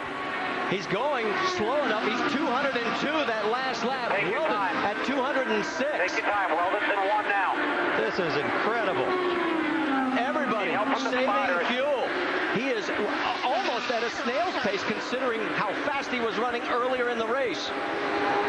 They could get out and almost run faster now. That's what he's doing. He's letting that other car get up ahead of him. Coming by the next time, it will be the white flag here at the Indianapolis Motor Speedway. Everyone in the grandstands are on their feet.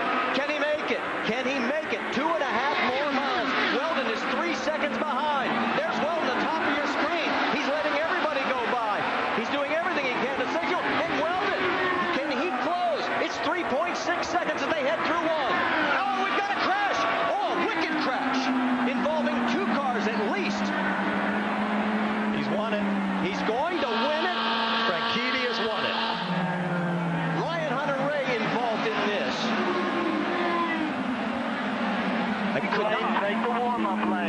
I could not see who else was involved from our angle.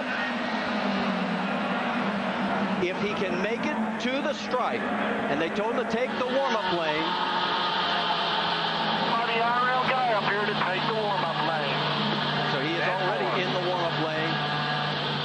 And Dario Franchitti, 45 years ago, his idol Jimmy Clark won his one and only Indy 500. And oh my, what a mess in that corner. There's his wife. Today, Dario will pass his childhood hero and win his 2nd Indianapolis has to now, and Dan Weldon, for the second year in a row, will finish second right behind him. What an incredible finish. Ashley can't believe it.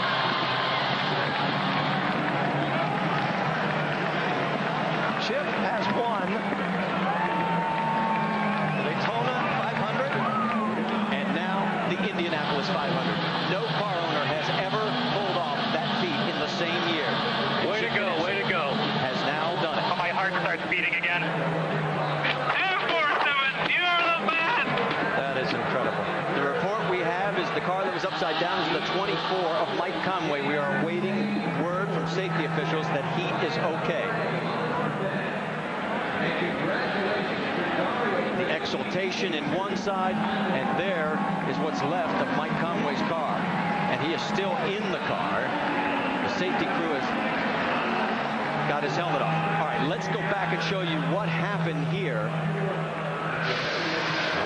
That car is certainly destroyed, but you can see Mike moving inside the car. He's going on the inside of Ryan Hunter-Reay. This reminds me almost of Dan Weldon's crash here in turn 3 and 4 quite a few years ago, and the car is up into the fence, which is almost reminiscent of Kenny Brack's accident at Texas quite a few years ago, guys. Very, very lucky. You know, he was incredibly lucky that he did not go head into that fence. That is a horrible impact. Wow. All right, let's go on board from Helio Castroneves' point of view. You can see Mike was trying for some reason to go on the inside. Wow, he almost collected Anna Beatrice. Now from Ryan Hunter-Reay's car. So you can see that he got hit on the inside and up over the top, and you can see Ryan Hunter-Reay moving his hands, and he looks up in front of him and he goes, gosh, I can't believe that. Oh, wow. Oh, so close.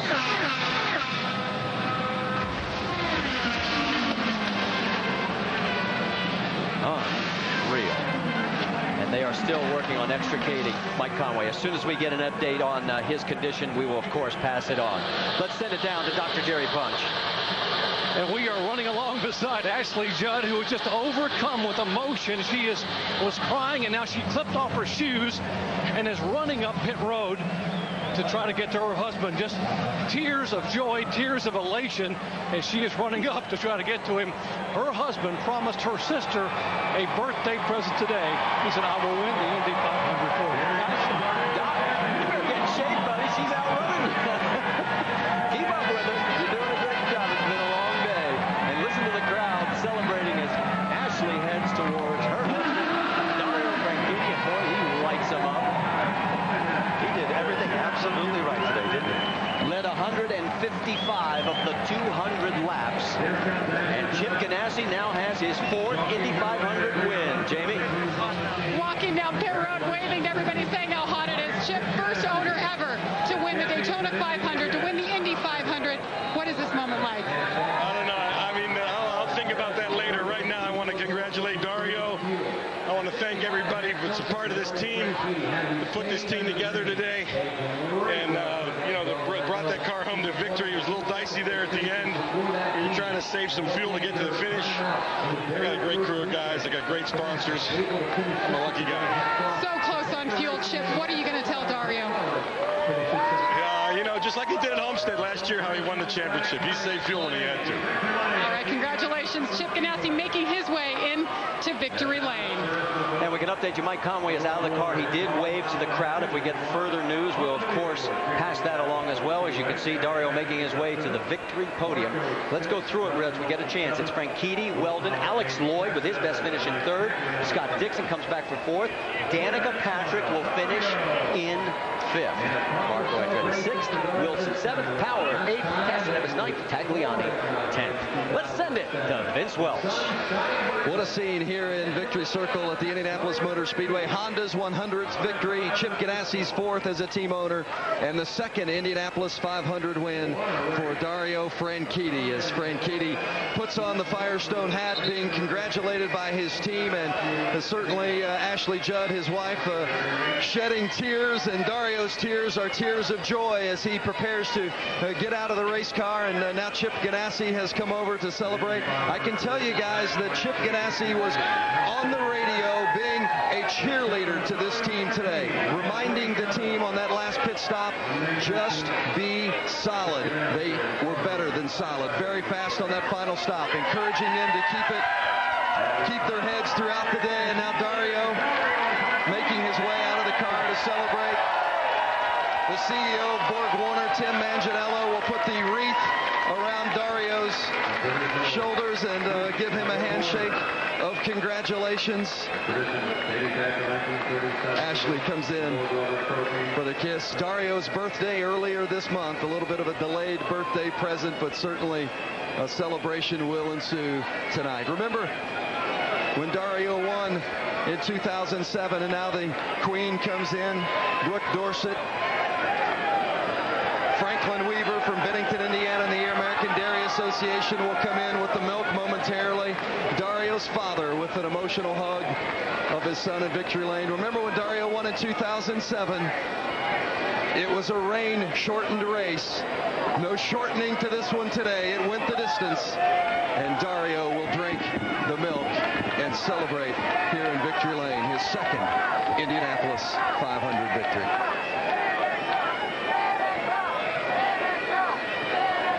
They're going to make him work for it. There's the lid. Now the traditional swimming milk.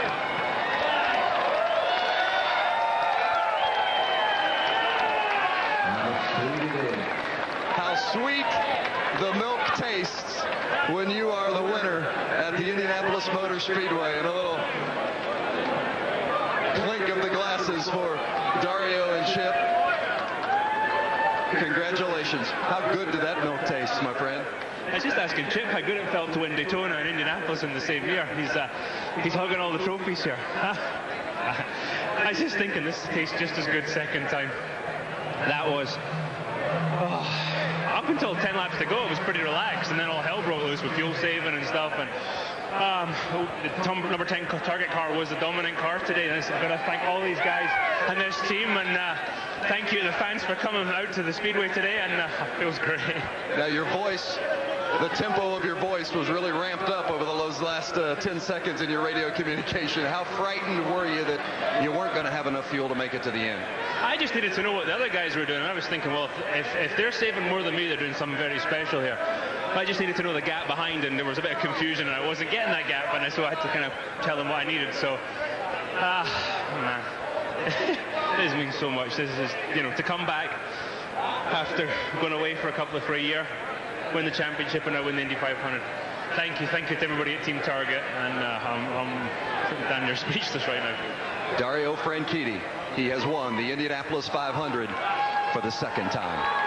And the wreath around his neck, you remember when that started? It was 50 years ago with Jim Rathman when he won in 1960. There are 33 orchids and 33 miniature checkered flags.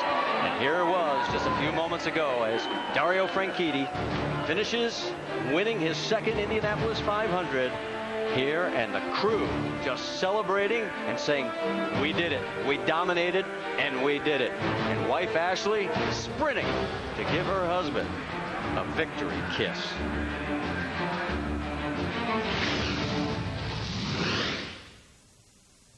At Quicken Loan, we're changing the way Americans get a home loan for the better. We really listen to you, and that helps us recommend a home loan option that's perfect for your needs. We'll close your loan at your own house if you want. You don't have to come to us. We'll come to you. My cell phone's always on. If you need me, I'm here for you. Every client, every time. No exceptions, no excuses. That's what we're all about. And that's why I love being a home loan expert. You know what 2:30 in the afternoon feels like, right? Sleepy? Groggy? Dying for a nap? What do? Run for the coffee? Grab a soda? But how long does that last before you're back for more? Try this instead. Take 1 5-hour energy, then see what the rest of your day feels like. Sure won't feel like 2:30 anymore. Or 3:30. Or 4:30. 5-hour energy. Hours of energy now, no 2:30 feeling later. Hey, those Gecko ringtones you put on our website are wonderful. People love them. Yeah, thank you, sir. Turned out nice. Got another one for you. At Geico.com, it's easy to get a free rate quote, manage your policy, make payments, or even file a claim. Now that's a ringtone. Yeah, it's interesting. Certainly not the worst ringtone I've ever heard. Yeah, that might be the worst. Geico. 15 minutes could save you 15% or more on car insurance.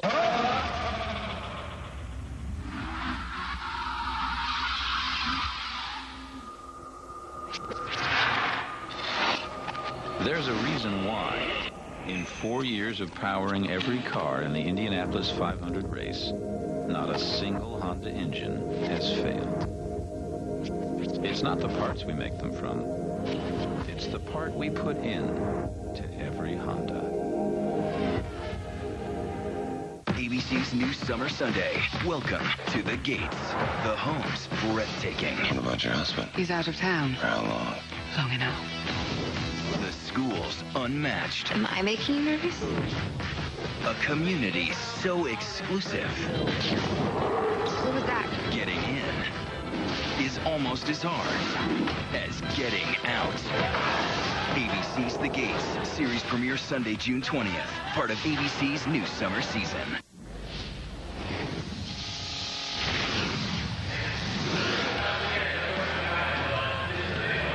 The celebration continues in Victory Lane at the Indianapolis Motor Speedway as Dario Franchitti has now become a 2-time winner of this storied event. The glory on one end of the track and the agony and pain at the other as late in the race. Here's the glory part at the far end of the racetrack between turns 3 and 4.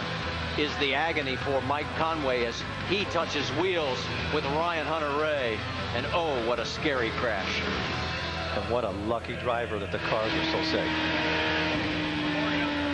Take a look from on board with Danica Patrick as she ends up getting by. And she would end up in 5th place today. And Jamie, that's another top 5 for her. It sure is another top 5 for Danica at the Indy 500. You told me how frustrating it's been that you have been on the bottom part of that pylon. This is the highest you have been, Danica. Take us through your roller coaster day. It is. Thank you. Congrats to Dario. Good to see him in Victory Lane. He's such a good friend, good guy.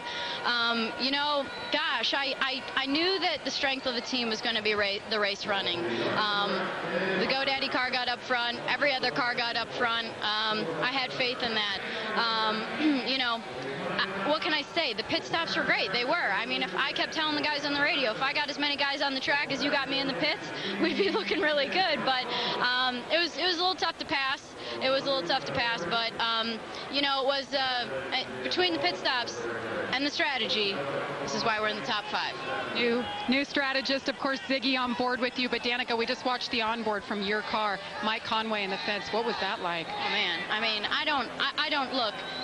If things happen on the track, they happen, but I hope he's not hurt. I never want to see people hurt. It's never good, you know, because that could just as easily be me one of these other times. So, you know, it's not comforting going underneath the car, flipping up in the air. You know, cars are kind of like footballs out there. You're not sure which way they're going to go and swing and loop. So, you know, I got through it, and but I hope they're okay. And it's never good when people are upside down and doing cartwheels. So, well, Mike Conway is okay. He's just complaining of foot pain as of now. But Danica, you've been faced with some adversity this month. You've gotten some boos from the fans, and I hear a bunch of people here cheering.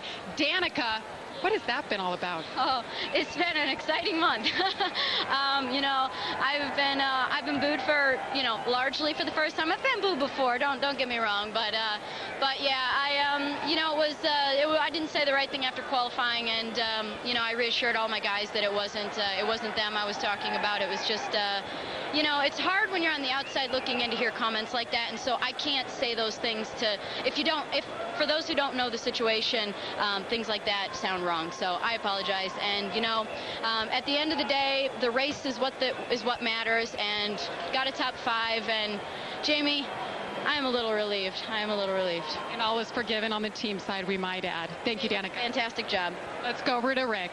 Standing by with Dan Weldon, who finished second, and I'm looking at a wily veteran here. You were on the same fuel strategy, basically, as Dario Franchitti, but you had more fuel at the end. How?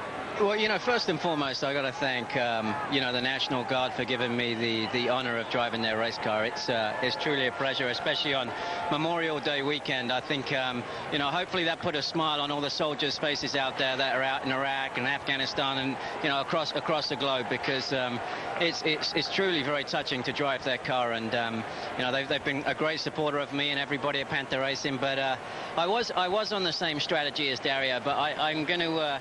you know, I was very disciplined for once in my life. I could hear the team screaming at me to save fuel, but I had a feeling that they were telling me a story when they said I was comfortable at the start of that stint. And I took it upon myself to save a lot early on, just because I could see the fuel number and I could see the amount of laps left. And, you know, I just was saving and saving and saving. And then it got to the point where everybody slowed down, but I kept staying the same pace. And I could see them at the end, but when they were screaming at me, I just backed it off. And unfortunately, I should have kept going, because I had fuel in the car when it came into the pits. But an excellent job. I want to thank Honda and Firestone. I should thank my wife too, because I've been tough to deal with. This is such a great race. There's so many fans here. It's you know, thanks to IZOD for making IndyCar sexy again and cool. But it's been a great day so far. All right, Dan Weldon finishing second for the second time in a row. Doc? Back at the Medical Center with Dr. Mike Olinger, the medical director for the IZOD IndyCar Series. And Mike, what's the status right now of Mike Conway? Mike Conway never lost consciousness. He's been awake and alert ever since the crash. He does have an orthopedic injury to his right leg that's going to require evaluation and treatment at Methodist. We're going to fly him to Methodist just because of the traffic situation, and because it's a non-time critical thing. We can get him stabilized here, then load him into the helicopter and fly him off. Thank you, Mike. You bet. A great report. Mike Conway, awake, alert, stable, going by helicopter only because of traffic, but he has dodged a big-time bullet here. You better say that again, Doc. It was an unbelievable crash. And there is Dario, along with wife Ashley, team owner Chip Ganassi, as they're climbing into the pace car, and they'll take the victory lap around this 2.5-mile Story Oval. And we mentioned the fact that history was made. Remember earlier this year when Jamie McMurray took the checkered flag first at Daytona? Well, of course, Chip Ganassi, an owner of that team. And there is the Harley Earl Trophy. You know that this is the first time the Harley Earl has ever been away from Daytona. It's here this weekend. And it's side by side with the Borg Warner. And guess who brought it home? Dario Franchitti for his owner, Chip Ganassi.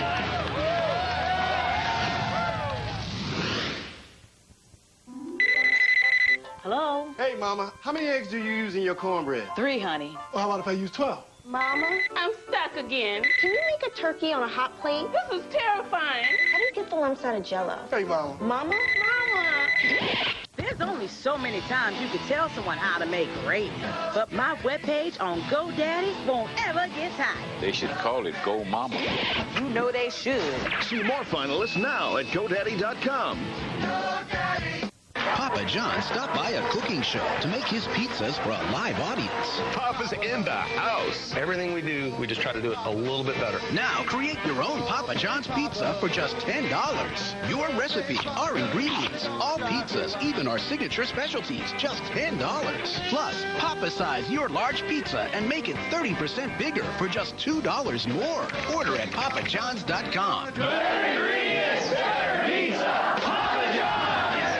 This brickyard runs on sugar. Sweet sugarcane ethanol. It's an advanced biofuel recognized by the EPA because it cuts greenhouse emissions by 60% compared to gasoline. And it can save you money at the pump. Fast and sweet and clean and lovely, the fuel from sugar cane goes racing. I can dance. Nah, I cannot sing. But one thing we can agree, we race on ethanol.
Telecast presented by GoDaddy.com. Domains, websites, and everything in between. Firestone, the first name in Indy racing. Izod, the Izod IndyCar, fastest seat in sports. And Apex Brazil, the Brazilian trade and investment promotion agency. Well, Dario Franchitti becomes the 8th driver with at least 2 wins. He joins a group of Tommy Milton, Bill Vukovich, Roger Ward, Gordon Johncock, Emerson Fittipaldi, Al Unser Jr., and Ari Leyendijk. And let's talk to the man who was trying for 4, Vince.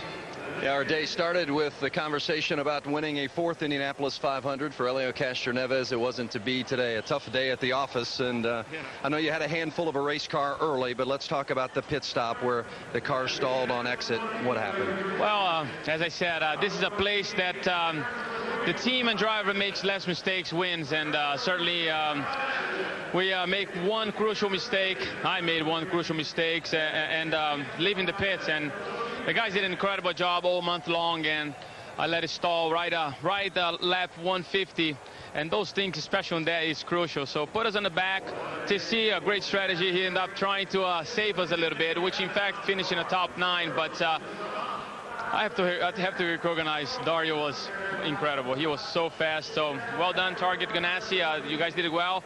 Thank God at least Will and I finished in the top 10. A shame, Ryan, but let's go for next one. Helio Castroneves. He's 9th today. Rick? Standing by with Tony Kanaan, you didn't get the finishing position you wanted, but you still have to be impressed with how far you came today. Oh, definitely. I gotta thank the whole 7-Eleven crew. Those guys pass as much cars as I pass on the racetrack in the pit. So great job. I mean, the fans were great with me. I think I felt like I had won the race. Now let's talk about, you were behind Dario for so long. If you'd had enough fuel to make it to the end, and he had, would you have been able to catch him? Did you have a car that was fast enough? Let me put it this way. The best car and the best driver today won the race, and was fair enough. I don't think our results were fair enough, but that's the way it is. What's important is the winner of this race had the dominant car and won the race today. All right, Tony Kanaan coming all the way from the back and came so very close. Jamie? And Marco Andretti 6th on the board, but he's telling me you think you finished 3rd, Marco. What happened on that last lap? It's a pretty well-written rule. You can't pass under yellow. I mean, I'm talking to my team saying, well, we tried, good job, and next thing I know, people are just passing me. So we're under our own power, so I don't know what to say. I mean, it's pretty blatant. They all just blew by me. Frustrating end to Marco Andretti's day. He brings it home 6th. Let's go to Marty. All right, thank you very much, Jamie. Quick final thoughts, guys. Well, we talked at the very beginning of the show that the team that will win here today will be the driver and the crew that does not make a mistake, and I think we saw that today with Dario. I agree totally. Dario was dominant. He made fuel when he had to, and he was always fast. It's right that he won. So as we watch Dario Franchitti continue to make the victory lap around the 2.5-mile storied oval, which is the Indianapolis Motor Speedway, we saw a truly dominant performance. 155 laps led of the 200 by Franchitti. We had a total of 8 different leaders with 14 lead changes. And as we pointed out throughout the course of the day, it was pit lane where the race really was decided for a lot of these teams. In a negative manner, that's where they lost it. But Franchitti was impeccable, and his team was impeccable. So how do you think Chip Ganassi feels winning both trophies in the same year, being Daytona and Indy? Well, I'm certain he's on a high right now, Marty, and he will take that and use that as motivation over the next couple of days. But these guys are well aware that they're off to Texas next weekend, a very tough high bank 1.5-mile track, and they're chasing a championship from here on forward. Well, you mentioned the fact that they're heading for Texas next. Of course, that will be on Versus, and we have 2 more of our events on the Izod IndyCar Series. Our next date will be Sunday, July 4th. That's right, July 4th weekend, 3:30 Eastern on ABC. And we hope we'll see you then. A storied course there. What a great road course where Formula One used to race. And as the celebration continues, we're going to send it over to our good buddy, Brent Musburger. Brent, take us home. Marty, thank you very much. Another great job, guys. And Dario Franchitti, well, he may be the most popular Scotsman this side of, well, Sean Connery. You know, he's a bit of a Renaissance man. Flies helicopters, collects Ferraris, very well read. And oh, yes, did we tell you he's married to Ashley Judd? And for the 2nd time in his 7-year career here at Indianapolis, he has kissed the bricks. and taking a swig of milk. A two-time champion from Scotland, Dario Franchitti. It was another glorious day at Indianapolis under bright sunshiny skies with a lot of humidity in the air and another crowd that swelled in excess of 250,000 people. Tony Kanaan, one of the stories, along with Elio Castroneves. Jack Nicholson waved the flag to send them on their way. Early crashes and accidents. Fortunately, no one seriously hurt. And here today, Dario Franchitti wins the Indy 500 for the second time. So long, everybody.